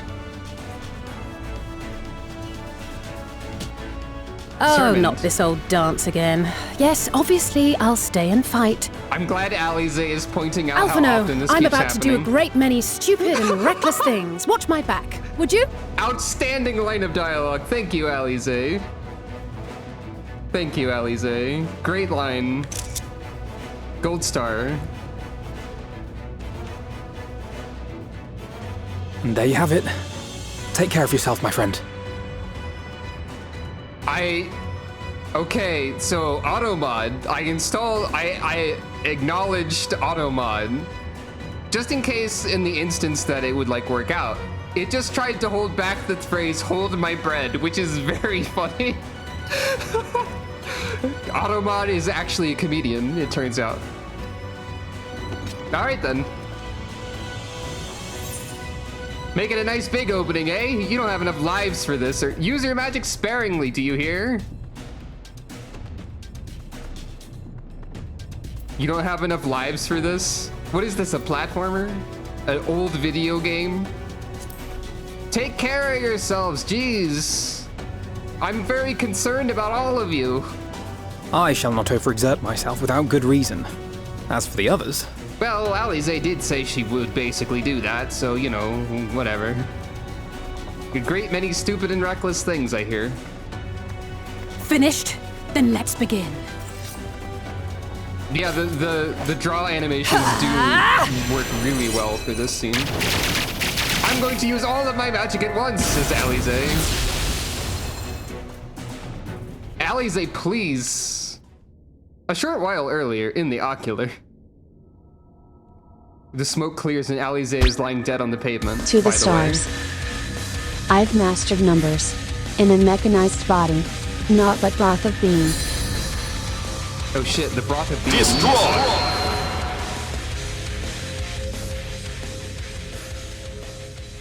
Well, it's glowy now. Does that mean... Tis done. Is that good? Sounds good.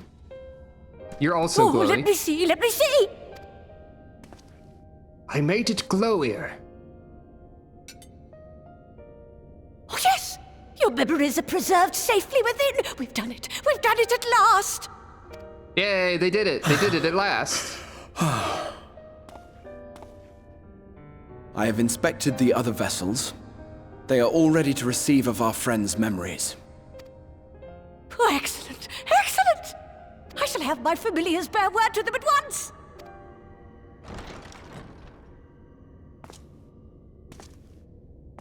Oh.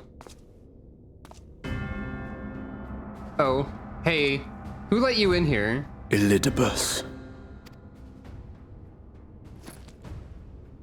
Just slowly, silently putting away the It was vessel. not until I observed Soul the vessel, battle whatever it's between called. Emmet Selk and the Warrior of Darkness that I realized what I must do. Yeah, probably not let in. I will summon heroes from other worlds unto the first, just as you did. Why did you go and tell him this, though? Their presence shall serve to empower me, granting me the strength to crush my enemy. They will make a really cool dungeon. Though it pains me to disappoint you, I feel compelled to explain that the magic in question requires no small amount of preparation. And then Elidibus is going to do it instantly anyway. But probably. you assume I require my champions to be summoned in their entirety. I do not. Their souls needn't even be whole. My purpose requires no more than their burning desire to vanquish evil.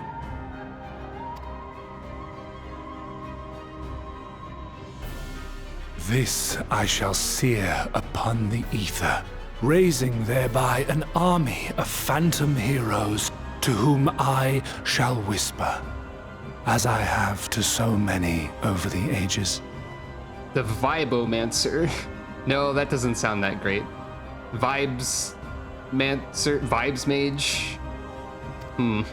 We'll think about it. Here lies darkness. Must be workshopped, that one. It must be destroyed.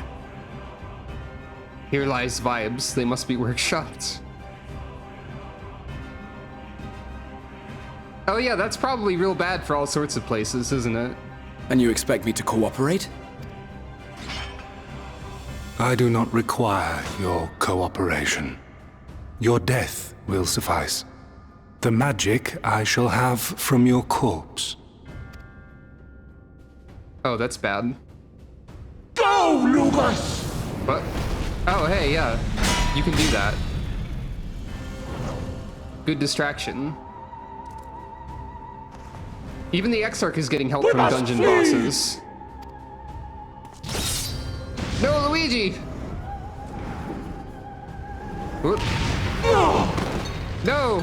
Beck Luke! No, the shiny thing! Those are all very important. But what is this? Oh, you're gonna use the memories in that to do the thing. That's a problem. Oh, you conveniently put all of your magic into a crystal for me to use right now. I don't even have to kill you. Great. Sucro's moving. She's going. Huh? What? Oh no. That's gonna be one of the friends we've recently made, who's dead now, or something. No, wait. Oh, no, that's them.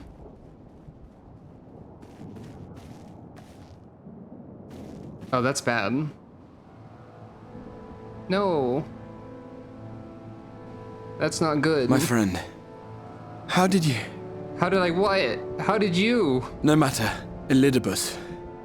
He took us unawares. Hey, you're more glowy than before, and also more pixelated. Exarch your filters.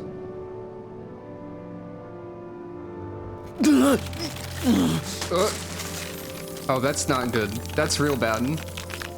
Your robes are also crystals.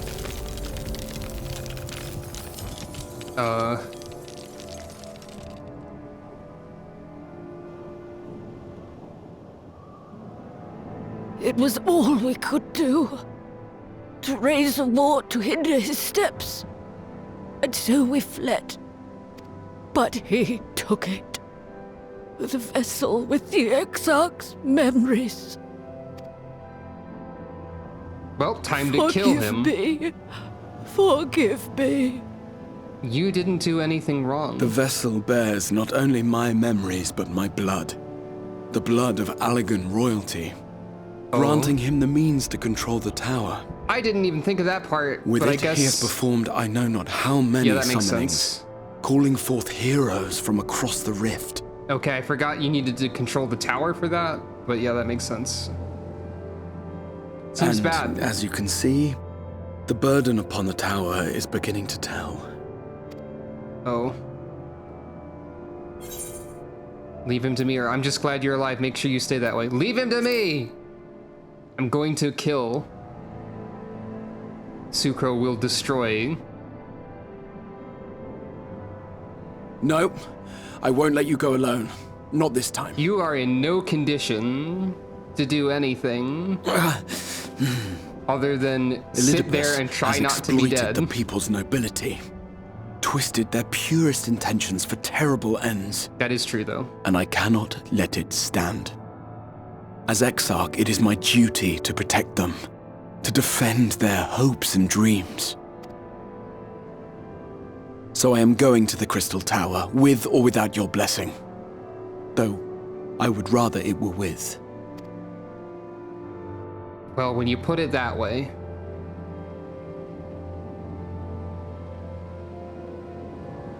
Let's go. Nod. Thank you. I'd join you, but I would only be a burden. Better that I remain here with my gremlins. Something about that sentence is very funny. Or not very funny, but slightly funny. Better that I remain here with my gremlins, I say sadly. I shall send help. Lying on the Stay ground. strong, my friend, and take heart. By binding Elidibus within the tower, we have done more than simply delay him. Love those gremlins. Much like our adversary, I am not wont to show my hand prematurely, but the time has come to bring my strongest card to bear. Are you going to activate a super cool tower defense system? Like, not the kind of tower defense that's a video game genre, but the kind that's a defense system in a tower. Are you going to play Exodia? Shh. I'll keep your secret, I guess? Okay, what are you doing? You're activating the theme song. That's a good start. To the tower! Gotcha.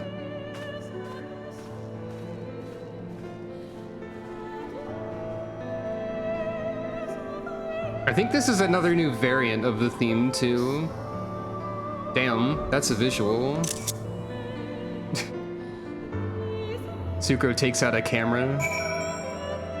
Weather is still star shower. With your permission, I would make a brief stop at the sensor gate, just long enough to send the guard to Beklug's aid, you understand?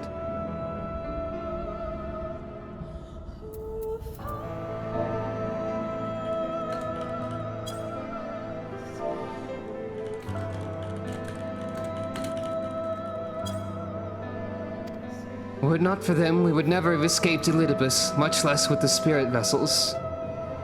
Though mine fell into our foes' clutches, Beklug gathered up the rest at great risk to themselves. I must see that they are safe before we press on. Enough good people have given their lives that I might fulfill my duty. Yeah, I think this is a new version of the theme. Are we in the overworld? Yes. This is not an instance. This is the overworld with the star shower happening in it.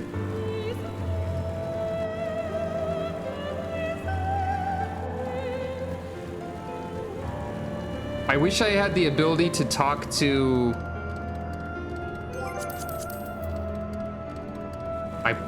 hold on. This is going to be a weird thing to do.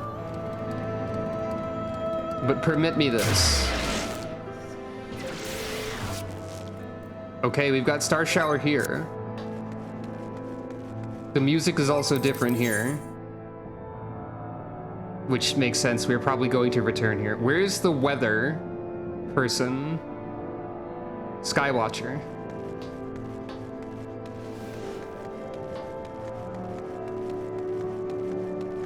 Skywatcher.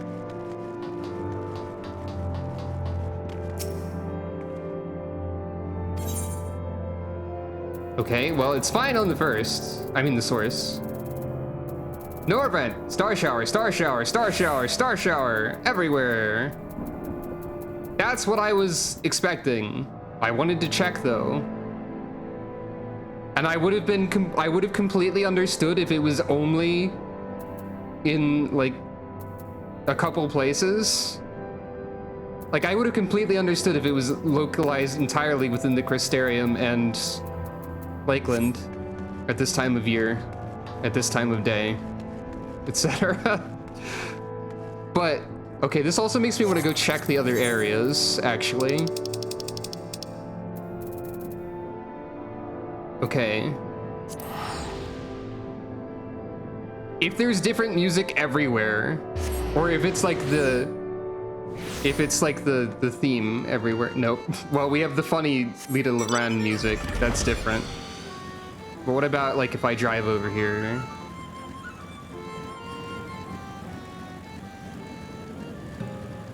Okay, music's not different everywhere, but it's definitely still Star Shower going on. Wow, the visual of the castle with Star Shower behind it is kind of striking, even though it's not something you're intended to go look at. Huh.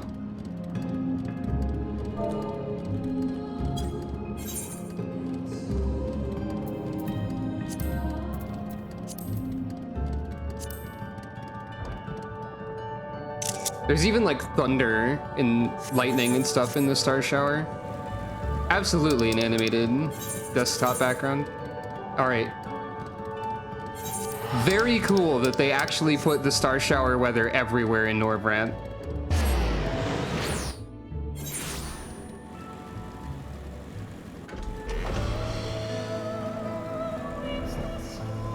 I'm glad I checked that. I feel smart when I think of things to check that aren't obvious. Or when I think of connections that aren't obvious, like with Edda. It's good to feel smart sometimes. Okay, Nervous Garden.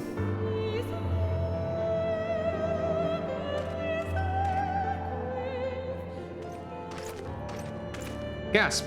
Warrior of Darkness, Exarch, forgive us this paltry greeting. We were not notified of your coming. It wasn't planned. I need you to assemble a rescue party. Our friend Beklug lies wounded in a clearing to the west. Pray go to their aid with all haste. At once, my lord. May I ask how they came to harm? There have been reports of enemies in our midst, specters who appeared after the star shower. Did they have something to do with it? Yes, the man who attacked Beklug is also responsible for the star shower and the appearance of the specters. I have no time to explain, but know that the individual in question does not seek to do indiscriminate harm. If you do not bar his servant's path, they will not turn on you. You are to leave this foe to us, understood? Meanwhile, I ask that you alert the rest of the guard and focus on maintaining calm in the city.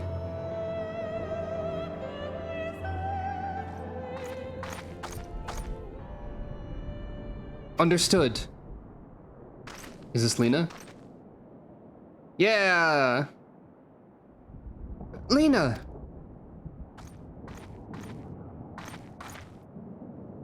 I shall take charge of matters in the city. Find Beklug, now!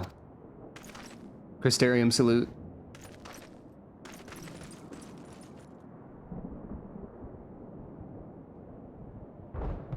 No time to explain. Glare. The graver the matter, the less inclined you are to speak of it, even when it is plain for all to see, like what is happening to you. Lena, this time there truly is no time. I know, my lord. Were matters otherwise, I believe you would even be willing to speak of your past if pressed. Yet I remain afraid to do so. Afraid that what I might learn would make a stranger of you. Forgive me, there is no time. Oh no. Perhaps a few words are in order. Or we need to get... Perhaps a few words are in order. Say something. She's basically your daughter, dude. Come on. Indeed, time must be made. Give her a hug. Lena, do you remember the time you got lost in the tower when you were little and I searched for you for hours on end? And the cake I baked for your 10th name day? That hideous lump the good people of the Mean covered up with beautiful candles? And your hapless first encounter with the Sin Eaters as a guard? Afterwards, you threw yourself into your training pretending nothing was wrong, though I could see the tears in your eyes. All these moments that we shared, all the feelings that accompanied them, they are as real as aught that came before, and nothing will ever change that. Will ever change what we mean to one another.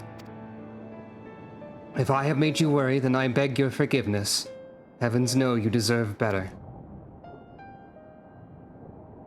Through the darkest of times, you have kept faith with me, standing tall as a proud daughter of the Crystarium, as an example to us all.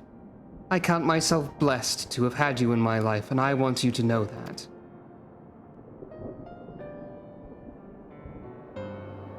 Why do you speak so, as if this were our last meeting? Truly, you have a knack for making people worry. Sucro! Besides, it is you who is an example to us all.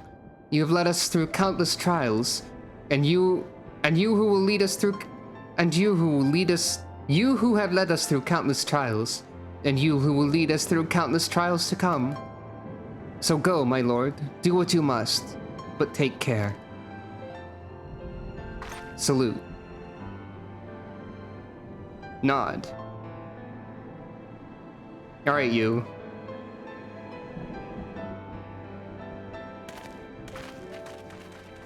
Time to sprint!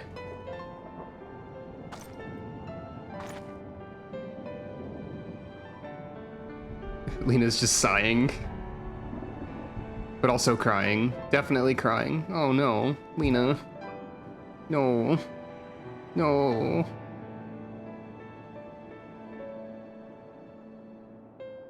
I think, like, I know a lot of people really like Graha, and a lot of that is tied to, like, this part of the game, like the 5.x patches. But I gotta say, oh hey, cool seal, that I think the 5.x patches also do a lot for Lena's character. Like, I think there's a lot of, like, character building for her as well that I don't see people talk about as much, and I think, like, I like both of them a lot, for sure. Someone in the background? I have no idea who that could be.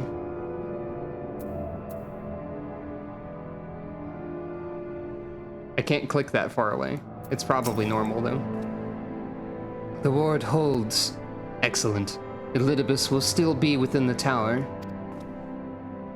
Our foe's sole purpose is to destroy you, and to that end he has summoned heroes from other reflections, empowering himself with their hope even as they occupy your comrades.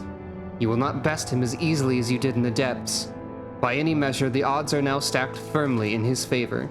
Sprinting Dragoon! Da da da da da! Da da da! I don't know why the Indiana Jones theme came to mind.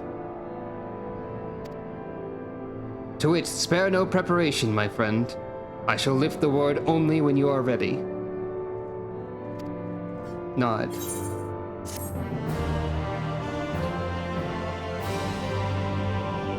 You may now enter the Hero's Gauntlet in the Trust system. Next up, question marks? Hope's Confluence. You're ready then? Very well. I shall lift the ward. It's time we finished this. Or, you know, it wasn't so long ago that I watched you seal the place up. It's time we finish this. Hey, there's a mystery person approaching. And finish it we shall, for no hero our foe could summon to his side shall ever compare to you. And as for me, well, no ally you could summon to your side will ever try harder, that much I swear. So come, my friend, let's finish this once and for all.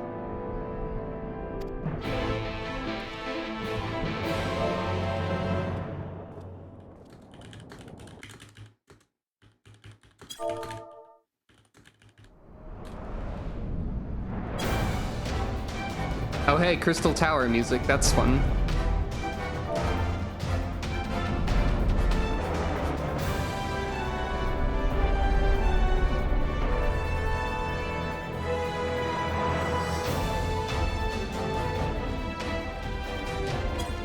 Not here either. We must keep climbing.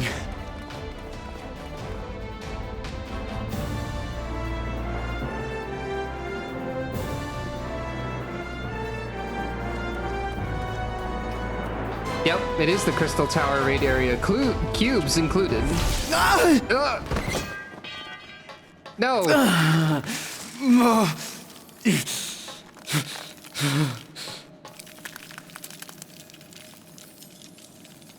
That sounds really bad.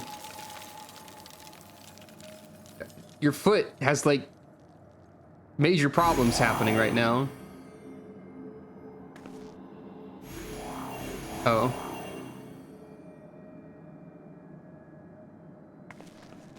Dang it, Elidibus.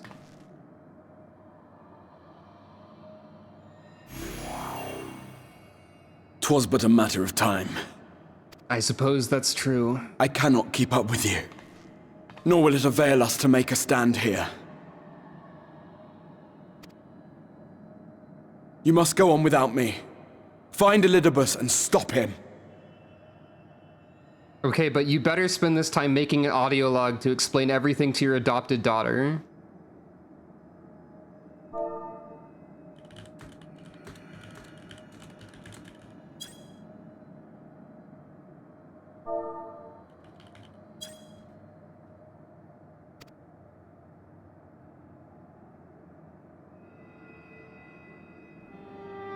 Worry not, my friend. I'm going to worry. Though I am no warrior, I have learned to hold my own over the years. I suppose.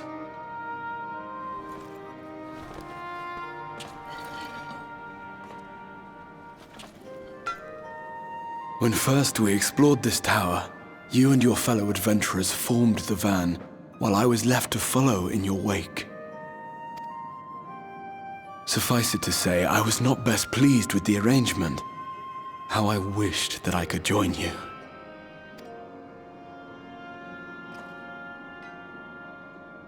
And now I have, here where it all began.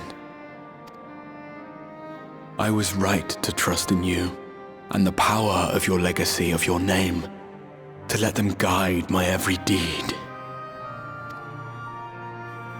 Gasp. For Elidibus is my name. Oh. And my mission. Guiding my every deed. Hey, remember how we drew a parallel between those two, like, a bit ago? Now it's happening on purpose in the game. Why me? Or did you never consider other paths? Why me?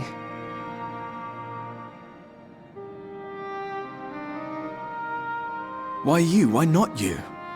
Had I chosen He's another, we completely would never have flustered made by it this that far. immediately. Or do I mistake your meaning?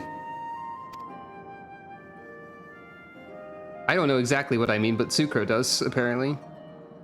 Elidibus spoke in similar terms, you say? How curious. To answer your question, then, I made my choice for reasons which seemed obvious to me, but may not to any other. Did you know that I was the protagonist? There were the expectations I placed upon myself before beginning my slumber, and the expectations of those who roused me. Of course, I had the choice to turn my back on a lot of it. But in the end, it was no choice at all. Gasp.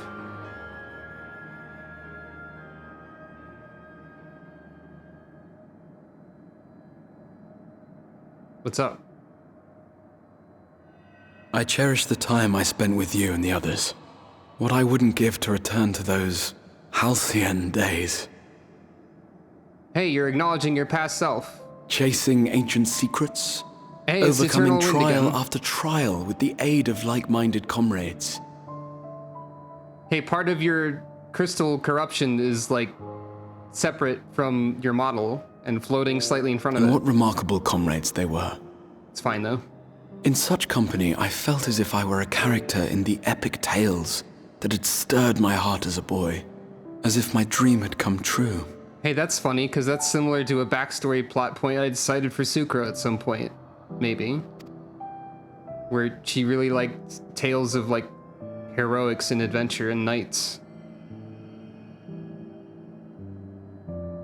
It hadn't, of course, for I was no hero. Neither then nor after. Though the world to which I awakened and the first were beset with myriad problems, I rarely knew how best to play my part. You did a really good job, though. There was, however, one thing of which I was certain. That I could not bear to let those dear to me meet a tragic end. For someone allegedly so uncertain of what to do, you honestly did a fantastic job. Well, that's a lot of guys.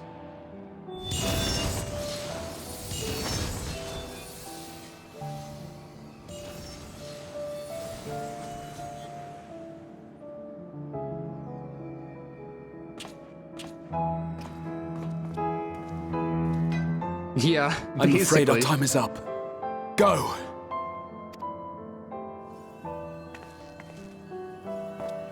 Rest assured, you haven't seen the last of me. I wouldn't dream of playing my trump card save in your presence. But I don't get to see you draw Exodia? Well, alright then. Time to sprint. Thank you for buying enough time for my sprint cooldown. Oh yeah, you have break. Seems like it works pretty well on spectral entities, all things considered. I wasn't sure that was gonna work on ghosts. Light ghosts.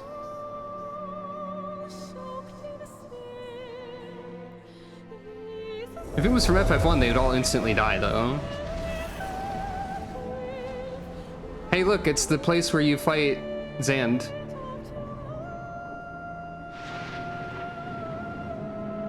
And then one of the stars falls on his head and makes a cartoon donk sound and he falls over. Memories of a possible future.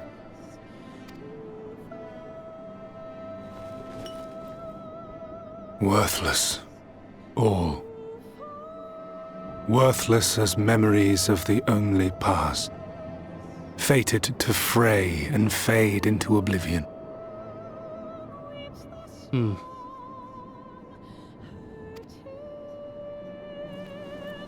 Leaving naught but a gaping void.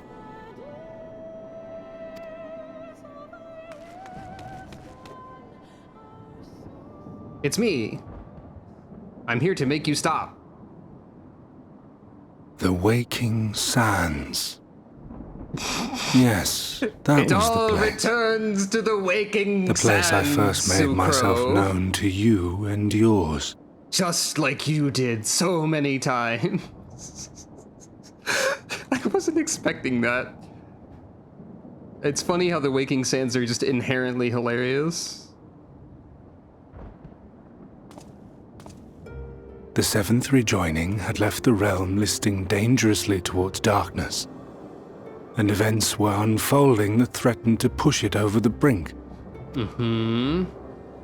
Thus did I approach you in my capacity as emissary, thinking that you would make a useful pawn. Too bad. But I was wrong. And for my misstep did La Habrea and Emetzelk pay the ultimate price, leaving me the last of the unsundered. My remaining brethren, fragmented as they are, cannot hope to see our mission to its end. It falls to me alone. Defeat is not an option. I will strike you down. I will resurrect Lord Zodiac, and I will bring back those who sacrifice themselves to call him forth. Hey, I think anyone making a mistake that got 2 of their friends killed would have a strong reaction to this. Probably. So I would say this is actually relatively normal in that sort of way, probably, maybe? Maybe.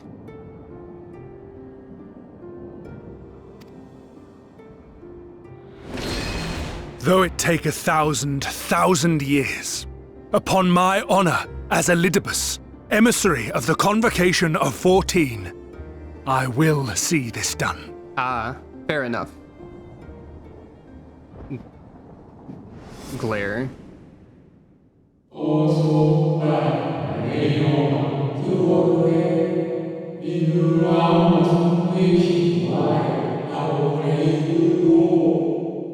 Ethlodius, you're artifacting a little bit in this flashback, but know that his devotion is not without reason, even if he himself can no longer remember what the reason is, what that reason is.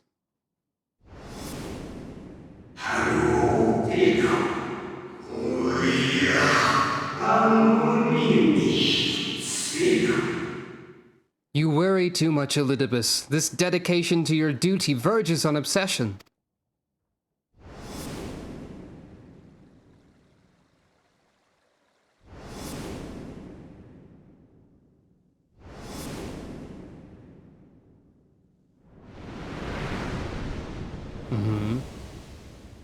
Hey, Emetzelk.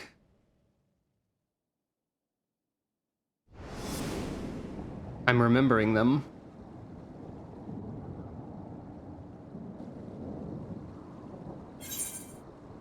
Those who once relied upon you are no more, or however hard you struggle, you will never bring back the convocation.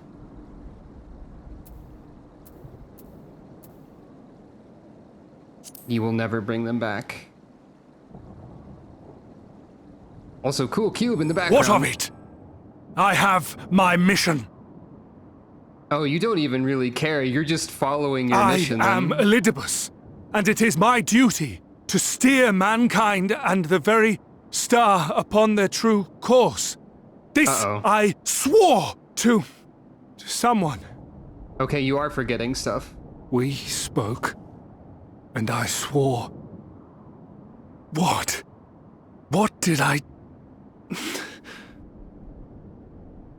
Uh-oh. Yeah, that was well acted for sure. Yeah, absolutely. Coming apart at the seams is a great way to describe it. This pain, this torment, is nothing. No more than must be suffered to deliver the world from its doom. No more than any of you malformed creatures have known. Even should you lose all that is dear to you, even should it cost you your life, you bear the burden and fight on, kicking and screaming until your last breath is spent!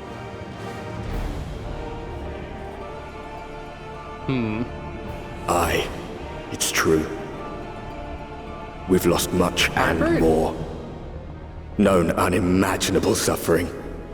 But through it all, we never, ever forgot what was dear to us. And that's what gave us the strength to carry on. You've no fight left to fight, or I will put an end to this. You've no fight left to fight.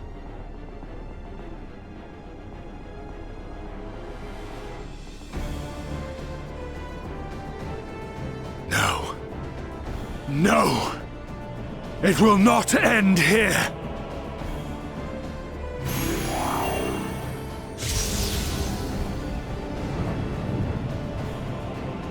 Champions from beyond the rift, heed my call. The time is come to deliver your brethren from darkness. My heart's sole desire is a world free of sorrow. Join with me now in hope and prayer for the salvation of all.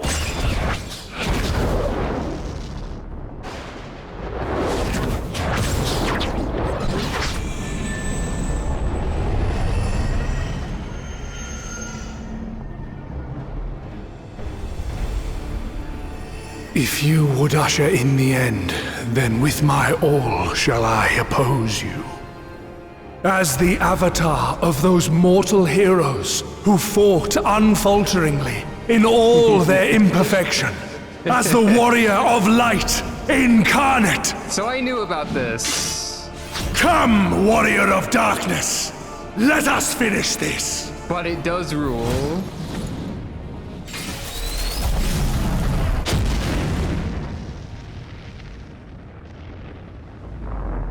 What? Nope. I've got a cool stone. Oh, yes, the theme. Herein I commit the chronicle of the traveler, shepherd to the stars in the dark. Though the world be sundered and our souls set adrift, where you walk, my dearest friend, fate shall surely follow. For yours is the 14th seat, the seat of Azim! Azim? One of those. I'm gonna go with Azim, I think. But hey, we know the 14th. An invocation of Eld. Though not of Heidelin's making. What are you? That's a great question. But it's one I'll have to answer later. It matters not. You are the After enemy. you die. And you will fall. Even should it cost me everything, I will not forsake my duty.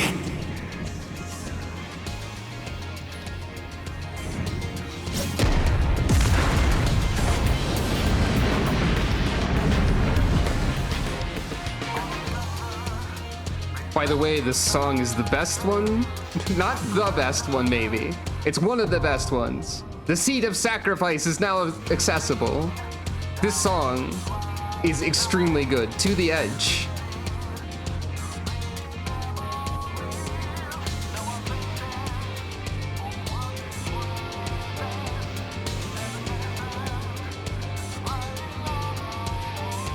And yep, it is a song that Soken wrote in the hospital while battling cancer.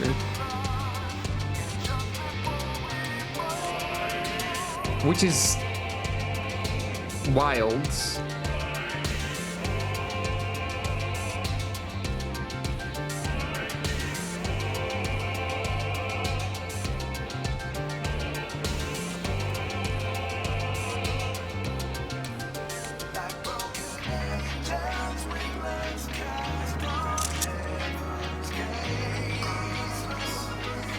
I will be right back.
here again. The one thing I know about this trial, which I did remember beforehand, though I was sent a reminder of it as well while I was away, is that there is a required tank limit break 3 in this fight.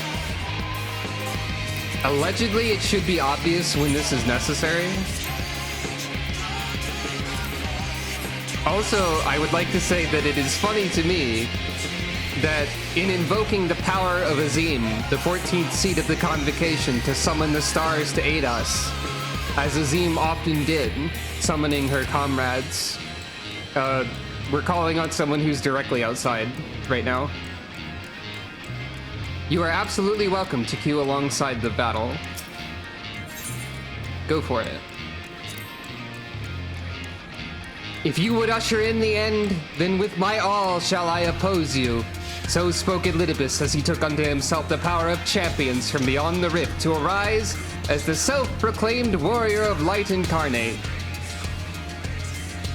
Yet, as resolutely as your foe believes in his cause, so too do you believe in yours, unless light and darkness must collide. Invoking the ancient magic imbued with the memories of Azim, the forgotten final member of the Convocation of 14, you summon the stars to your side and prepare to face your foe in a battle to steer the very course of the world. Instant. Okay. Check the weather once I get in the fight. Got it. The fact that it was instant, especially after the buildup of me actually reading the description, is kind of funny to me. You might still have a chance if the healer is asleep.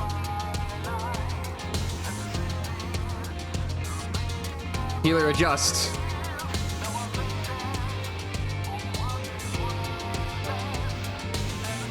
Healer adjust.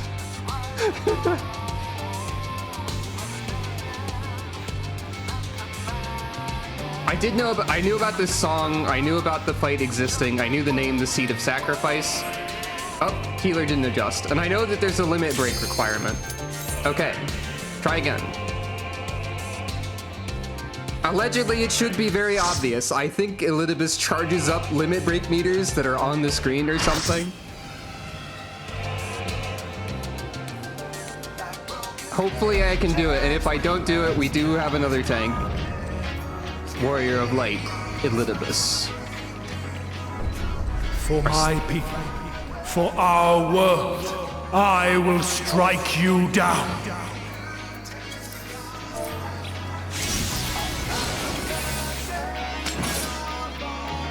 Oh, I didn't fix my portrait. Oh no!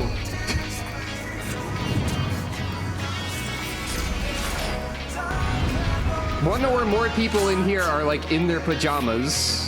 I summoned them from their nap. I didn't fix my portrait. This battle shall be our last.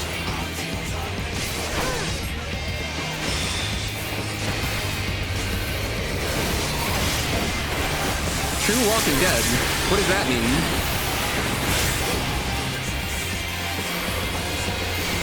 It's fine though, I think.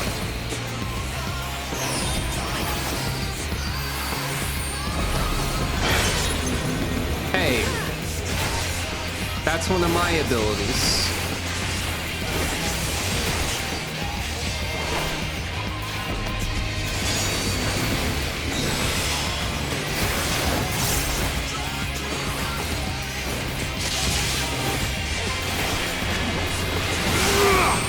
Two. Absolute Fire 3. Okay. I don't know what that meant. Play, Absolute Blizzard 3. Oh, that was a pause button. Oh, that means I have to move. That's what that means, probably. The pause, I thought it was a 2, Roman numeral. Be gone! Spawn of shadow! I get it, I think. I don't know what that means. Darkness must be destroyed!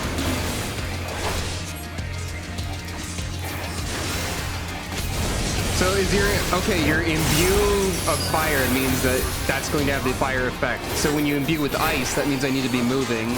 Gleaming steel! Light my path! That sounds like a thing to mitigate, maybe.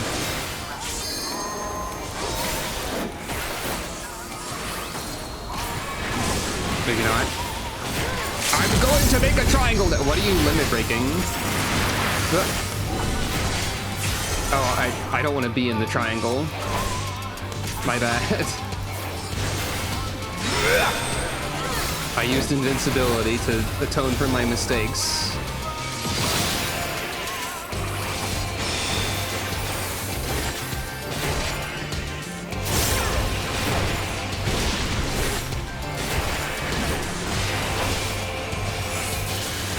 I've noticed you haven't done any telegraphed tank busters yet. Be gone!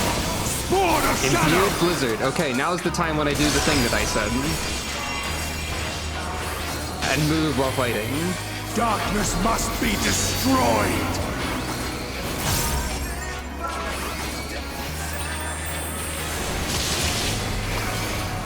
Unless that doesn't matter if you are not in the circle. Even with all this power, it seems I'm hard-pressed to lay you low. Ascendance. Is that good?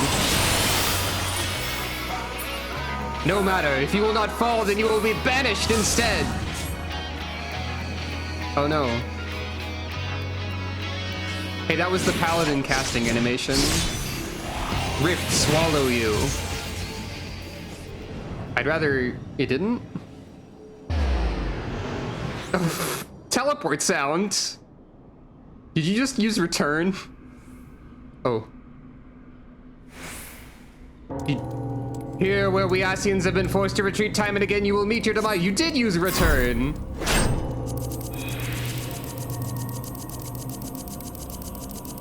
Oh, that's funny. Struggle all you like, even if you should break free, there's no way back. It's an active time event that really looks like you're gonna lose. But you win instead. Press A to defend Earth. Yeah, I still love that a lot. That particular prompt. You clutch the crystal of Azim to your breast and wish upon it with all your heart. And so it ends in unceremonious silence. I'm going to turn around and leave my back exposed.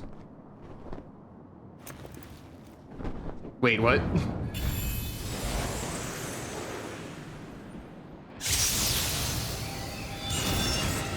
Nope. It cannot be! Classic finger snap. Everyone knows it.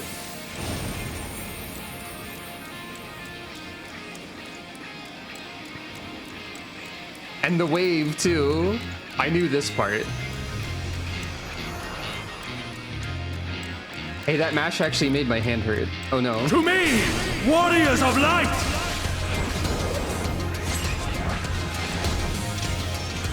I am salvation given form.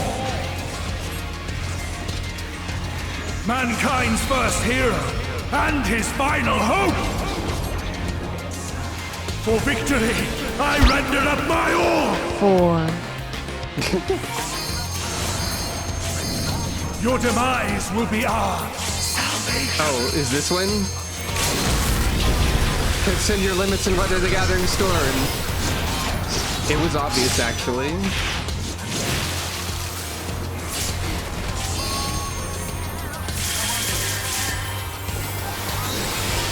Hey, that rules. Still stand.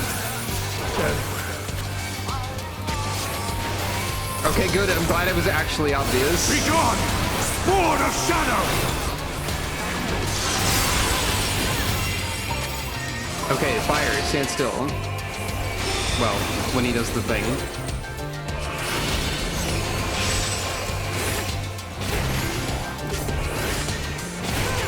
In the name of the light, for the sake of our world. Uh-oh, they're doing twin cast. You can't do that. That's not allowed. I'm gonna stand in that. Hey.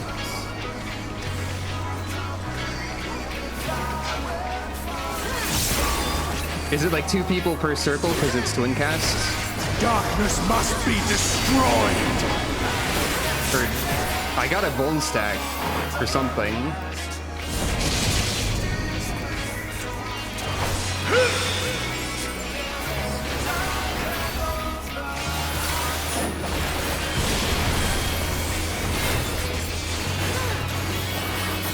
Oh no, to the DPS side.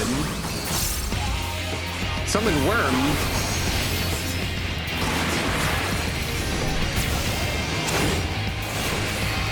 Bahamut?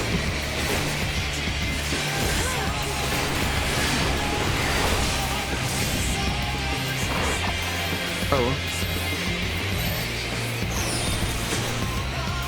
There's a lot happening now.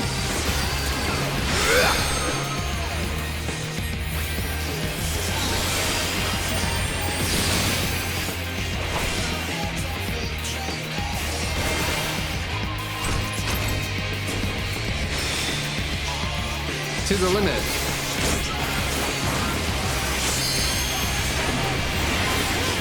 My soul knows no surrender.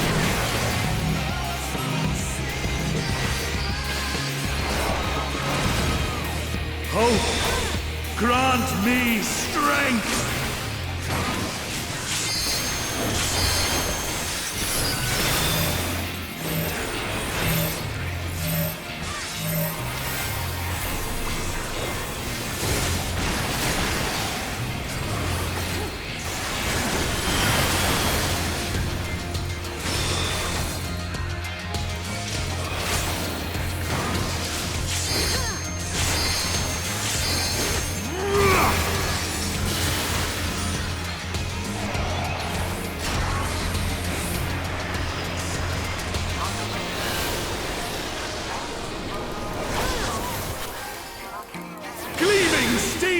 Like my path!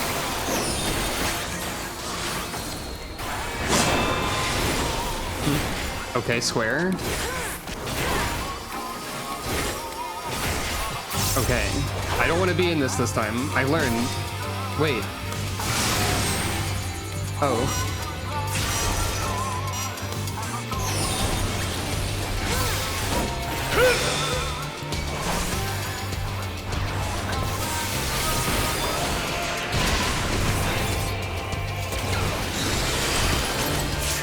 That probably could have happened earlier, but... Sword of Shadow!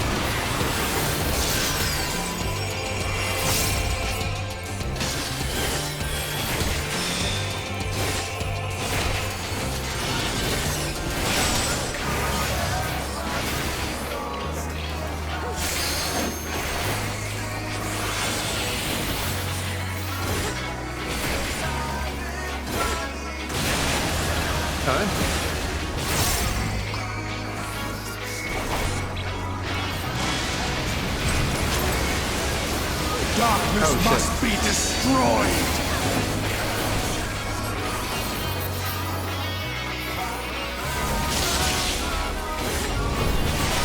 Oh, what the? Solemn Confiteor, that's my thing! Ah, they make cones, I didn't know.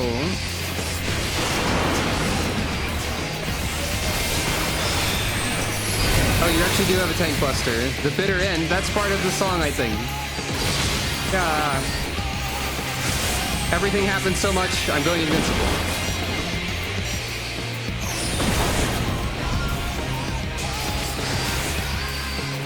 I couldn't tell where the AoEs were on the ground. No, I'm invincible. I just did that. I told you. Also, I like how he's using moves that are like every job. Like, that was obviously a Dragoon jump. The one that pushed us around was a ninja one. One of the DPS triggered an Easter egg. Sword of Shadow!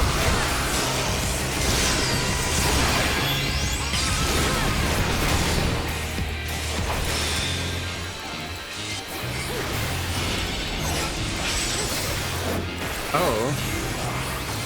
That's fun, I guess.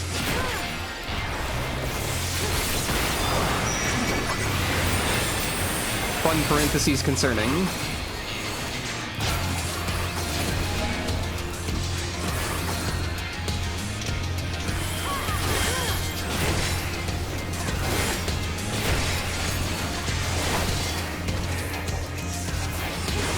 Darkness must be destroyed! I don't remember what you imbued that with. Okay, I guessed correctly. thing.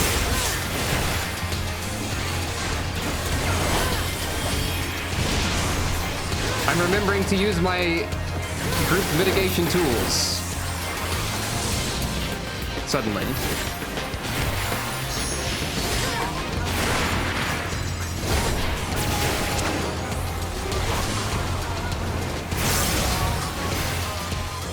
I'm gonna pull you over here. Due to the expanding problem zones. Oh, there's a... shoot. That was late.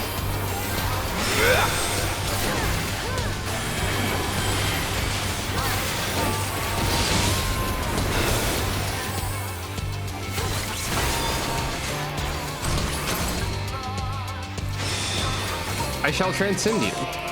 You're doing this again. Understood. My soul knows no surrender. Soul Surrender was a patch name. I know that.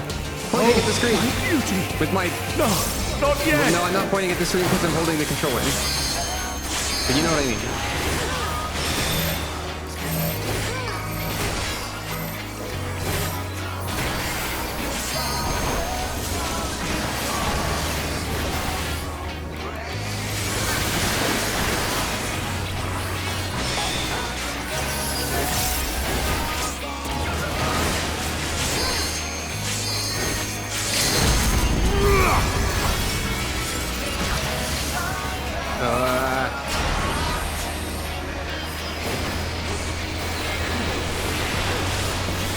Final blow! Yeah! No, I cannot fail. I will not. I think I dashed in there To the stars. to do like the final Unprecedented. combo goring That is none of blade. your business. A short vacation. Destroy!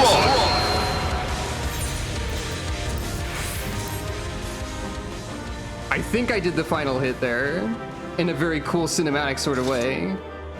I'm gonna be truthful about my own impression of that.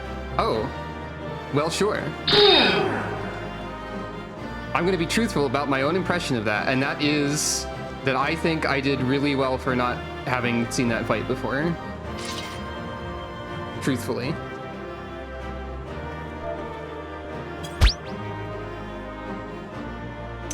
Hell yeah.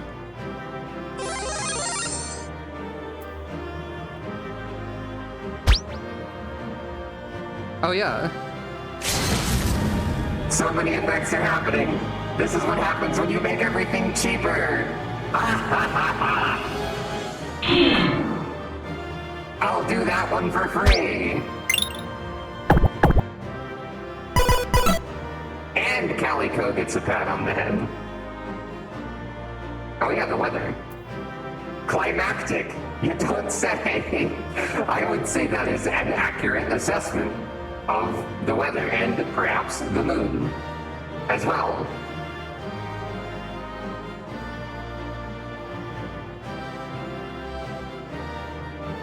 Hey, I think your Dark Knight outfit is very cool and mysterious, Rabbit. I really like that sword, actually. What sword is that? Deseo's greatsword. Hey, isn't that like... That's one of the Endwalker raid ones, I think. And yeah, I don't think I know anything about 5.4 onward. Oh, that's all from an Endwalker dungeon. Okay. Oh, yeah, I mean, I've seen a little bit of Endwalker stuff. You can't base... At some point, I have seen the face of the final boss, and I know the name of the final boss of Endwalker, but I don't know what either of those things mean. I know that you go to the moon, and like a few other places that I know.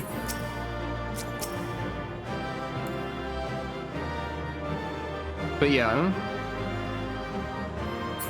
God, the height difference for the hug is very silly, with Sucro, like being at head height for your arms when you do that. I got a commendation. Anyway, hey Elidibus. Fool! You have achieved nothing!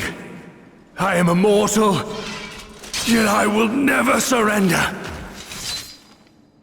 Uh-huh.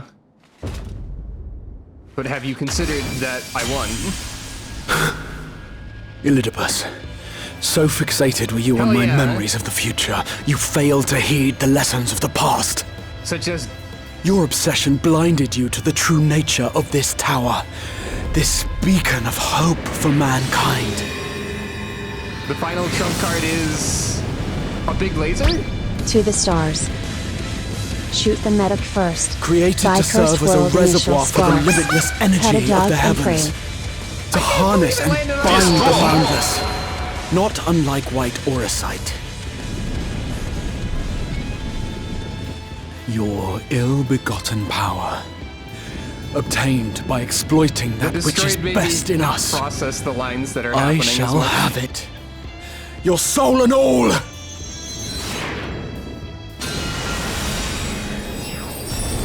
I didn't process the dialogue because it was advancing at its own speed and there was a funny thing happening.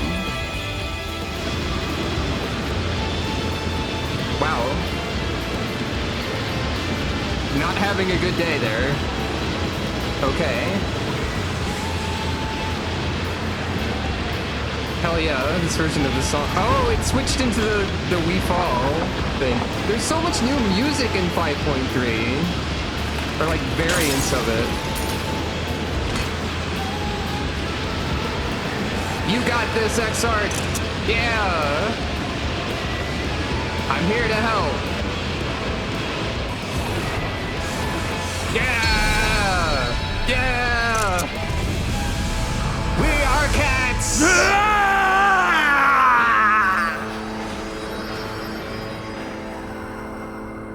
God, and the music fading right when that happens. Applause!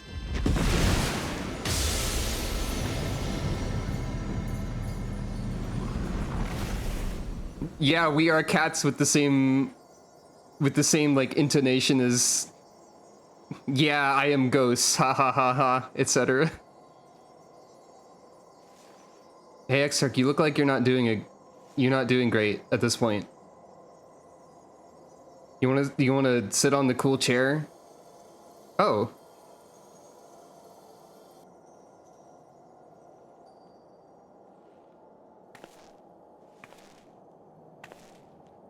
The remnants of the true Elidibus, perhaps?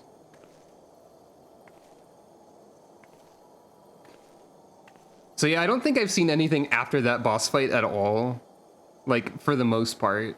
Other than knowing a few bits and pieces of some things.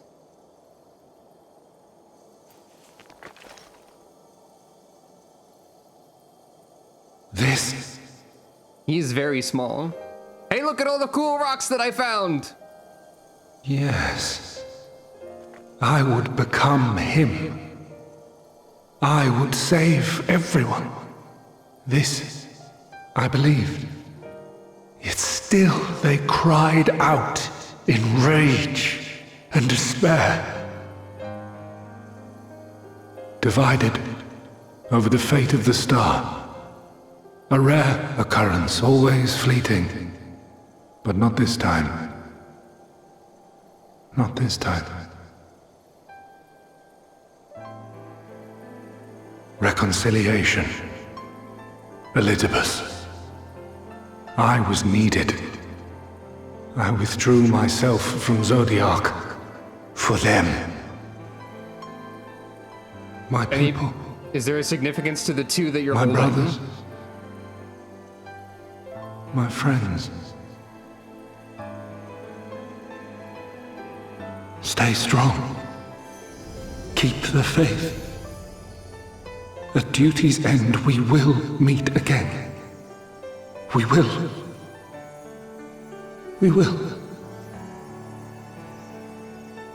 The rains have ceased, and we have been Oh graced no, the with another line from beautiful earlier. day. My emotions, I recognize the line. But you are not here to see it.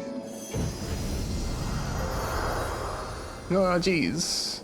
Punched in the emotions again. I don't think I am meant to know who those two crystals are, the crystals of, at this time. Oh, the crystals all disappeared too? I didn't even notice. What is the significance of running into the... Oh wait, because it's like Auracite. Oh hey, it's that thing. And Exarch fell over. Hey. Do you need this thing? Is this gonna help? I concede I may have overexerted myself. Maybe.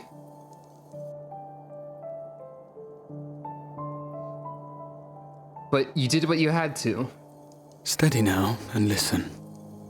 I told you before that I had a plan, and that when all is said and done, I would ask a favor of you. I have to use the item, I bet.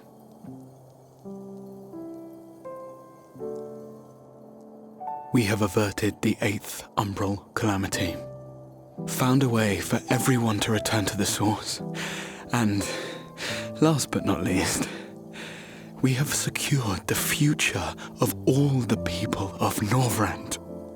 Twice. We have won, my friend. Well, I guess once, because, like, it kind of got unsecured.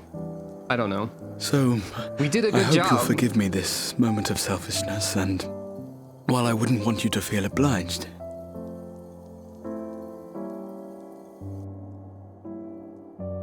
what do you want? I'm concerned about you. Allow me to help, please. promise me you'll take me on your next adventure. A journey. Together. That's all I ask. You got it. If that's possible, it will happen. I promise her. You could have asked me earlier. I promise.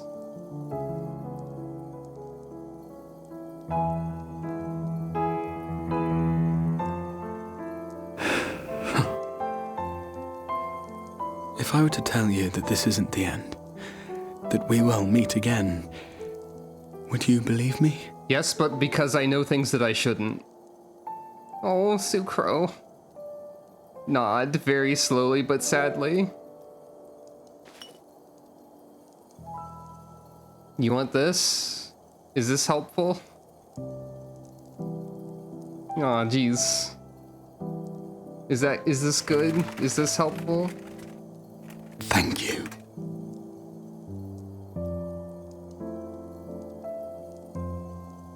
Gasp? Hey, remember that when we said that it was possible that your soul could return to the other world? The crackling is very concerning. Are you gonna put your hood back? It's more comfortable this way. Or is this like a symbolic gesture of the death of the Crystal Exarch and the return With of you, Graha or my something? mind and memory shall travel to the ends of the world and beyond. But in this place shall my body stand immovable. Oh, you actually are gonna sit on the throne, symbolically. May it serve as an undying promise, not only to those who look to me for leadership, but to any soul who has known despair, that hope is everlasting. It's really weird to see you with your hood up but your eyes visible. Or maybe you're not gonna sit on the throne, but just stand in front of it, importantly. What about this, though?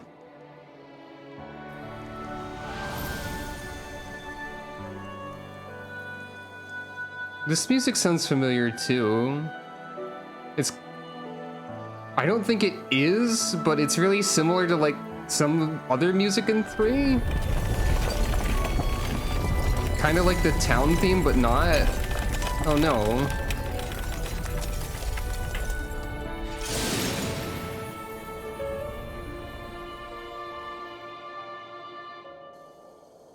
Oh. Sucro's face is really what's getting me the most here out of everything. Yeah.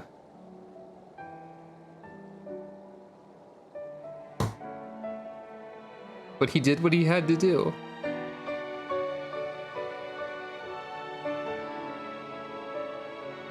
And he gets to be a cool statue. There, the Exarch would remain, keeping his silent vigil.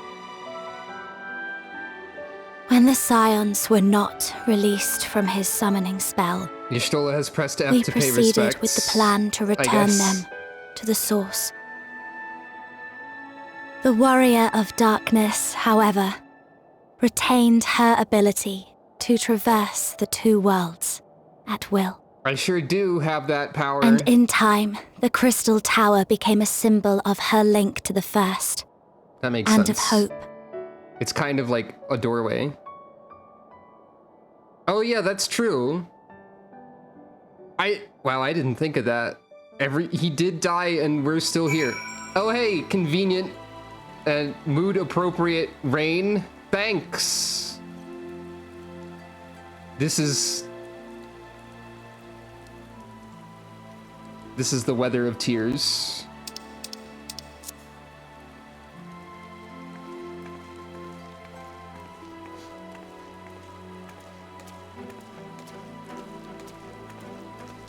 Good thing I have my automatically deploying umbrella to dry my tears with. What do you all think? Sometimes I wish that I too had been gifted with the echo, then I might see what you have seen and glimpse into your heart without the need for words. Ere we descended from the throne room, I did chance upon an object which, if I have the right of it, did once... mine apologies. Mayhap now is not an appropriate time. Let us speak of it later. I'm sorry for shoving this umbrella through your eyes, Thancred. Shortly after you left, we observed that our enemy's ranks were no longer being replenished, presumably when your absence was noted. So we polished them off and came as quickly as we could. Which is to say, not quickly enough. But then you had the Exarch for company, didn't you? And you could ask for no better than that. You did well, Sucro. You and the Exarch. It's just regular rain. I just wanted to check. At such moments, it's hard to know what to say.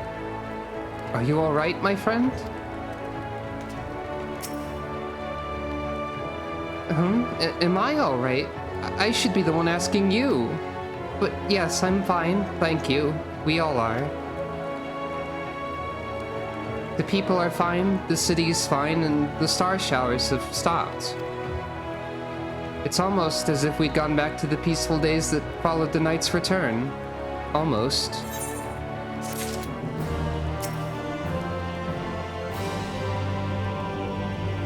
The only way is forward, so I have to believe that whatever lies ahead will be better than what came before. Nothing unsaid. Sucro, if you are ready, would you recount to us how the day unfolded? Yes, I will tell you about the cool rocks, and also everything else. There's a lot to take in.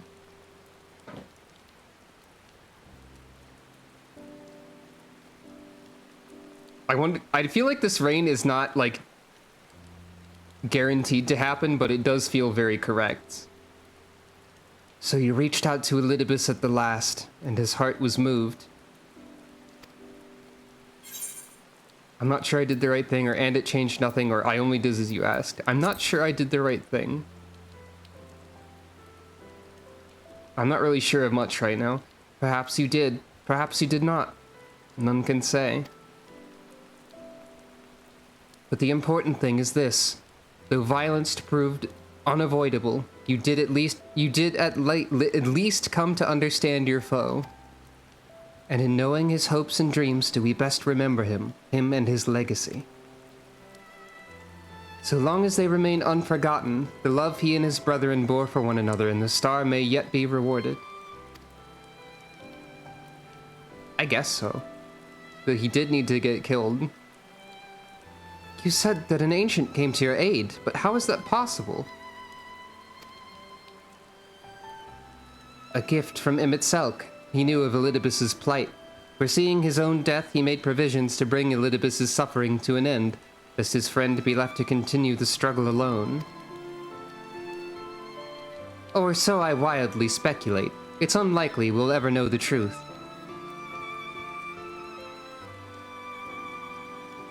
I think we should remember the legacy of the ancients and Amarat, but not necessarily, we shouldn't forgive them. Yeah.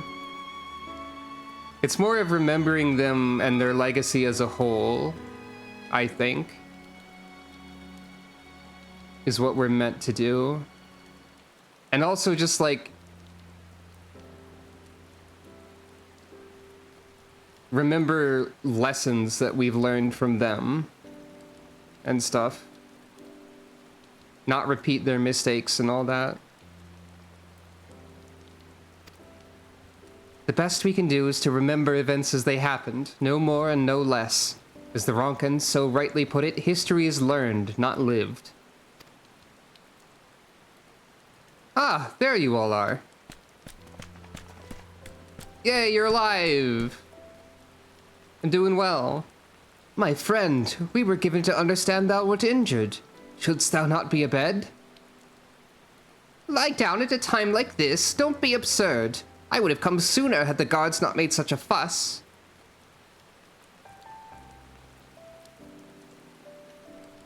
I would even say that at least the intent of the game is that the Ascians and the Ancients are separate. And we are meant to remember... well, that they once lived and what that meant for everyone in general. Both the good and the bad, and meant to like take the lessons to heart from all of this, I think.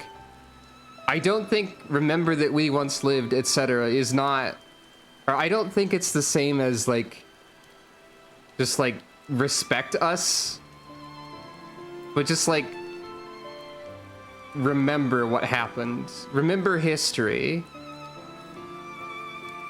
Don't take things for granted. Learn the lessons you can from what's happened. And do your best to uphold what shreds of nobility existed within their goals. You know? Like the whole, they wanted to like reunite the world, etc. And well, that's obviously a bad plan. We can do the best thing instead and make the worlds that we have as good as we can. And in that way, we are in some respects like remembering the shreds of good intent of their legacy or something. Is anything I'm saying making sense? Hopefully some of it's making sense. We don't have to forgive them. We don't have to hand it to them under any circumstances. But we should learn what we can from history, from the events that are happening and have happened, and from what their ideals were, whether or not they upheld them, or whether or not they were good. We should learn from them. That's the way we should remember them.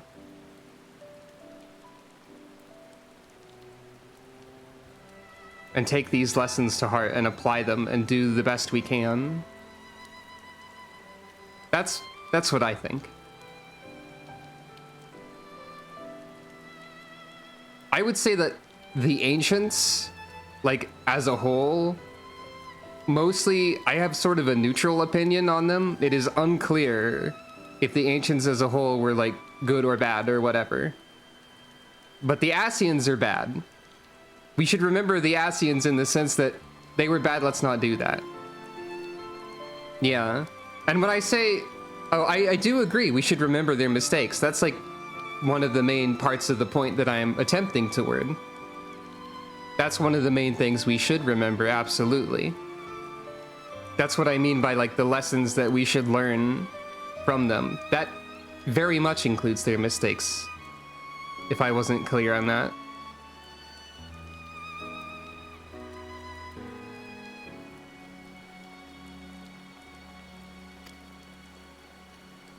Now tell me what's happened. Where is the Exarch? Well, guess I'll explain.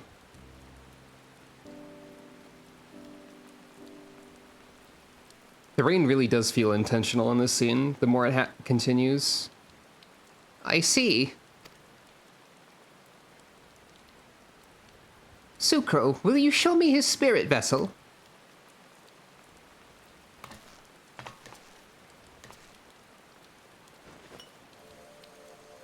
It's still very shiny and glowy.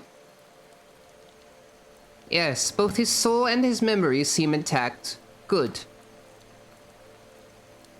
Unlike the others, his ether was not highly charged, and so it did not seem necessary to employ a familiar for the imbuing.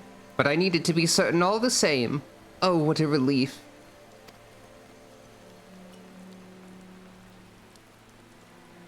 Then 'tis but a question of restoring his soul unto his flesh.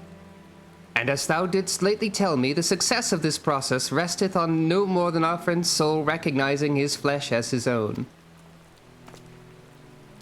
Given his apparent desire to return to the source with Sucro, one would think his soul would be only too happy to be home, no? Surely it wouldn't balk at the relative newness of its accommodation. So one would hope, but none can speak for the Exarch's heart of hearts, and he can no longer speak for himself. Furthermore, though I have drawn upon all of my not inconsiderable experience to predict the outcome, the fact remains that there's no direct precedent for what we are attempting. Will his body accept his soul? Will his essences blend properly? Will he awaken whole of mind? Any number of things could go awry.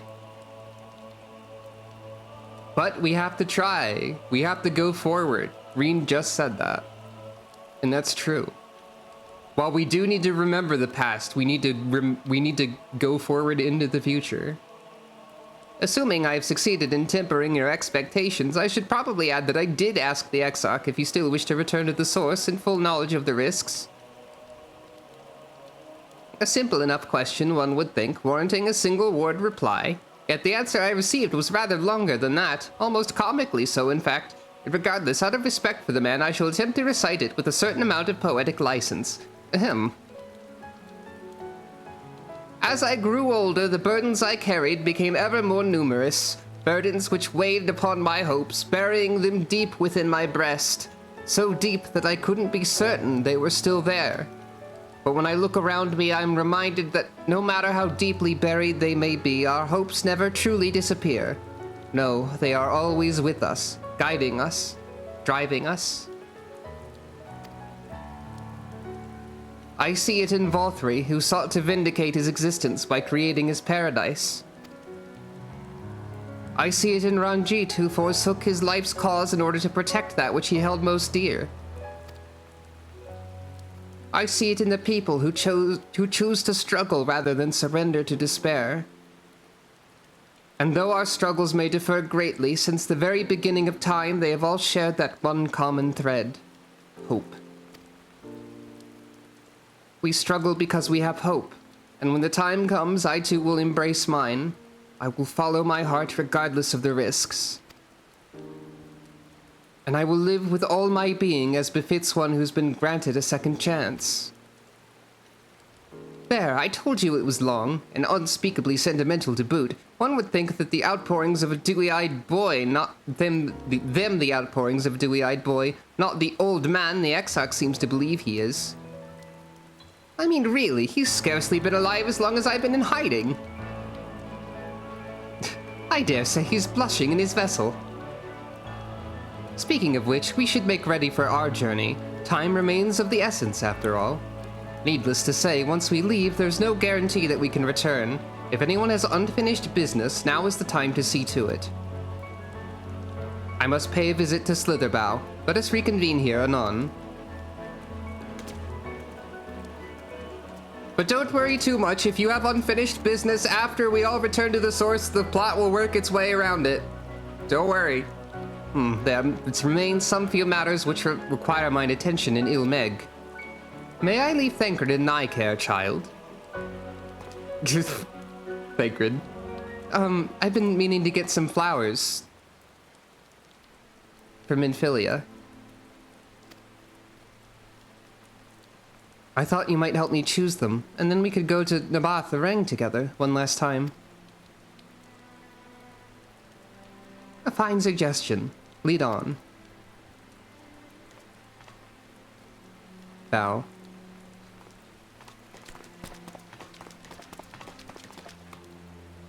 Well, it's back to Yulemoor for me. Amongst other things, I owe the mayor an apology about his airship. I'm sure they have plenty.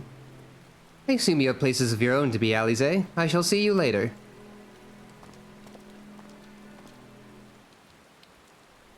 Well, Alize, you doing alright? She's thinking. Hey, the rain stopped. I shall take this opportunity to conduct a final inspection of the spirit vessels. Given what is at stake, one can never be too thorough. As you've probably guessed, I'm going to pay a visit to the inn at Journey's Head, but I want you to come too. I realize you don't need to say any farewells, but the Exarch does, if only in spirit, so I thought you might bring him along, so to speak. Leave it to me. I'm sure he'd love to be... I'm sure he'd love the thought of being lugged about on his hero's back. So let's be off, shall we? Can't wait to see how Halric's doing. Hey, we haven't even reached the point of the patch where it's called Reflections in Crystal yet.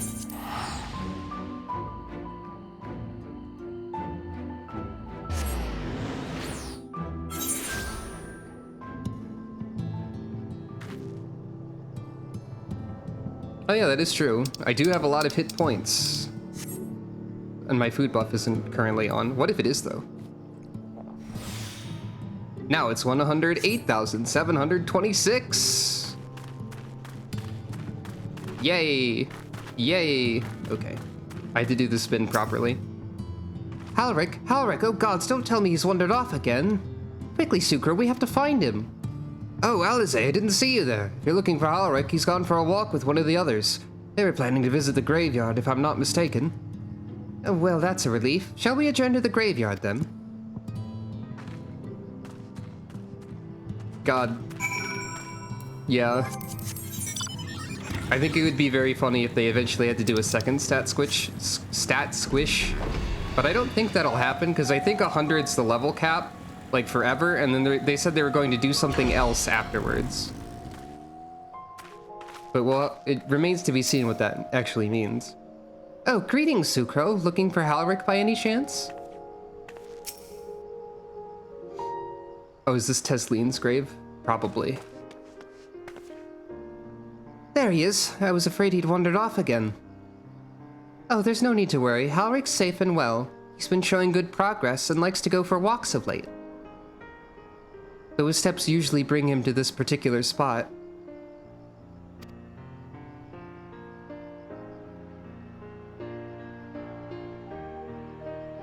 Oh? I wasn't aware he had family here. He doesn't. It's Tesleen. Her sword, that is. We buried it here in her honor. So he remembers. What brings you back so soon out of interest? I didn't think the next round of treatments was due yet. No, it isn't. Look, I realize this is sudden, but I've come to say goodbye. It's time for me to return home. But rest assured the treatments will continue. Beklug will come to oversee them in my stead.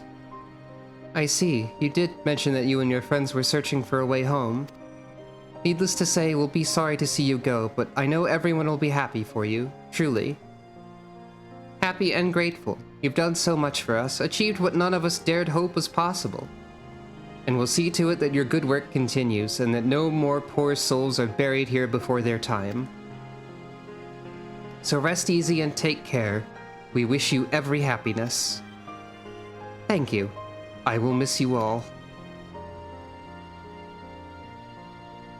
But it isn't time to say our farewells quite yet, so if there are any tasks that need doing, hunting beasts, fetching water, and what have you, just say the word.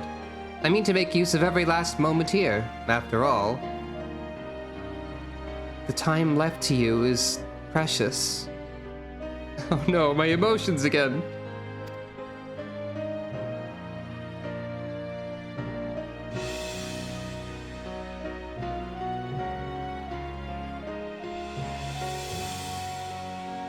That's right, Halric. That's exactly right. Those words will guide you true, so never forget them. And neither will I.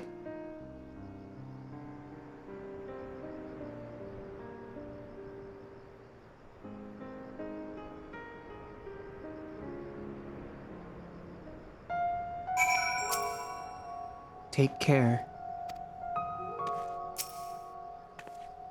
Thank you for coming to see Halric, Sucro, and Tesleen as well. She did always enjoy having visitors, and none were more welcome than you and Alize. What? I'm not crying, I just have sand in my eye, that's all. As I mentioned, I mean to stay here as long as possible. In the meantime, perhaps you could go and look in on the others. Alphino, for instance. If anyone is crying, it'll be him. What are you still doing here? Hurry over to Yulmore and go look on Alphino. Oh, and send my regards to the Chais. I like how the quest description still says Y'shtola's eyes are staring into my soul, even though I'm nowhere near her.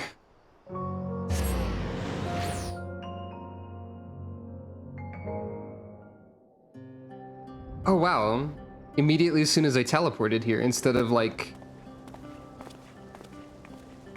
That's funny. That's a new technology that hasn't happened before, I guess. Oh, Alpha, no! Well, here's someone who's crying.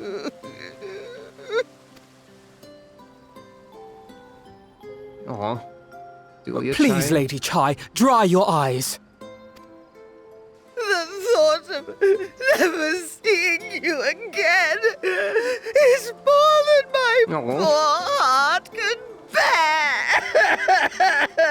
Quick, Alphino, draw a self-portrait.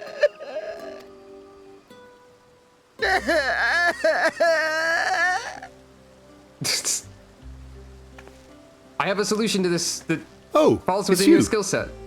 As you can see, Alphino has broken the news. Yeah. I don't know how to console her. She thinks we'll be lost without him. Why do you want to see her face?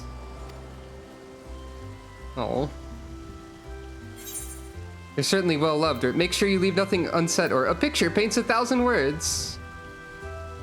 Yeah, artist. You could do some art for them. I think that would be perfect. You'll never let me forget it, will you? I'll have you know I completed the promised painting in the end. Be that as it may, there are times only words will suffice. Oh, I simply meant you could draw another picture. Huh. Mysterious. I was just suggesting... Lady Chai, I have a confession to make. I was suggesting you could draw like a self-portrait or something, or like a final gift for them. There's her face.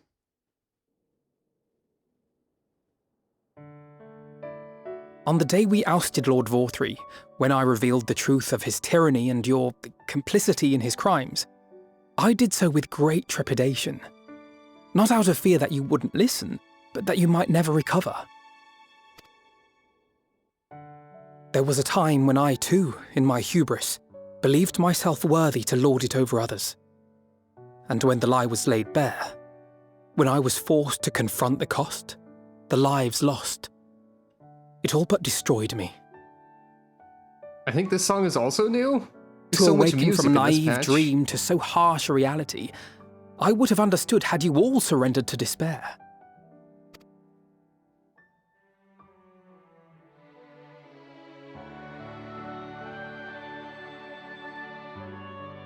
This is the same music from when the Exarch was But you didn't turning surrender. to crystal, actually, Far I think. from it. You picked yourselves up and rose to the challenge.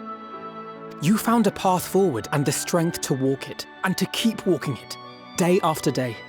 Yeah, the light is very dramatic right now. Though what struck me is how much faster you found it than I He did. sure doesn't. Really? That felt pretty slow to me. But rest assured, we'll make Yulmore into a nation anyone would be proud to call home. Eventually. Nod. You can still come and go as you please, I believe.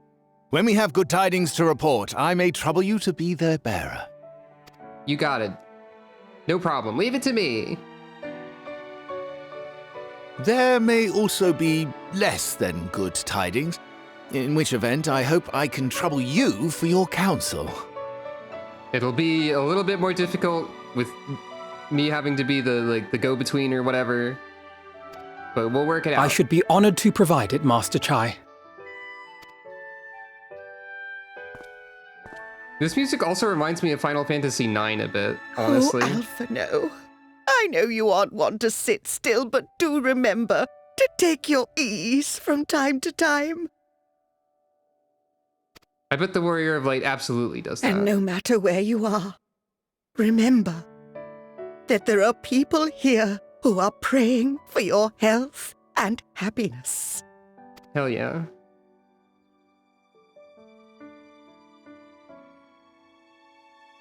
Our brave and gentle artist. You have our love, now and always. Aw.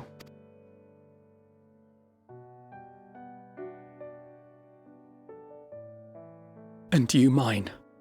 Please take care. Alize was right. Alphino is going to cry. At least a little bit.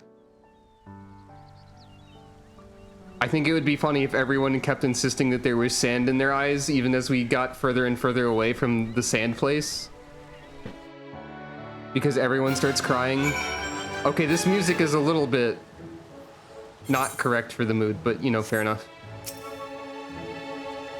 I hear the airship crashed in Amarang. Never mind, the important thing is that you're all safe and well.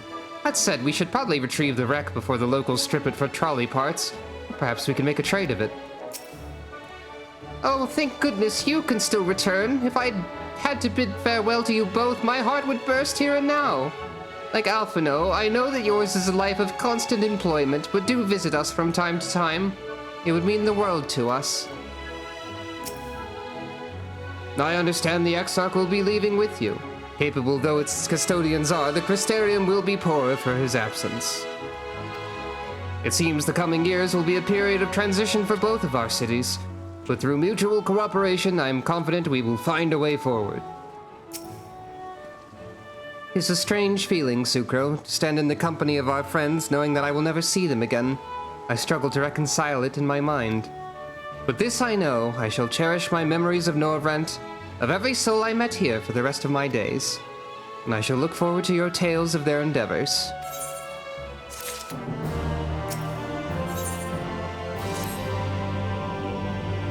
Forgive me, I realize now that I never asked you what business brought you here. Can I be of assistance? Alice said that, did she? Well, as you can see, I'm quite alright now, unlike her by the sound of it. Perhaps you might consider visiting Urianger next.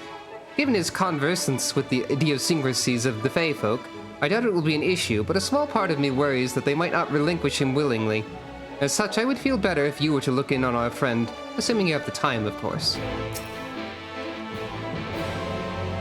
I still need to say my farewells to a few others here. Pray look in on Urianger, and I shall see you at the Crystarium. I am distracted suddenly by the fact that this table resembles a citrus of some sort. Or more specifically, the citrus tables from Animal Crossing. It is like a weird grapefruit in pattern.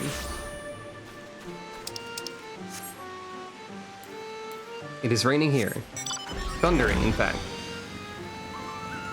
Which reminds me, hey, the power never cut out, even though it was thundering a lot earlier.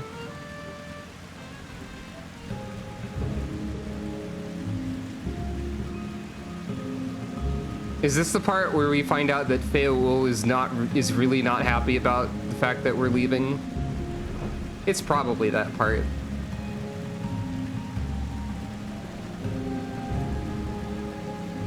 Oh yeah, I need to finish the pixie stuff. I did a bunch of those.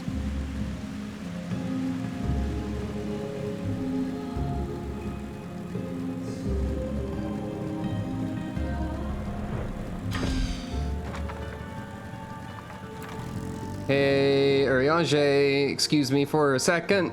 There's an important thing I have to do since I'm here.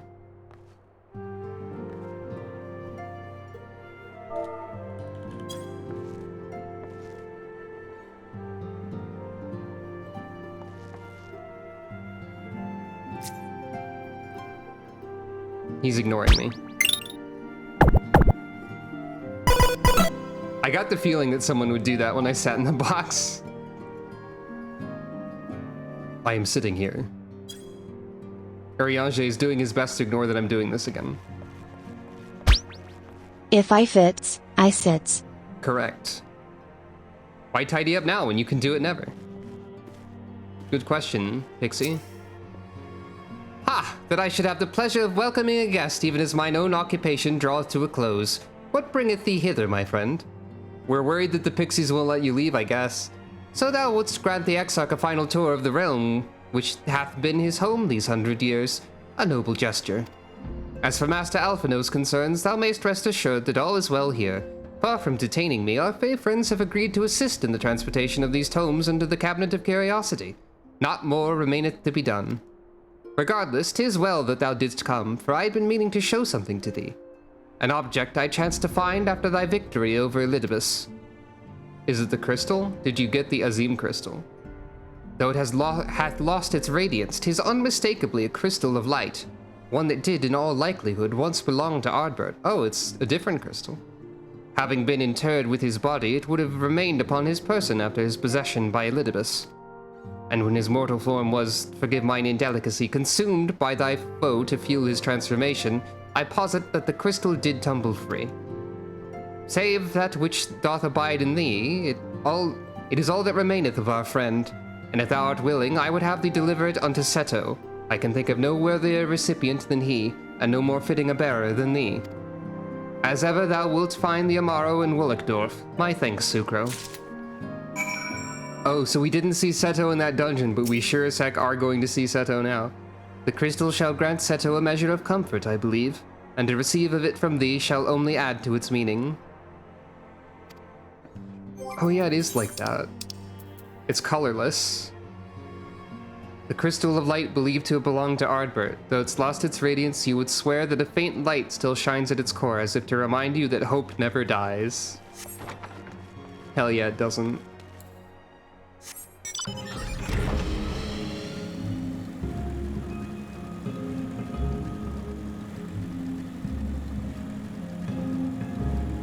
I'm going to take the scenic route of not teleporting.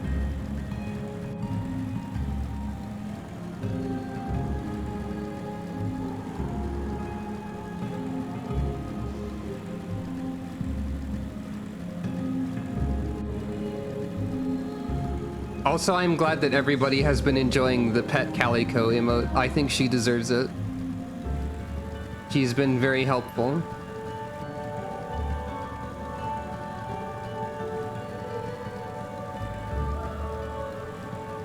I am still slightly impressed with myself that Calico was like, people joke and say like, haha, I did it on the first try. Calico was legitimately a first attempt at a design for a stream friend. Like,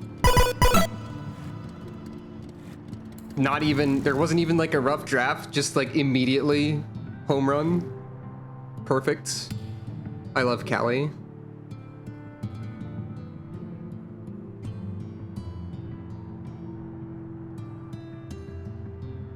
Excuse me for a moment while I take a drink of water.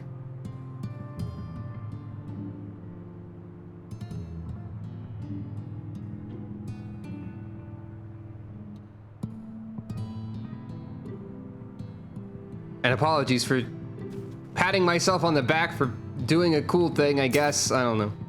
Ah, full glad am I to see that you safe and well. Rumors spoke of strange spectral foes bent on your destruction. Oh, I absolutely will do the remaining role quests. Don't worry. I've got a whole plan for that. But with the sky returned to normal, I assume all is well again. So to what do I owe the pleasure of this visit? It's time for crying.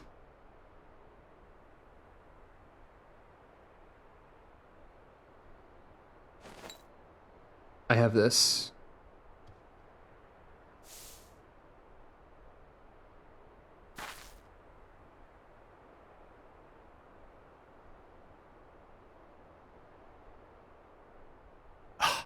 Is that Ardbert's crystal? It is. Nod. So it is. It has changed, but I would know it anywhere. However, did you come by it? We have a lot to explain to Seto, I guess.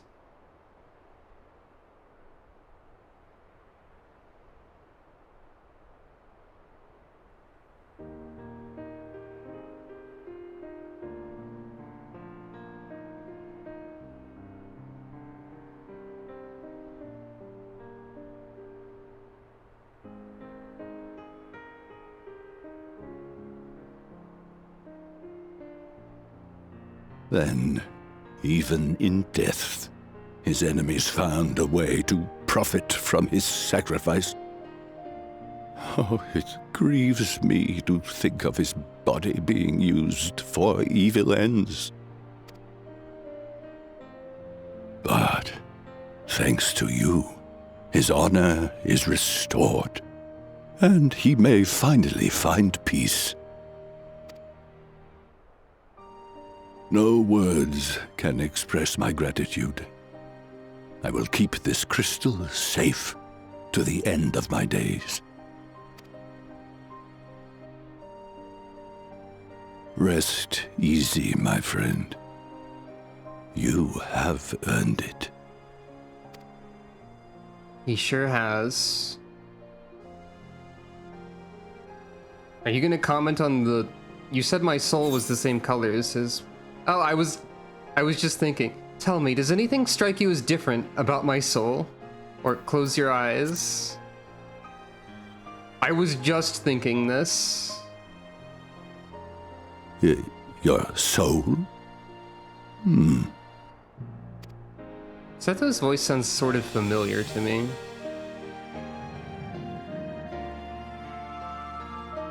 Oh, we're gonna get a visual for this. Yeah.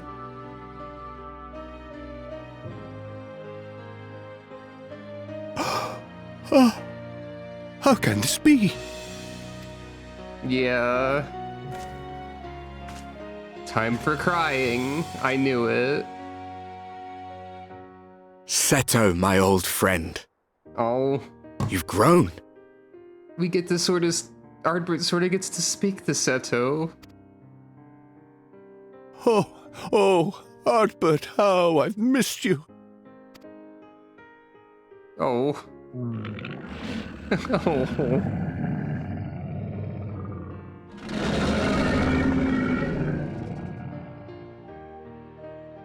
Oh. I'm sorry I couldn't keep you safe, or even console you. Also voices Thornton? That's kind of funny. Had I only learned to speak sooner, I would have told you how much you meant to me. How much I cared. I'm not entirely sure what it is, why Seto gets me so much. Like, I'm not the only one, obviously. But, like, everything about Seto and Ardbert is very strong. There's a lot of emotion happening in this game. I knew. I always knew. Oh.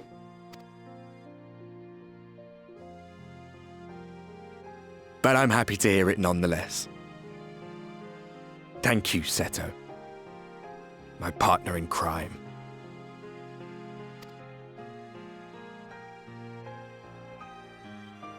I never really had any strong opinions about Bartz and Boko, though.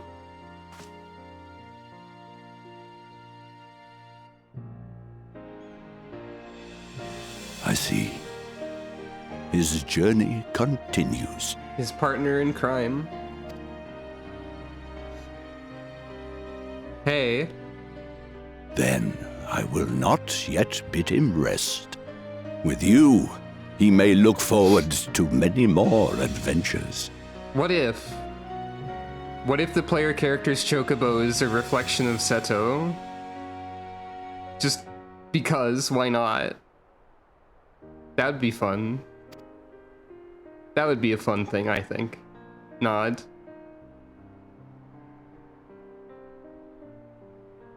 It has been a while since last I flew. Perhaps I too will go on a little adventure? Ride the winds, seek the horizon? Yes, I think perhaps I will. Oh, that's why your chocobo is named that. I don't remember if you explained that to me, but I didn't piece it together until you said it just now. That's very funny.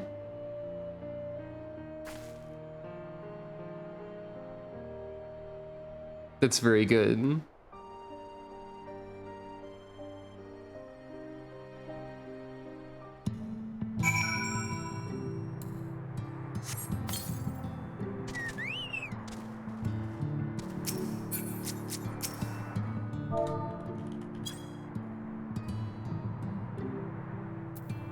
I've got Boaster here, which is another Super Mario RPG joke because of Yoster Isle, which is also why Boaster is green. Thank you, Sucro, for taking care of Artbert. May your adventures together take you beyond the farthest horizons. May they always lead you safely home.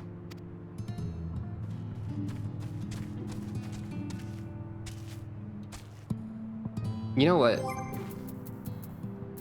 I know I've got the motorcycle, but like, come on. Come on, Boaster. It's been a while.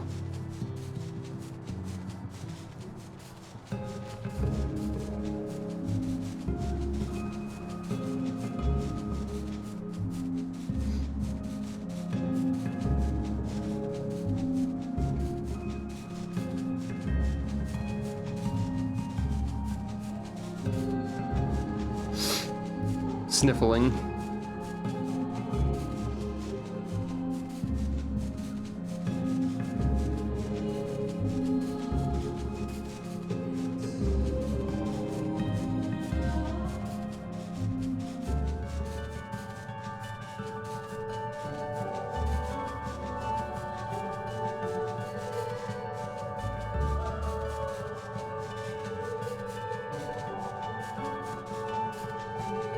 So how exactly did that work? Is it just because Seto can see my soul that Ardbert was able to do that? Or can I like channel Ardbert? Is that important to think about? I don't know. Boaster, I'll even allow you to like clip through NPCs for a while. Ah, thou art returned. Tell me, how did Seto receive thine offering? It went very well. Remarkable. 'Twas fated that thou shouldst be the one to undertake this task, I think.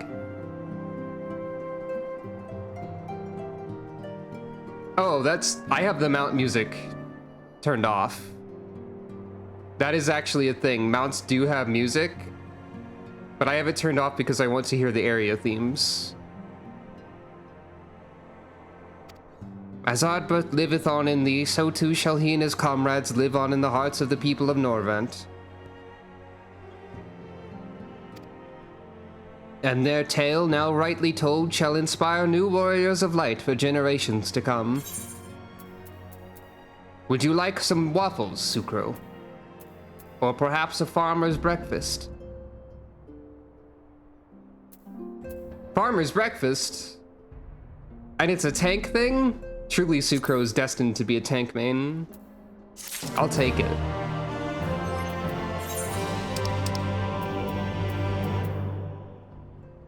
Popotos and lightly scrambled eggs. I'll have it right now. It looked like a salad for some reason. This must be Fey magic. Hold on, let me play music when mounted. First of all,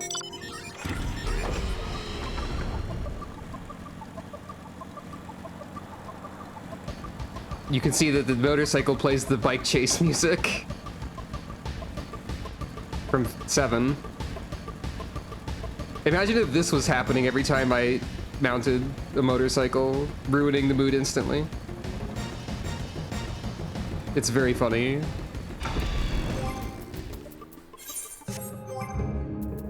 Chocobo music, what was it again? It is bombastic chocobo music, in fact.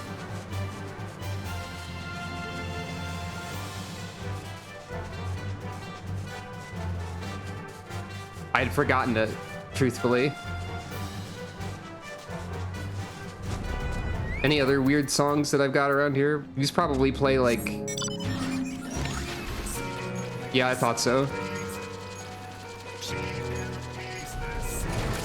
Mount music is a cool feature, but I'm glad they let you make it not happen. Because...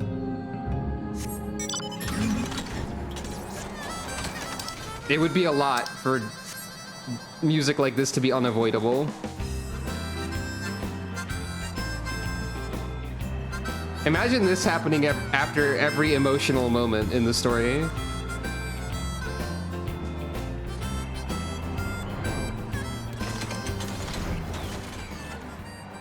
It also, the music fades when you're like moving slowly as well, which is kind of funny.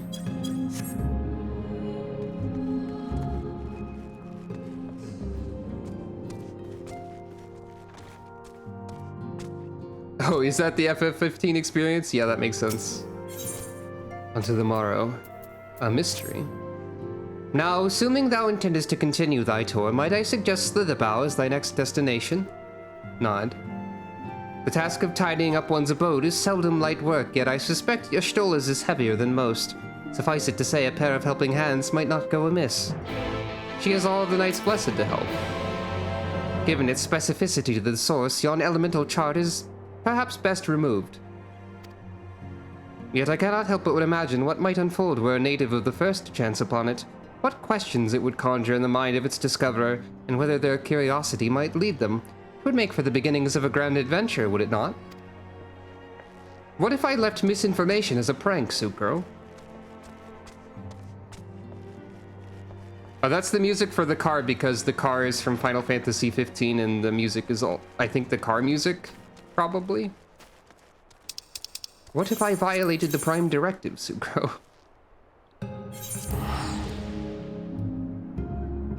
Like they do all the time in Kingdom Hearts, my favorite video game.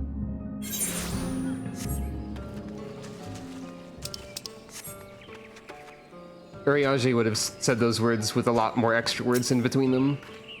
And what is this? Have you come to spy on me? No, I'm helping. Does Urianger truly think me so slovenly? The nerve. Loath as I am to disappoint, I put my affairs in order some time ago. I've even paid my farewells. To everyone save Runar, that is. He's nowhere to be seen.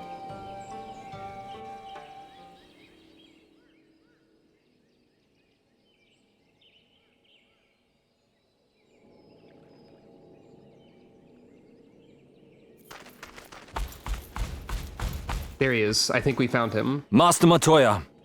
He has a flower. He was looking for the flower, I guess. Gasp. For too long I have remained silent, but no longer. I could not bear it if you were to leave. Please, stay. I beg of you. Unfortunately, Runar, she literally has to go or else she'll, like, die. So, Jeez. Yeah, Matoya's theme. Runar, please.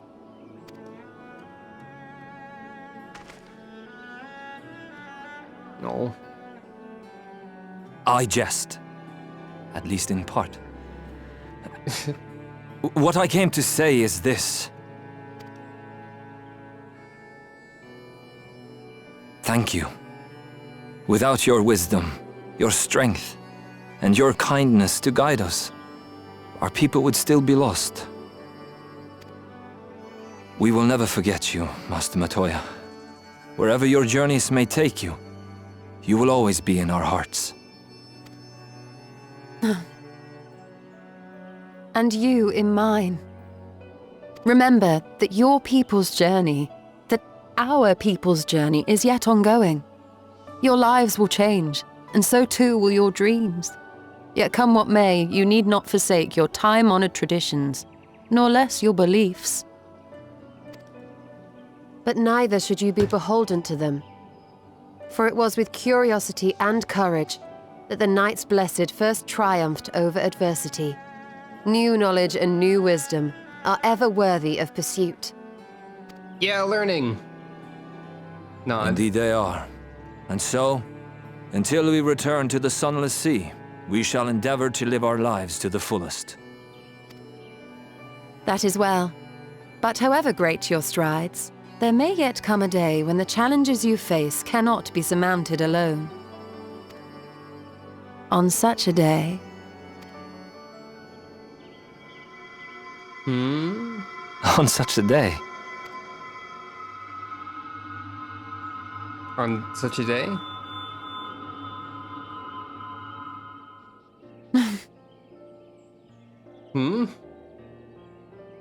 You may call on me. Since a means to travel between worlds exists, you can be sure I will find a way to employ it. Oh, Y'shtola's like, screw this, I'm gonna find a way back anyway. And there remain so many mysteries here that want for solving. Did she just wink? Master Matoya! What?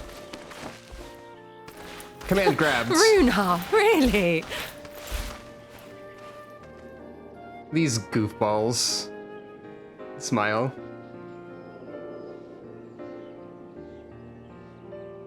I'm surprised that Y'shtola is the only one who's like, what is all this nonsense? I'm gonna find a way back there anyway. Come on, y'all. Y'shtola would never say y'all. Sucro would, though. Please take good care of Master Matoya. See that she eats well and wraps up warm on cold days. And there is a herbal tea which she enjoys. If I give you the recipe, you could make it for her, perhaps? And, above all, please keep her close. I do not deny that she is strong, but even the strongest among us should not be alone.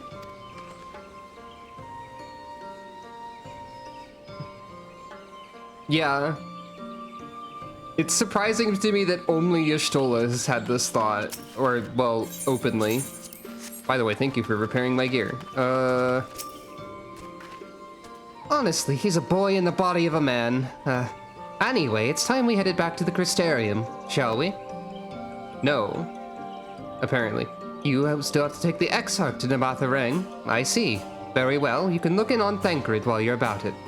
His will be a difficult farewell, and I'm sure he would appreciate your support. The path goes through the Twine. If you wait there, you're like to meet him on his way back, if not before. Oh yeah, this is also a good opportunity to speak to Magnus. I like how the quest description switched to like, it probably switched a couple other times, but that time it was Urianger regards you with a gentle smile, where as before, like when that whole thing started, it was Y'shtola stares into your soul or whatever. There's like, you know, there's like a theme going on. Let me guess, you're here to ride the trolley too. Don't ask me how I know, I can just tell. Ah, it's you. Good to see you looking none the worse for wear. Thanks for the help during the dungeon, everyone. You two? What is this, my bloody name day? How many of your name days have happened at the same time recently, if any? I see. Yes, Thancred was here, and Reen too. They said they wanted to go to Nabatha Rang, so we gave them the use of the trolley. That's right, the old girl's up and running again, but we didn't just put her back together, mind you. No, with a little bit of help from Master Chai, we made her faster! And stronger! Oh yes, the future of trolleys is looking brighter than ever. Whisper it, but I reckon it might be time. Time to reach for the stars with a trolley to dwarf all trolleys. If you ask me, we'd be better off making them smaller. That way they can fit in narrow shafts. But that's genius. Why didn't I think of that? Enough. You can daydream in your own time. In case you've forgotten, our priority is to have more working trolleys.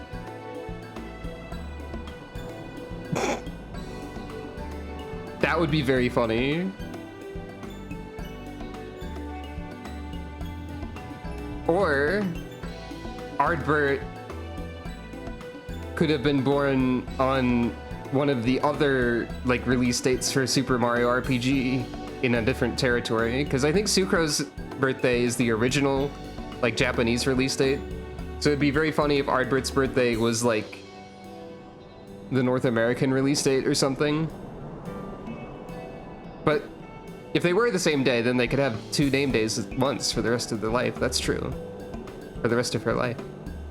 Anyway, that's why we returned to China's, by the way. Not to make the one trolley we've got go faster. We needed help getting a few Talos back in working order, I see. Orbital trolley. Introducing the new job in 7.0, the Trolley Master. We were out testing him when your airship came down, as a matter of fact. You seem to have a habit of crashing things. Maybe a little bit. We're back. Our thanks for the loan of the trolley. Greeting. Sucro, what are you doing here? Don't tell me the others are waiting for us. Nope. That's a relief. At any rate, we've done what we came to do, which means I'm ready to leave, or as ready as I'll ever be. Not to pry, but what's going on? You off somewhere? You could say that. Explain.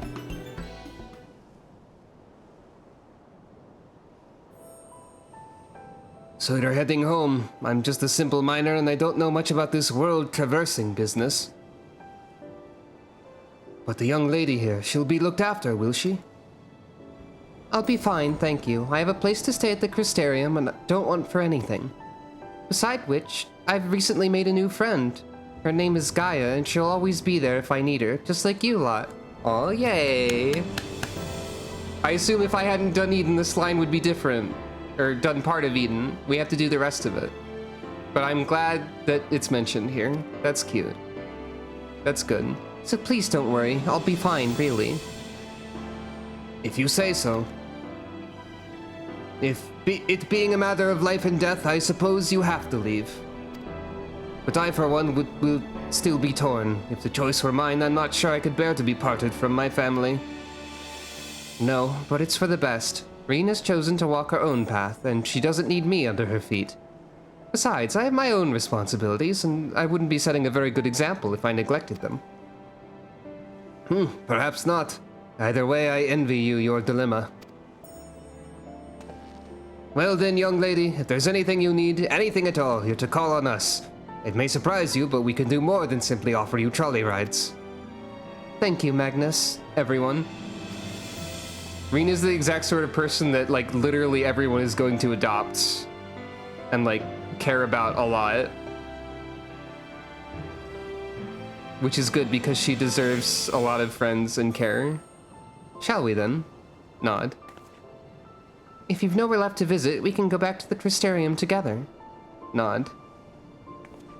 Everyone is going to care about Reen so much in our absence. Yeah, exactly. Norvrent's collective daughter. Bugger me, I forgot to thank Thancred. When you get the chance, tell him I'm glad we had that little talk, and tell him we'll look out for the girl. When it comes to families, you'd think together was best, but it's not always that simple, is it? Never really thought about it, what with my parents being long gone. People in this town are the closest thing to family I've got, and to be fair, I'd hate to leave them, which is why I'm not going anywhere. Mark my words, Sucro, one day Twine will thrive again, and I hope that Thancred can come back to see it. Him and that funny-talking fortune-teller bloke.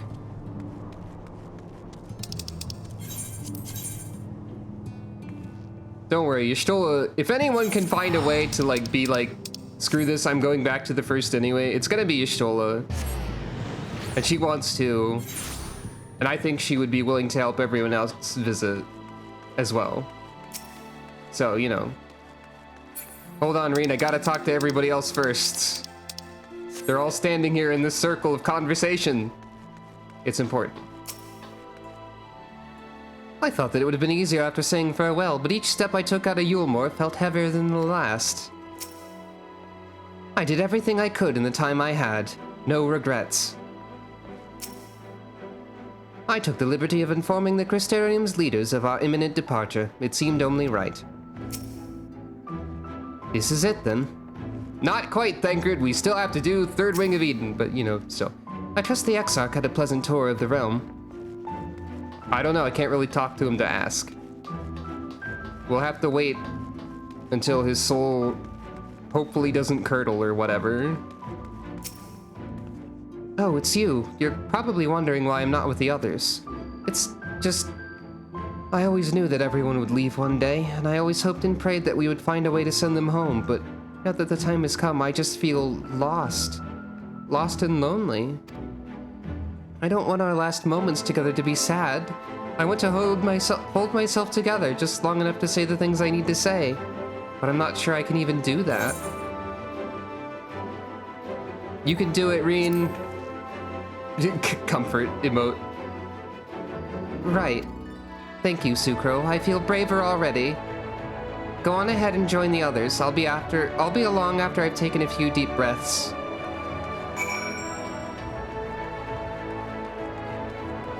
I think it'd be very funny if Gaia suddenly appeared in the cutscene and is like, what the hell do you mean you're leaving? Just like very angry about it or something. But only if you'd done that part of, you know, Eden. I'm sure there will be an interaction with Gaia about everyone having to leave in Eden Wing 3. That's everyone then. We've all said what we needed to.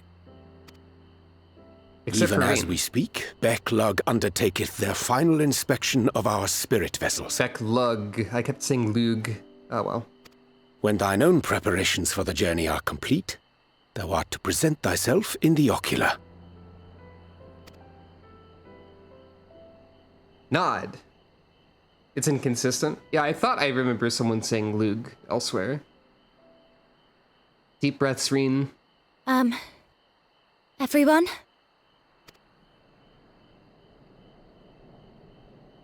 I'm gonna miss all the people on the first, and Reen especially. I want to thank you all. On behalf of the First. You, and Minfilia, and the Exarch. Without each and every one of you guiding us, fighting for us, we wouldn't be standing here now. This song again. There wouldn't even third be time this a here. patch. And no words can express our gratitude.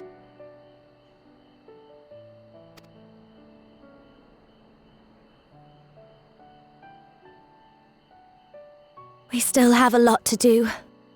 Countless trials to overcome. But if it ever seems too much, I'll think of our time together. The happy moments, and the sad. I will remember it all.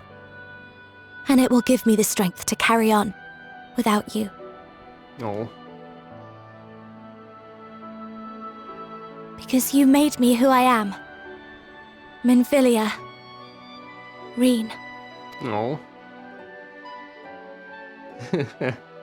To honor these names and these memories, I will stand with all the people of this land. Hell yeah. And strive for a better tomorrow. And you'll achieve it. I know you will. Smiling. Nod. Smile. Thancred, I believe the honor of responding should rightfully be thine.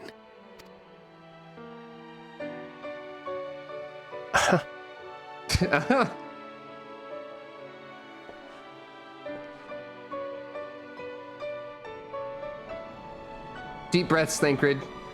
Also, everyone breathe. Everyone breathe.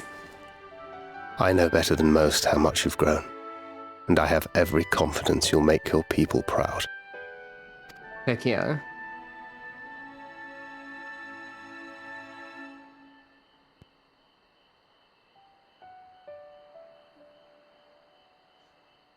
Gods know I'm proud of you. I always will be. You deserve all the happiness in the world, and more. Good thing there's multiple worlds full of happiness. I mean, we'll find out. We'll find some way for Reen to visit us too someday.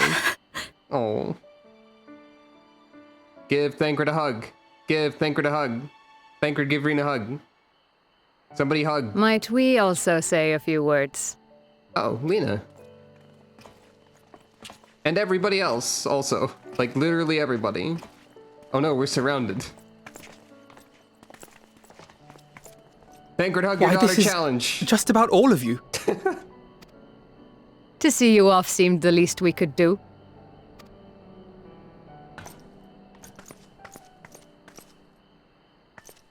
You risked your all for us, fought for a realm not your own. Before you came, we had never known the beauty of the night sky.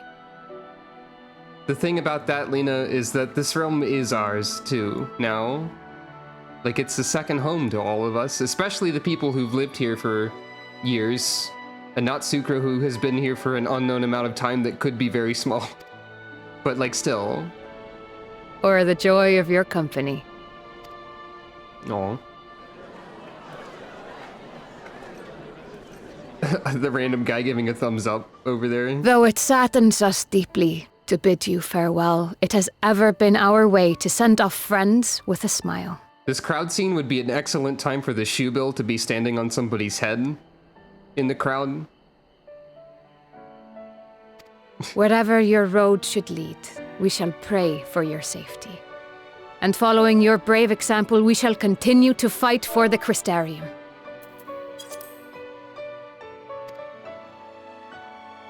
With or without us, you've always taken good care of this city.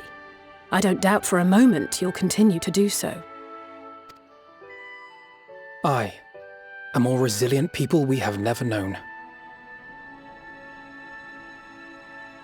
I wonder if the shoe bill has been in any of the scenes in this patch, and I just haven't noticed. There's been a lot of them. I wouldn't be surprised to learn that the shoe bill had been somewhere. Everybody look. As resilient and enduring as the tower that watches over you. To the last, we did not question the Exarch about his past. It is only now, when he can no longer tell us, that we believe we know the answer.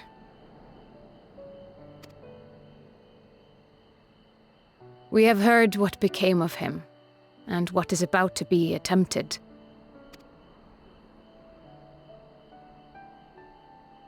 All will be well. Of this we are certain.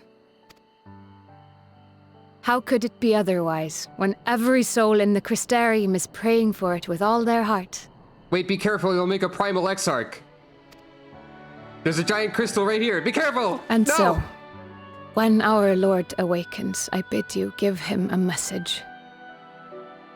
Don't make the Exarch primal, don't do it! Tell him he needn't worry about us. I will. That he need no longer hide who he truly is. That he should live his own life to the fullest.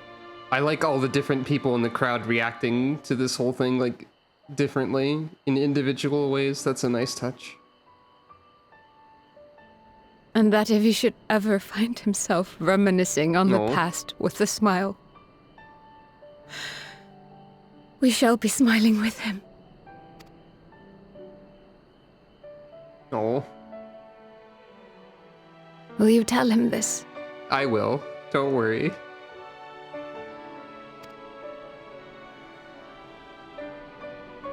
Wait. Word for word.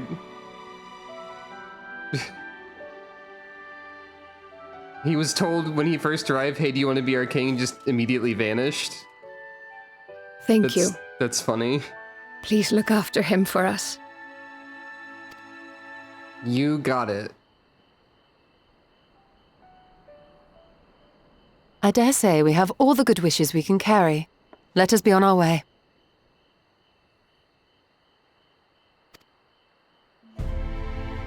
Hell yeah. This theme kicking in is a good touch.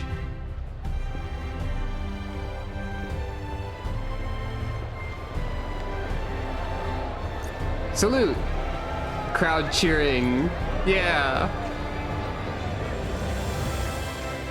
I misread what you said as him reading a bunch of books about StarCraft.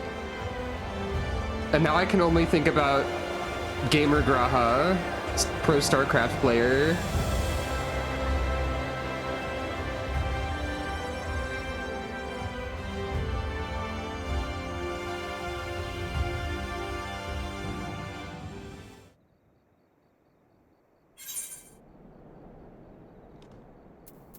Wind up Mistel.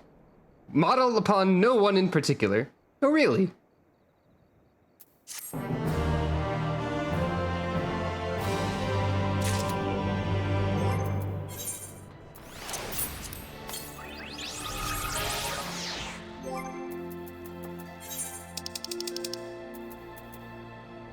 Desiring to honor a certain individual with a mammoth likeness, but knowing that it would go against his wishes to do so, the artisans of the crystalline mean came up with a perfect solution. Make a mammoth likeness anyway, but give it a vague name. That makes everything alright.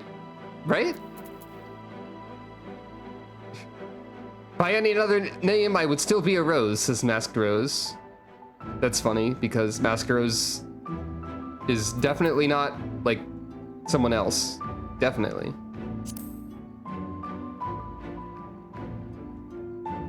Chat has convinced me immediately that Gamer Graha would be a Protoss player.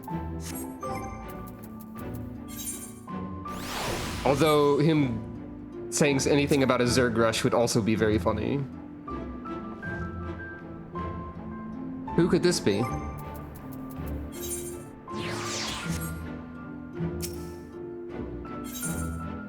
Hey look, it's the patch name. Well, I suppose it's time. Are you ready, Sucro? Nod. All right, let's not keep the others waiting. I guess this means that... I guess when I do Wing 3 of Eden next time, it'll probably suddenly have Thancred and Urianger. Oh, do I have to have the minions summoned for something? I'm guessing that when we go back to... Oh, the funny little minion steps are pretty good. He goes pitter-patter on the floor. So, yeah, Urianger and Thancred. Are they gonna, like, suddenly teleport back to the first for the rest of Eden for, like, at least a little bit? Wing 3 is post this. Okay. God, if it was Primal Exarch, that would be extremely funny. If her Primal Exarch did actually happen. Ah, Mr. Sucro. I have but this moment shown your associates in. Strange to think that I will not have the honor of showing them out again. But I am informed that you yourself may yet return, and I look forward to welcoming you on that happy day. It'll be like tomorrow. Well, not literally. It'll be next week, so don't worry too much. Now, if you'll care to follow me, I will keep the Mistel summoned. If you say I should. Hey, Alize's friend is here. Angelo stands ready to work his magic on our souls. Oh, that's convenient, actually. I thought they'd be there at, like, the beginning of it or something. Reen, are you holding Thancred's gunblade?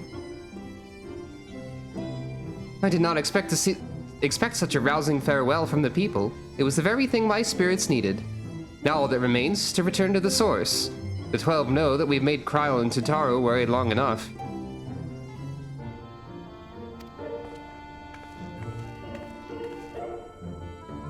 Sasuke, you say that, and my mind thinks, there was a Puppet Master class in Final Fantasy XI. What if they brought it back with a twist?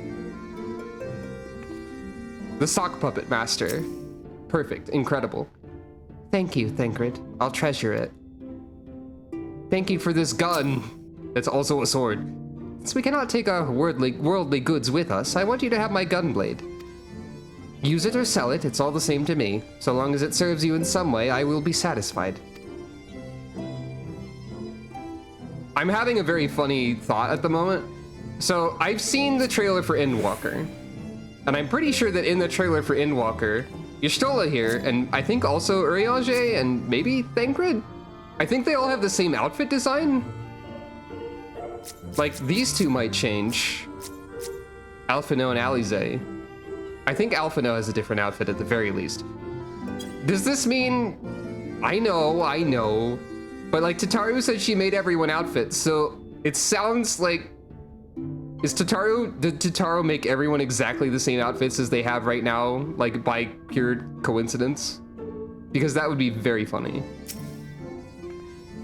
In the spirit of solidarity, I bid you carry the vessels as if your life depended on it. How many times have we few assembled thus in this storied chamber? Many and more, I think. Were the Exarch standing before us, the scene would be complete. Nay, 'twould be complete, were he standing before us with Emmett Selk smirking in the wings. Checking for the bird hiding since he said that. Nope, no bird. Okay, I think I talked to everybody. All right. Ah, there you are. I take it you're ready for the journey. The spirit vessels are primed and our company complete. At a word from you, we shall begin. Upon beginning the soul imbuing ritual, several cutscenes will play in sequence. Oh yeah, you're right.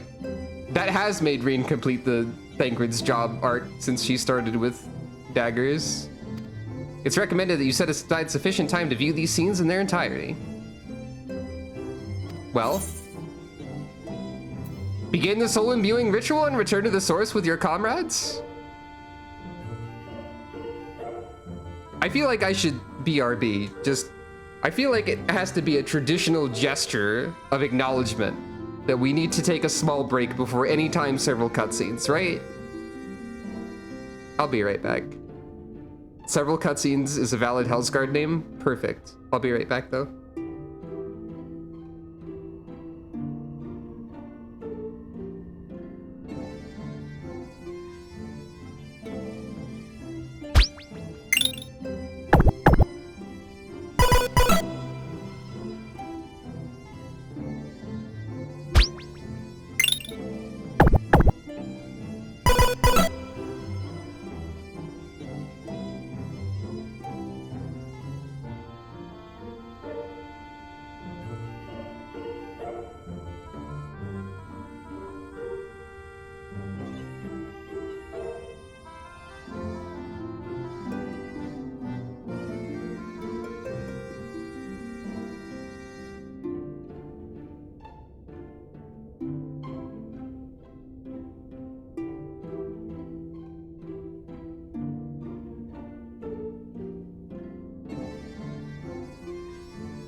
Hello, I am back.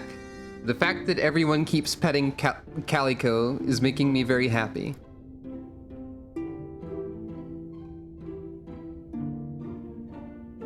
I am glad that everyone loves my funny robot cat daughter.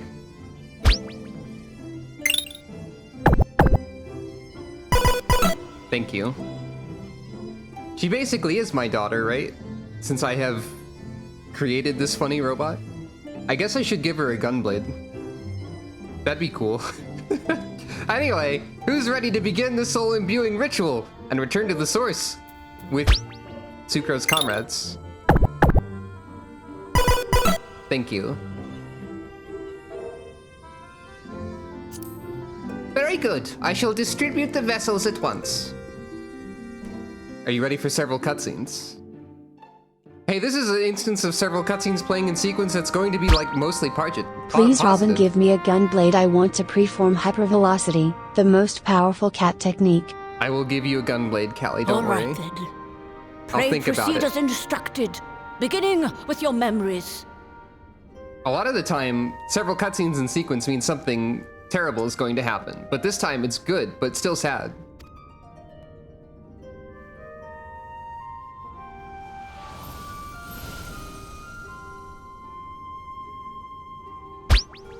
And superb allied, so I can give my healer a heart attack. Oh no.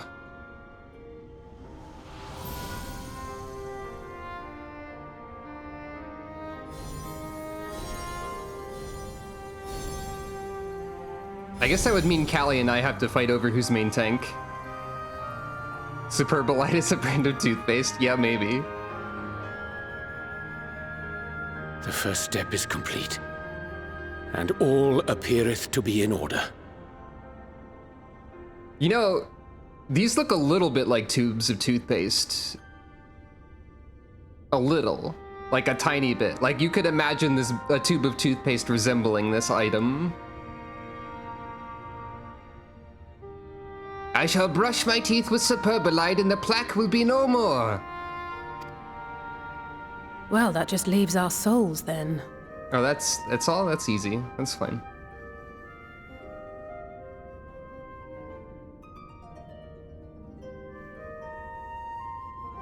We're in your hands, Angelo.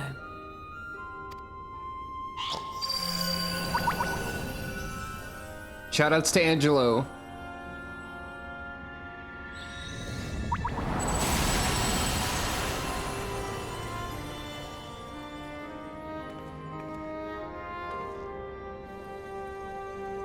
Hey, it worked.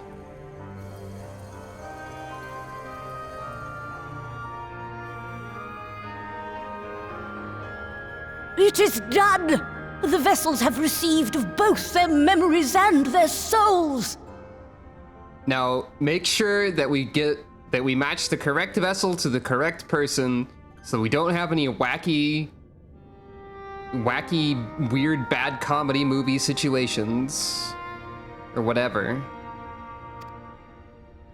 I hereby labeled entrust these them first? to your care. They belong to you now. Just be sure to guard them well, yes? I will protect these from the several cutscenes with my life. Nod.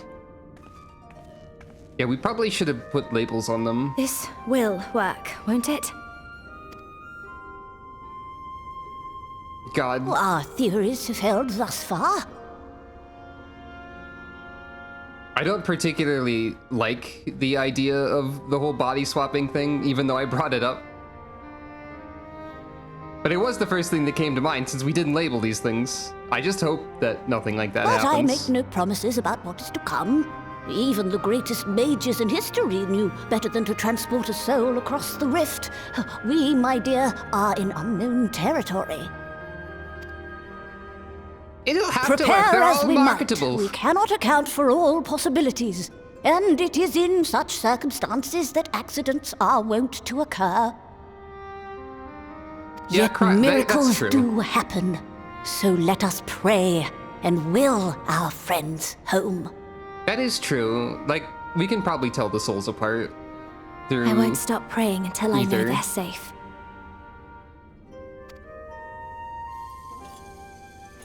all safely stowed away? I do hope so. I have put every soul into the same pocket. All that remains then is to step into the mirror. Go now, and safe travels. You got it. Of course we have the theme. I will miss everyone here. Though I will be seeing many of them again very soon. And I can always go back. I will still miss them. I will walk very slowly and dramatically into this mirror. Okay, bye.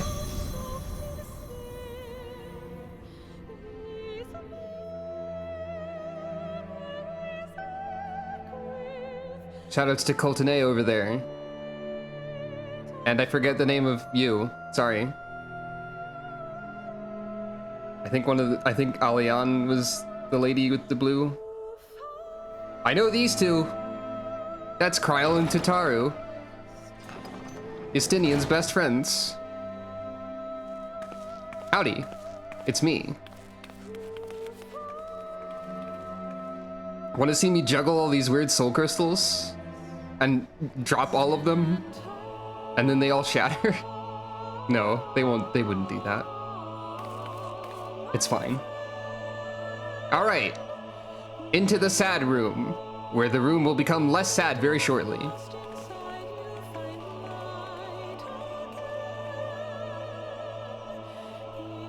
Should we turn the lights on first? I think we did. Okay. Souls distributed.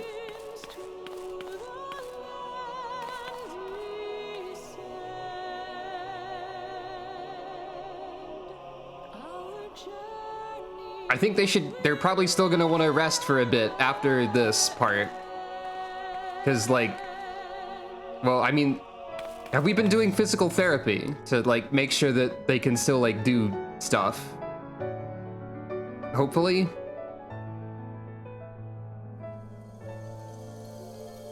They're gonna want to immediately jump into action into a dungeon of some kind.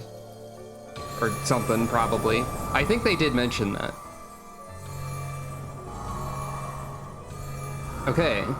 No particular order to the restoration, but it does seem to be working. Okay, magic is being used for physical therapy reasons. Got it.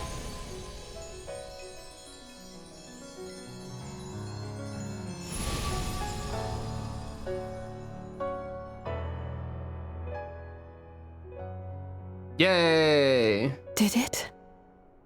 Are we? Oh, it's the credits music again. It's the credits version.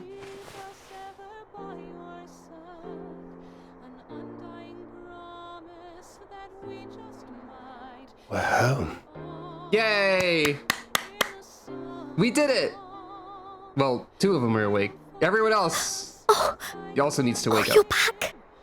You're back! You're all back! Yeah. The default no shoes of sandals.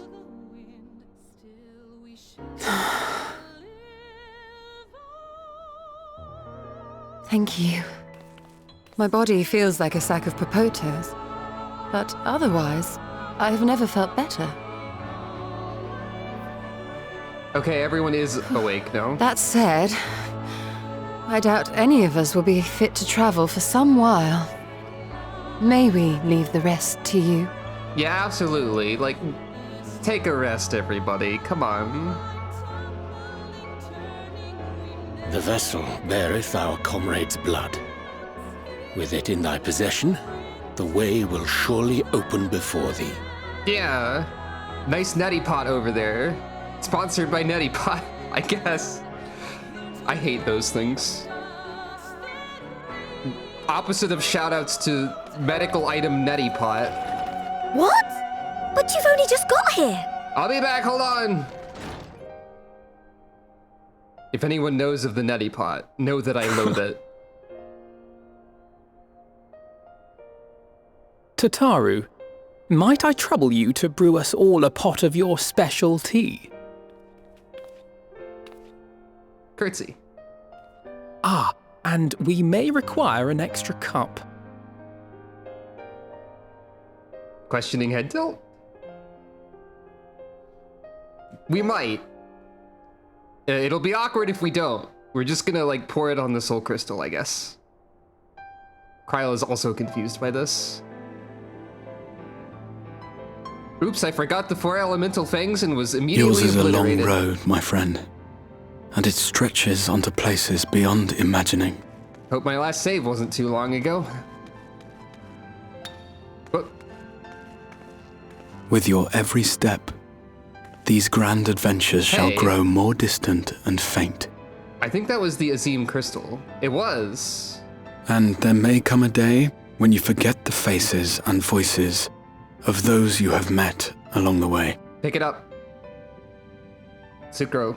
Don't just leave it On sitting that there. day, I bid you remember this. Pick it up. Like Ska. There you go. That no matter how far your journey may take you, you stand where you stand by virtue of the road you walked to get there. That's a very important thing to remember in general. For in times of hardship, when you fear you cannot go on, the joy you have known, the pain you have felt, the prayers you have whispered and answered, they shall ever be your strength and your comfort.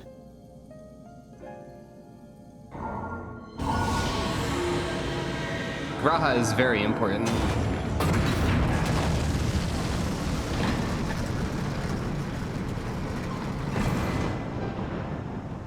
Shoutouts to the cube. Okay, we're done with running. We're just back to walking now. This I hope, I believe, here at memory's end. Hope we can leave too. Hope the door doesn't shut behind us. Sure, it'll be fine. Some days later. It took me a while to climb the crystal tower again. That's accurate to the amount of time that dungeon takes. And then you get hit by particle beam and you lose all of it, and it makes me hate Final Fantasy III for the rest of my life.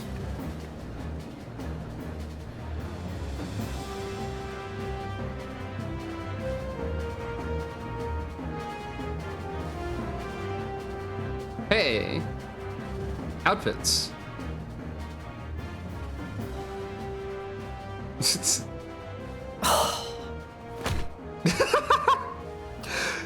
God. What is it, Alize? Are you all right? Do you still feel under the weather? A conspicuous animation Physically, I bump? couldn't be better. Thanks to Kryl's you're ministrations, right. I'm already looking forward to our next fight. Why is the animation suddenly like 5 times more incredible? Yeah, freeze Crystal Tower. But seriously, don't you have anything to say about that? Alize is so fed up with that. The Boil Master. Oh, is it everybody having exactly the same outfits? It sure is. Why is the animation 5 times as good suddenly? Is that unique to this cutscene or?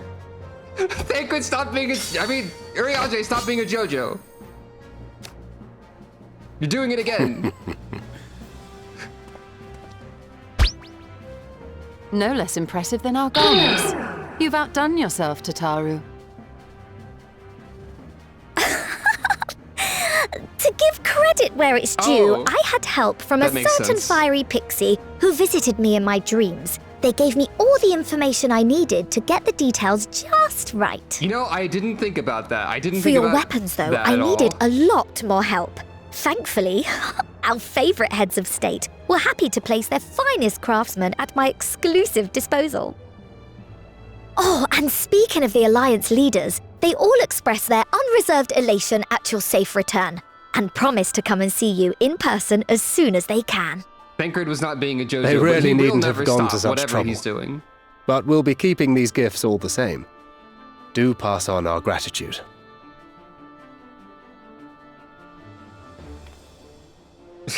Alize. Is the animation going to be this good for the rest of the game suddenly? Hey, it's Archon Bread. I realise we haven't taken up new martial arts, nor have I ever been one to set much store by appearances. Wow, it's really that But sudden. I can't help feeling a certain lack of, I don't know, personal development. Alize especially is extremely animated, as befits her. I quite understand. But as you observed, the others had the more pressing need. Oh Rest wait, they didn't assured, get their our outfits. turn will come. They have the outfits from before. That's the joke.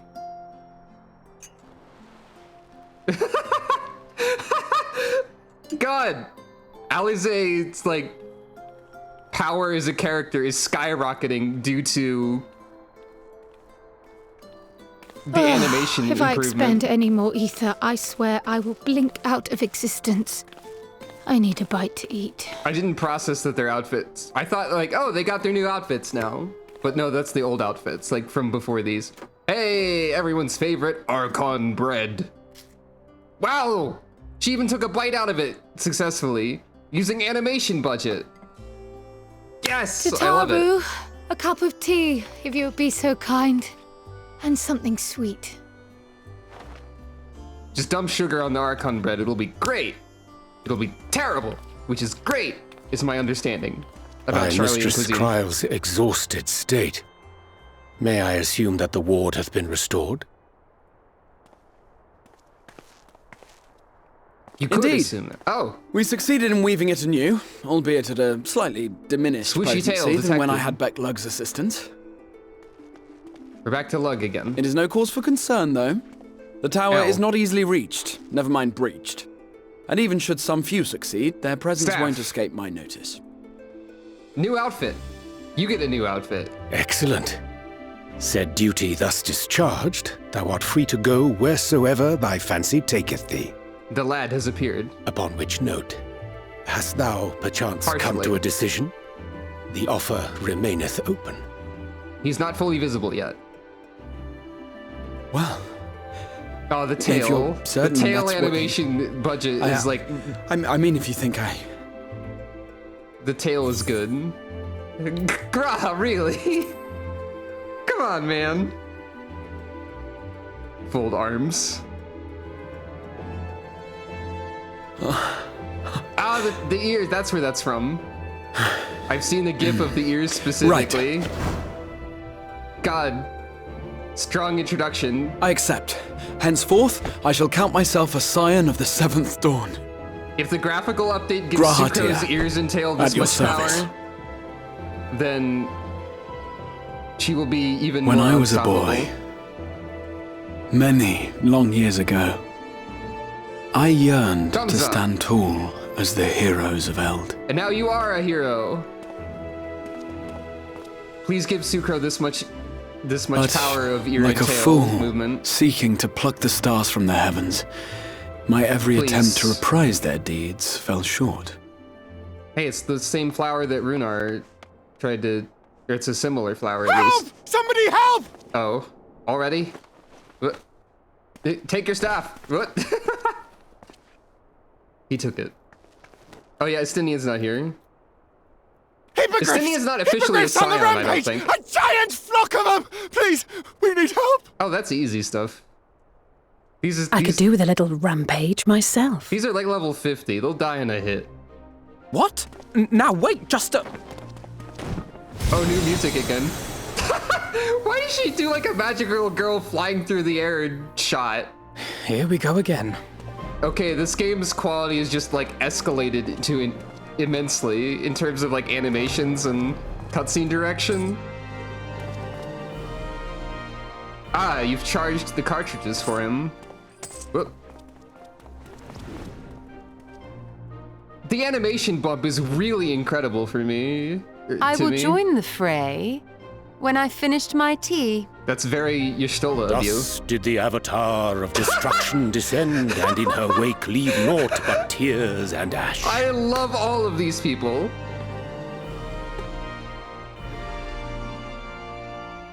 .3 is the best patch purely because of this cutscene. And then, one day, an all but forgotten dream from my youth It's stood me. before me.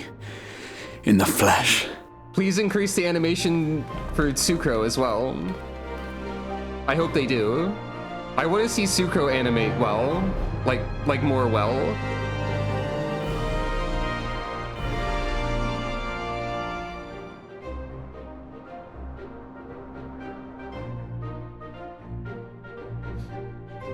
.3 is my new favorite patch. And like this cutscene as like a fantastic end note on it. So it was really just that like, a new adventure began. So it was that Xenos was still terrible. Probably. He's taking a nap right now though. A terrible nap. Because he sucks. Oh, he woke up. Everyone's going... The memory of a dying world's end. Night after night. Oh. And I thought it but a tired old dream. That really does make me think he just sleeps in this chair. Oh. I say.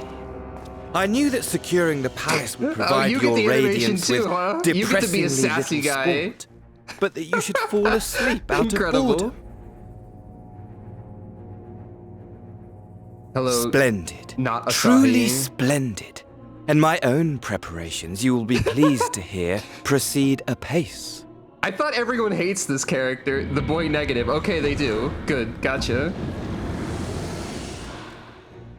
Oh, yes. They proceed very well indeed. Frighteningly so.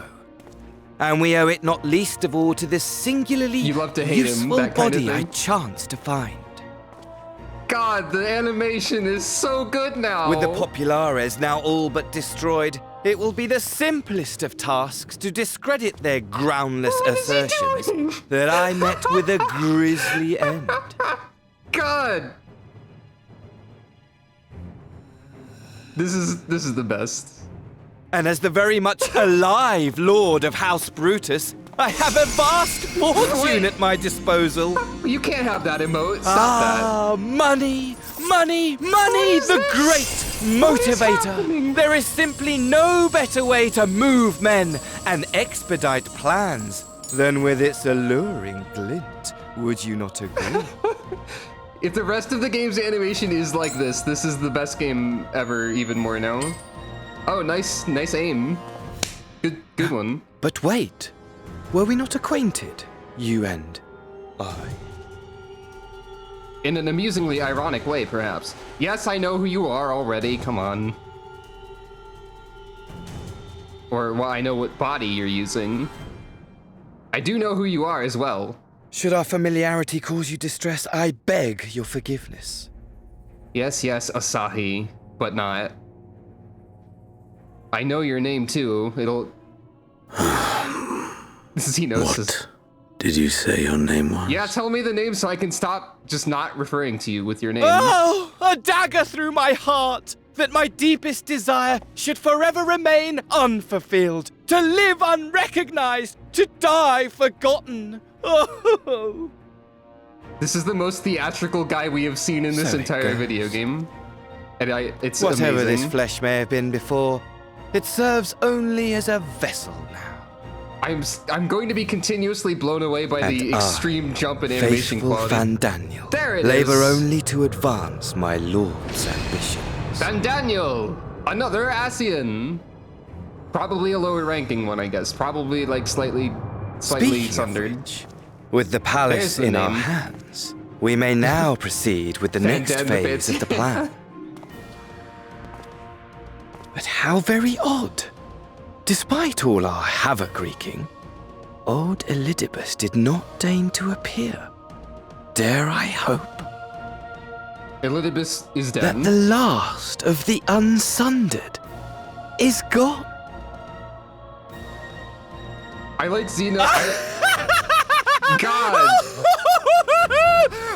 Damn, this is a strong impression of this Imagine guy. it, bound no more by the shackles of mouldering memories of damnable duty, free at last to live for the moment.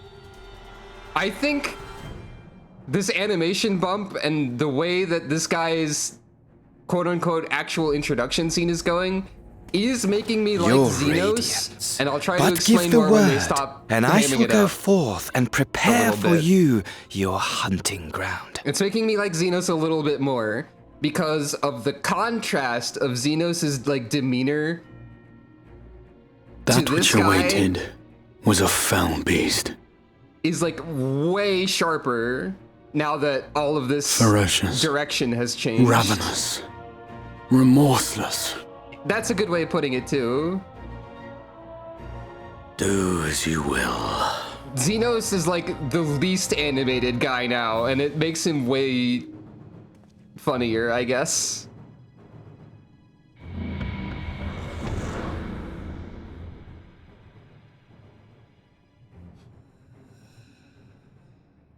Xenos It is... has been too long, my friend. And insufferably dull in your absence. Xenos is the sort of guy who would When you refuse to return animate to and me, just T-pose and drift you around will because he share didn't feel like it. Every blow will be a story unto itself. Every triumph. Every kill. I'll find a scythe somewhere. We'll probably have a fight. The sword isn't Rest really relevant assured, because we it's shall not a have scythe. fitting stage for our union. I'll throw the sword away and get a cool scythe. I don't know.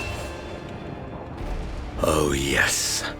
To reprise that transcendent moment, I will set this world ablaze. And we shall dance before the pyre. Sounds like it gives me a good place to kick you into, like the fire, so that you burn and then die. The beast shall Maybe. kindle the flames of the apocalypse. Sounds bad. Into its domain shall the hero set forth for the final chapter in the tale of this star. Until the next chapter after that one, of course. You know. It's always another one. Hey, Gurahatia! He now exists in an interactable context. He's very slightly taller than Sucro. I can now give Gurahatia a hug.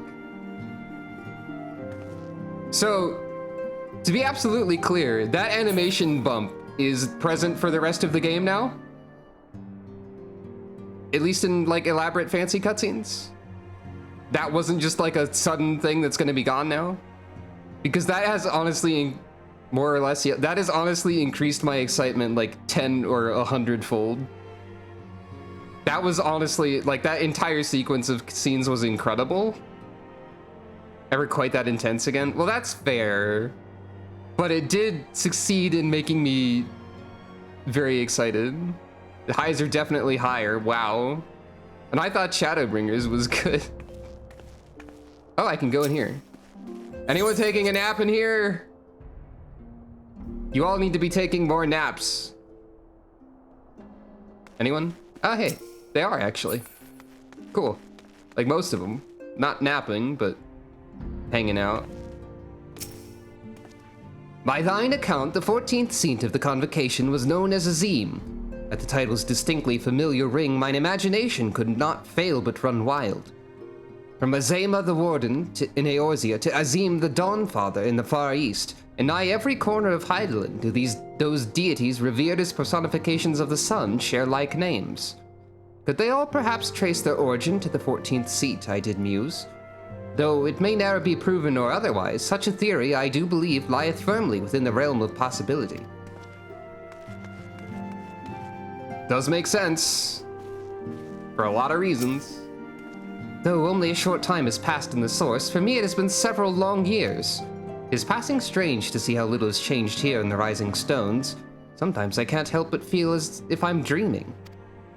Then I see the equipment Tataru prepared for us, and it helps to bring me back to reality. Reen continues her fight in the first, and I must resume my own here.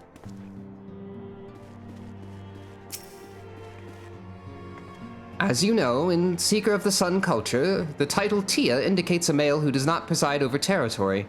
In regards to this, Alphino came to me with a consultation.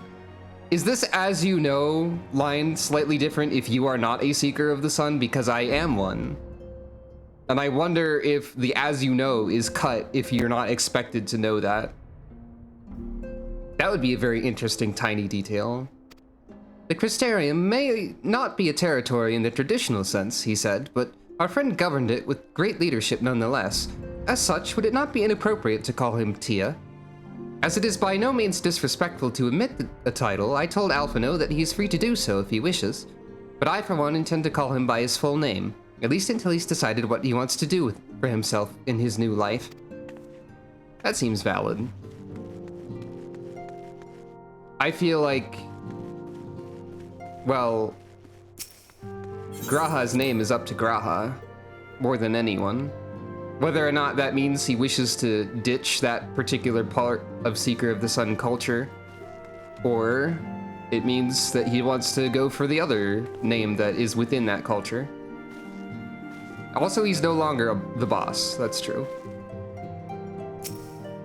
Thanks to your reports, I had known that all was well in the source, but there's no relief like seeing our comrades again with my own eyes. If possible, I should like to thank Estinian in person for the help he lent us while we were away, but it seems he's not been heard from of late, such is his way. Well, until such time as we meet again, I shall ever pray for his well-being, and take the absence of tidings as a good sign, as I do with our friends in the East, or in the First. Yeah, he could just be Graha. He can be Graha Tia, he can go for Graha Nun, I guess. He could just change his name completely. While things are quiet, I think I'll move my body around some more. Need to get it used to the new tricks I learned in the First. To that end, I'll round up Hori and his crew for a spot of sparring. Oh, and Graha too. In my capacity as his senior, I'm obliged to train him as well. You just want to, like, punch him in the face again for all the trouble he caused, don't you? I'm told Raha has shed with some of the tenseness he had as the Crystal Exarch. If you ask me, he's more relaxed than he's ever been. Why, the Raha of old would leap down from a high place just to make a dramatic appearance. I remember that. Something someone did in some epic or other, and Alphino wasn't so different. Still, I'm glad to have them back safe and sound, boyish insecurities and all. Alize did do the level 3 limit break earlier as well. Everyone likes the garments I prepared for them. The time I spent polishing my skills wasn't in vain. In case you're wondering, Graha Tia's is an outfit suited for traveling, while his weapon uses a piece of the Crystal Tower as the focus. Brilliant, right? Now, I know we probably shouldn't go around chipping bits off of Allegan relics, but it was just one little piece. Such is the way of a crafts person. If you're looking for Isildur and Alian, they're off to Doma to visit Ome. In his entire time with us, I don't think I've ever seen Isildur so alive as when he set out. Everyone else has got to have different stuff to say, finally. We've been receiving some worrying intelligence on the Empire, but with the place in a shambles as it is, it's taken longer than usual to verify the facts. I suggest you rest up in the meantime. Everyone over here is being... I'll probably talk to her anyway and then just not read it if it's terrible. When I was tasked with holding the fort, the silence of the place was unnerving at times. Strange to say that it is amidst this ceaseless clamor that I feel most at peace. The Archons have scarcely returned and already sisters at it again, however this plays out a pit in the If Graha Tia is skilled in all forms of combat as they say, we must train hard. Okay. Not only have the Archons returned to us, but a capable new comrade has joined the fold beside. Their presence shall inspire us to ever greater heights. Okay. Not gonna read that. Hey you clowns. Disperse. I don't know why I thought this was the best way of signaling that they should disperse. I'm cleaning up after their nonsense, I suppose. Anyway.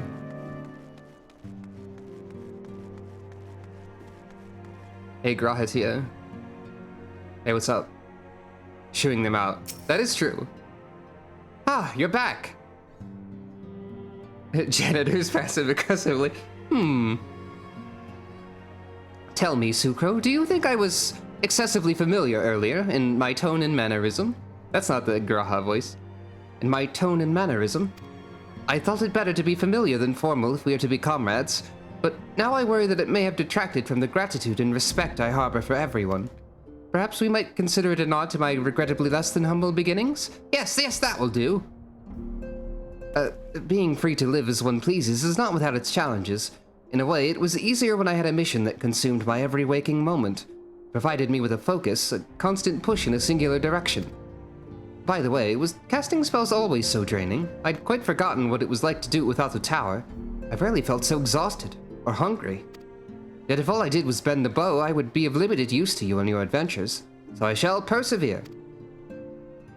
Whoever I might have been before, I am now a scion, and an inexperienced scion at that.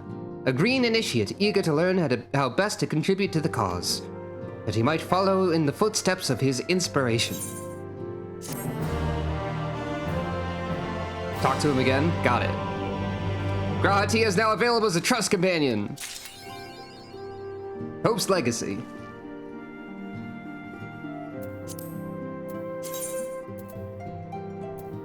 Shepherd to the Stars. That's a good title. So, yep. And he can do everything. Because he's got the Crystal Exarch power of doing everything. You can even bring him... I stand ever ready. Over here. He stands ever ready. Oh, he's at level 80. That's kind of funny. He just cheats his way to the top of the... To the, you know...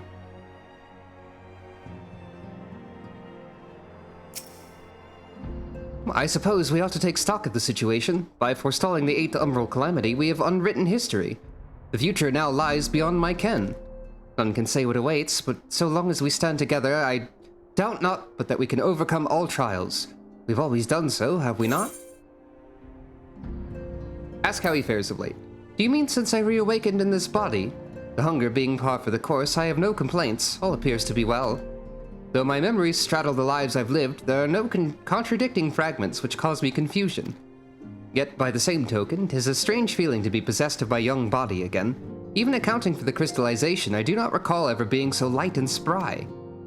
As for my soul, Y'shtola assures me that it's similar to yours, Sucro. That is to say, it is somehow denser than others, but otherwise normal. On the face of it, it appears to make sense, but I couldn't help but consider the differences between your circumstance and mine. You, of course, merged with Ardbert, and as similar as your souls may have been, the fact is you were different people. Thus did your soul gain in density. How you were able to merge is another matter. Given what we know of the soul, that you possess distinct memories should have rendered the process more complicated. Though I but theorize, perhaps your strong and shared desire to do so made it possible. In contrast, I simply merged with myself. Whatever additional experiences the older me may have had, my fundamental existence remained unchanged. Mind you, that's not to say that I hadn't improved, far from it. At any rate, when our souls combined, it shouldn't have been a process of augmentation, but rather, shall we say, attunement. It seems somewhat strange that my soul has become denser. Or could this be the result of having undergone another rejoining? If so, it would serve as proof of a future that many fought and died to prevent. Lest we forget, my friend, lest we forget. Hey, you want to see this funny thing that the people at the Crystarium made?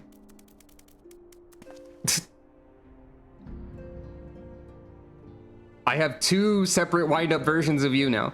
Well now, I have my suspicions as to what this is about. Would you be so good as to confirm them for me?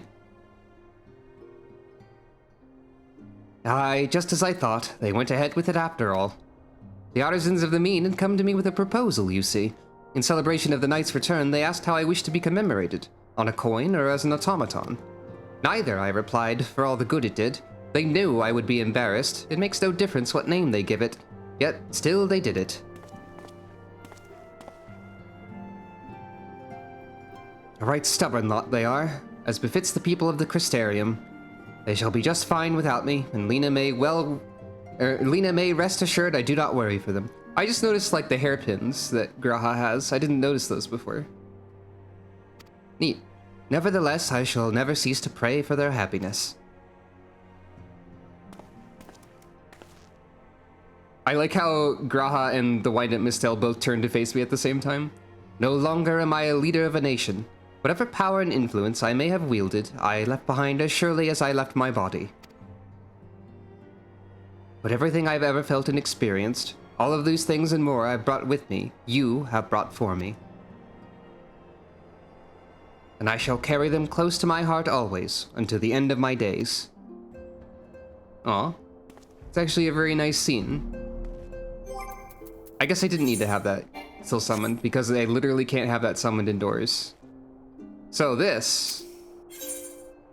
Alize's Quest! That's the beginning of 5.4, I suppose. Oh, don't worry about it. I'm just making an observation. Anyway, back to the Crystarium.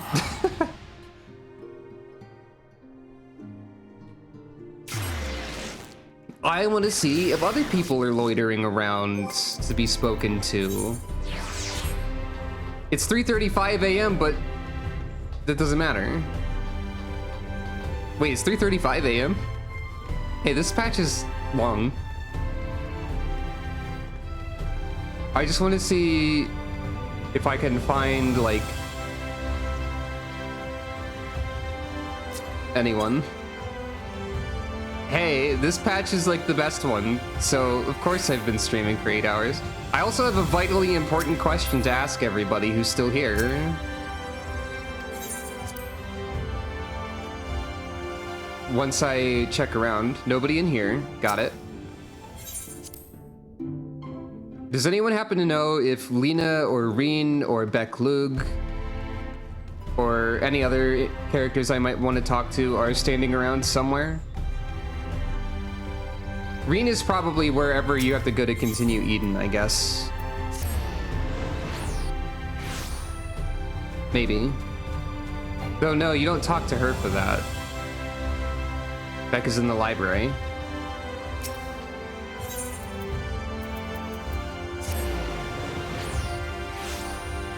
Morin might also be neat to talk to while we're here.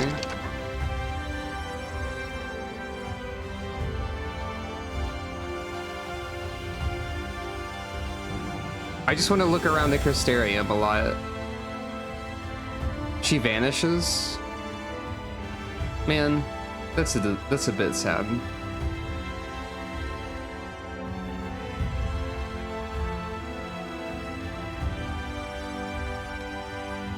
She's just taking a nap somewhere, I guess. Ah, they're both here. You needn't say a word. The king has already told me all. I couldn't be happier for everyone, the Exarch especially. Though our time together was brief, I've learned much and more for it. A fitting payment is in order.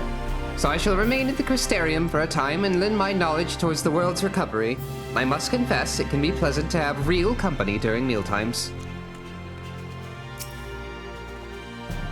Words and knowledge I want to change with the age. In experiencing this firsthand, I find I've developed an even greater appreciation for what we have in the cabinet. From a glimpse of the world before the flood to a portrait of the heroes who arose in its wake, I pray that all the knowledge gathered here shall ever be available to those who seek it out generations hence.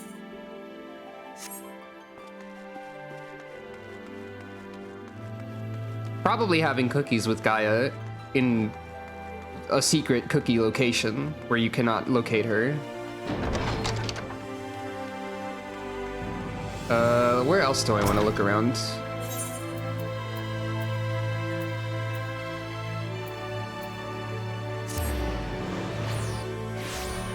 They have a secret cookie location, and Reen giggles constantly every time she thinks about the words secret cookie location. And Gaia just sort of sighs and shakes her head, but smiles slightly. This is what I believe.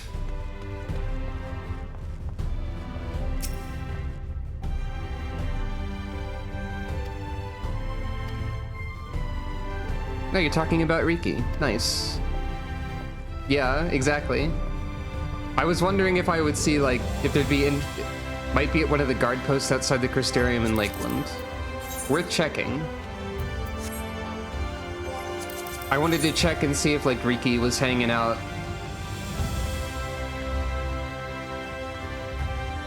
Okay.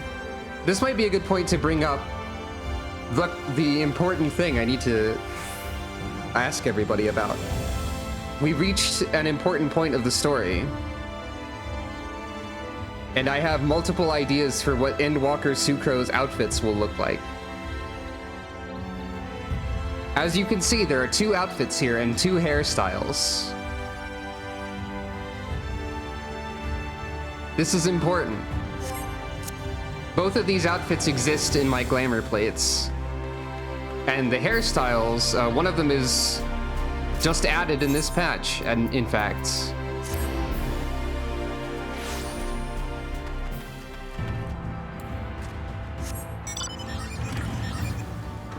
I will look for Lena while I leave this image up.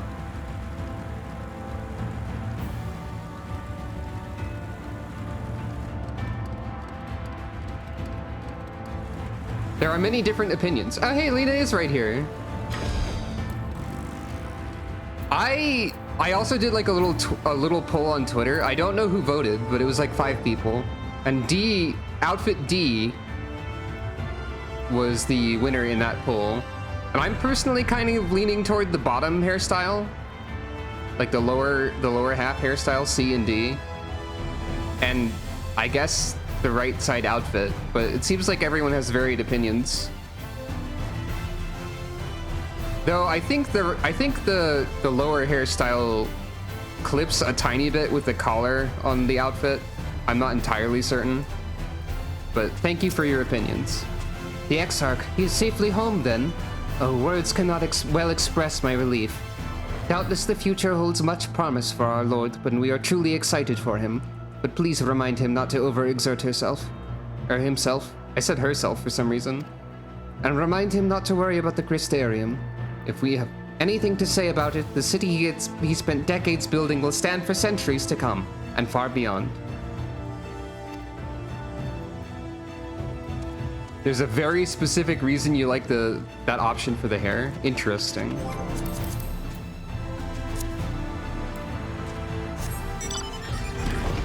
You know, there is one thing I can do to further this discussion, if you'll indulge me. One last thing we'll do before we call it. I will simply go to an inn room, which can't be this one. Okay, I'll simply go to my apartment, which has a secret bell in it, and I will show you what both of those outfits look like with both of those hairstyles. How's that? A demonstration, if you will. So, glamour plate. Outfit number 1.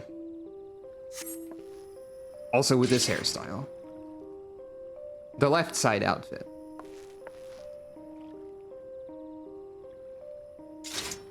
And if we go back here, using the power of clipping, there is a secret junkmonger and also crystal bell.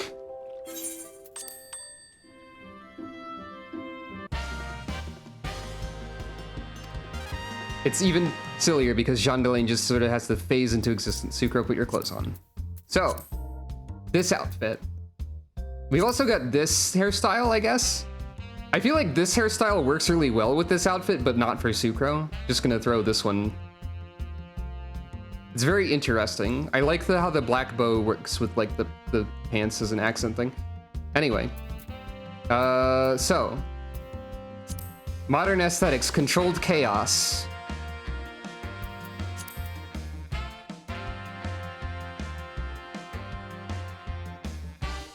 With this outfit. And modern aesthetics, ambitious ends, the most recent hairstyle to be added. I suppose I could make her animate as well.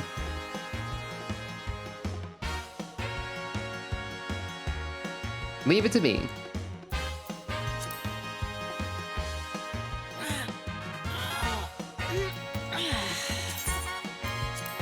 And now I'll switch to the other outfit.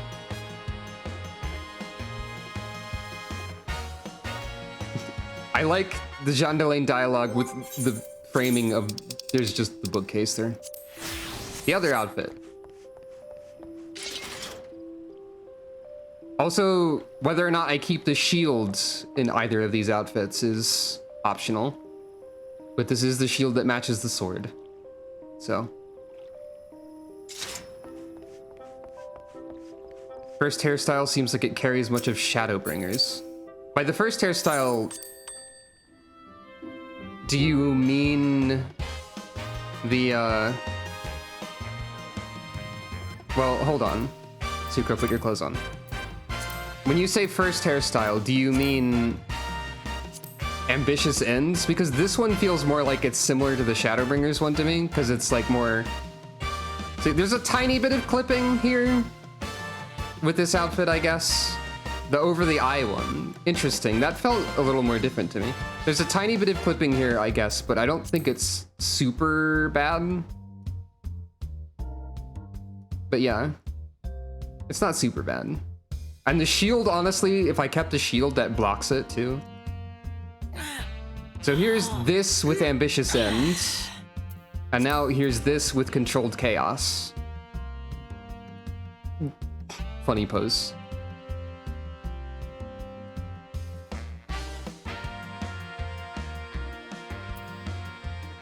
Funny dance.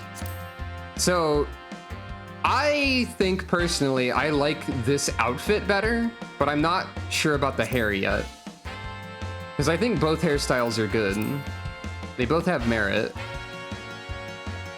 They both work really well with this outfit, aside from the slight clipping.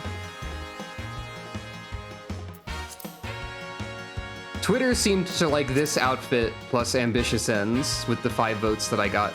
Well, 4 votes and then 1 for something else, I think. I think the other one was for B. So I think people are generally in favor of the blue outfit, is what I'm learning. And then hair is more, or is less agreed upon.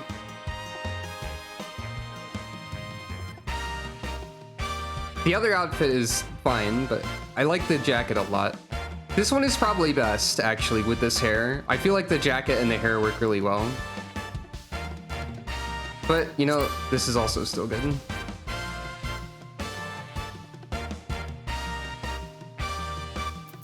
I feel like this is the point in the story where Sucro getting a haircut would be reasonable as well. Like, just got back to the source, long term, time to get a haircut. So I need to decide on one of these.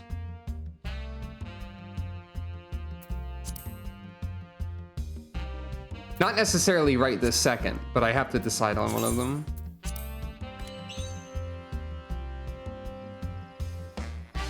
Also, she was attacked by like, oh, well, her friends were attacked by a Final Fantasy I fighter who had the hairstyle she has right now, so it makes sense to get a haircut. Gonna keep this outfit until Endwalker, probably. Oh, there's also, I guess this outfit's also here, but I don't think this is the Endwalker outfit. This is just another one I made. This is... I like... Shoutouts to the unfinished Cortana for being like a weirdly cool sword for like the first step of the relic. Because it's just like a chunk of crystal on a blade, as a blade. Post Endwalker. Maybe. But I don't know. Also, the buckler is funny with like how it works with the model. It does have a sort of simplicity to it. Clearly it's time to beat Miguel from Chrono Cross. Clearly. What is this outfit? I think I was just throwing stuff together, I guess. Clearly it's time for this. A sort of fashion recommendation, you say? Oh, this is without glamour. This is what the Diadocos set looks like. Undyed and all thrown together. White Bright Lily corsage. On which outfit?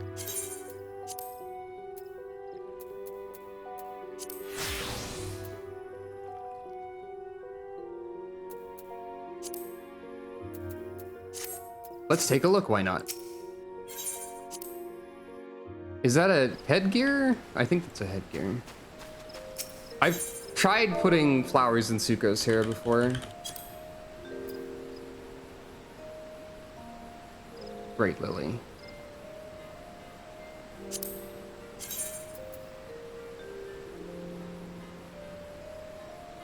I mean, it's nice.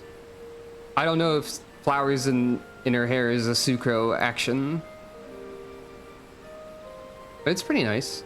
Clips with this hair. This hair clips with like freaking everything though, because it's all over the place.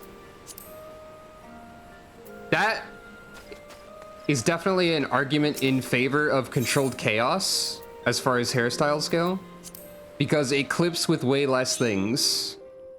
Whereas the new one is also kind of an erratic hairstyle that is likely to clip with stuff.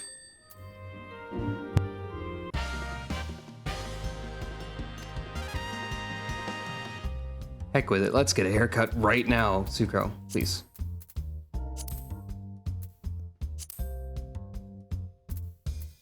Let's try this haircut out. You know what, we could even try both haircuts as we make our way to Endwalker, and then decide with more evidence of what that's like. So here's this outfit with this haircut.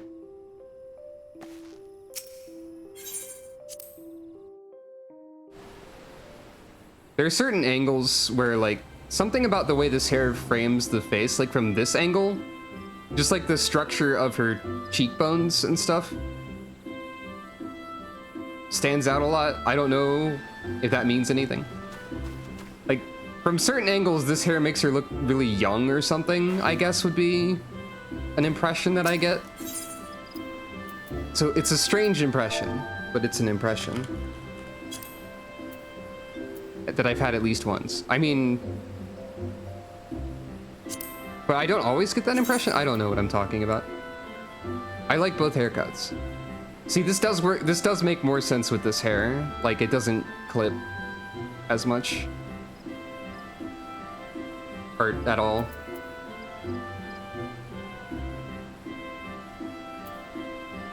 There are a lot of haircuts where Zuko looks very incorrect to have them, but I found a number where it does look correct. Like, I think this one is good.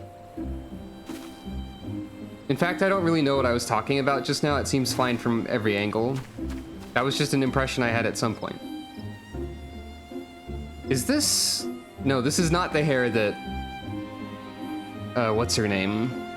Lucia has. She just has a similar hair over the eye kind of thing.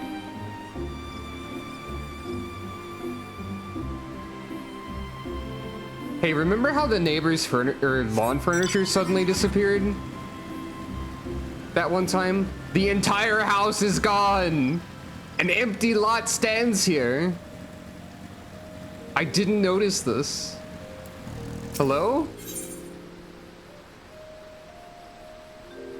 Huh. There's just an empty medium plot. Rip to that person, I guess.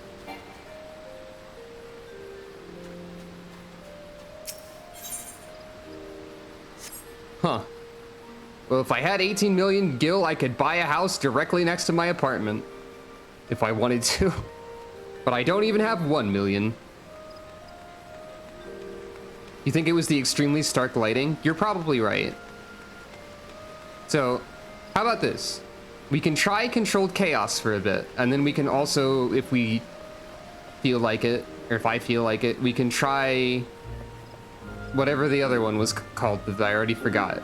Ambitious Ends, that's it.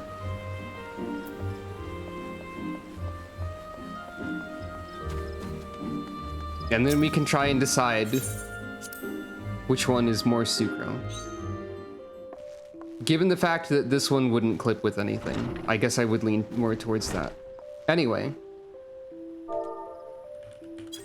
It has been 8 hours, 18 minutes, and 11 seconds as of that very second.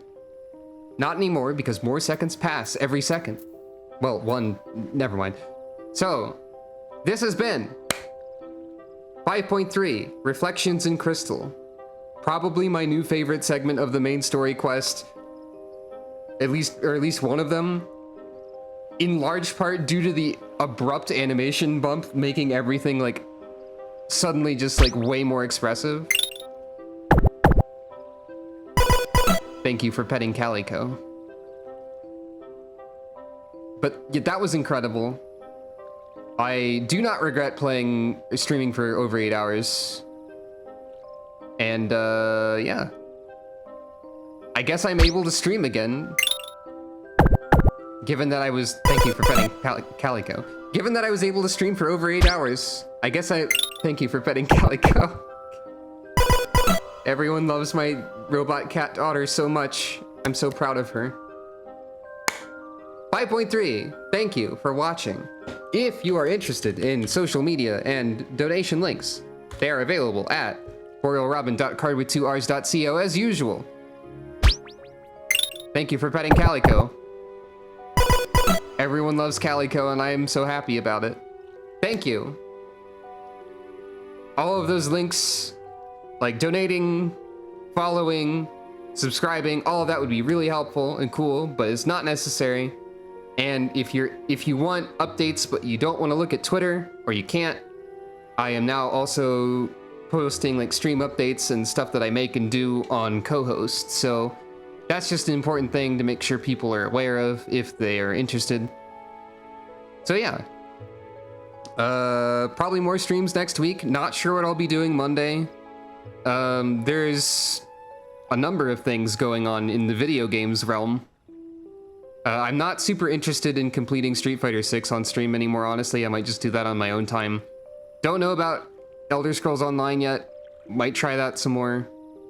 Don't need to stream all of it, even if I did, so maybe I'll play it some more on my own time, see if I want to keep playing it. I don't know. And there's also a bunch of other stuff, like, I don't know, I could abruptly decide to play Pikmin 4. I could, Remnant 2 is very soon, and I like the first one of that a lot. There's a lot going on. We'll see what happens. But hopefully, Wednesday and Friday will at least be more Final Fantasy XIV. And next on the schedule for that would be Eden Wing 3. So look forward to hopefully Eden next week, at the very least. Followed by Roll Quest 3, followed by Dunir Zone. Oh boy, that'll be something. All right, everyone. Thank you all for watching. Have a good rest of your day or night. I will see you later.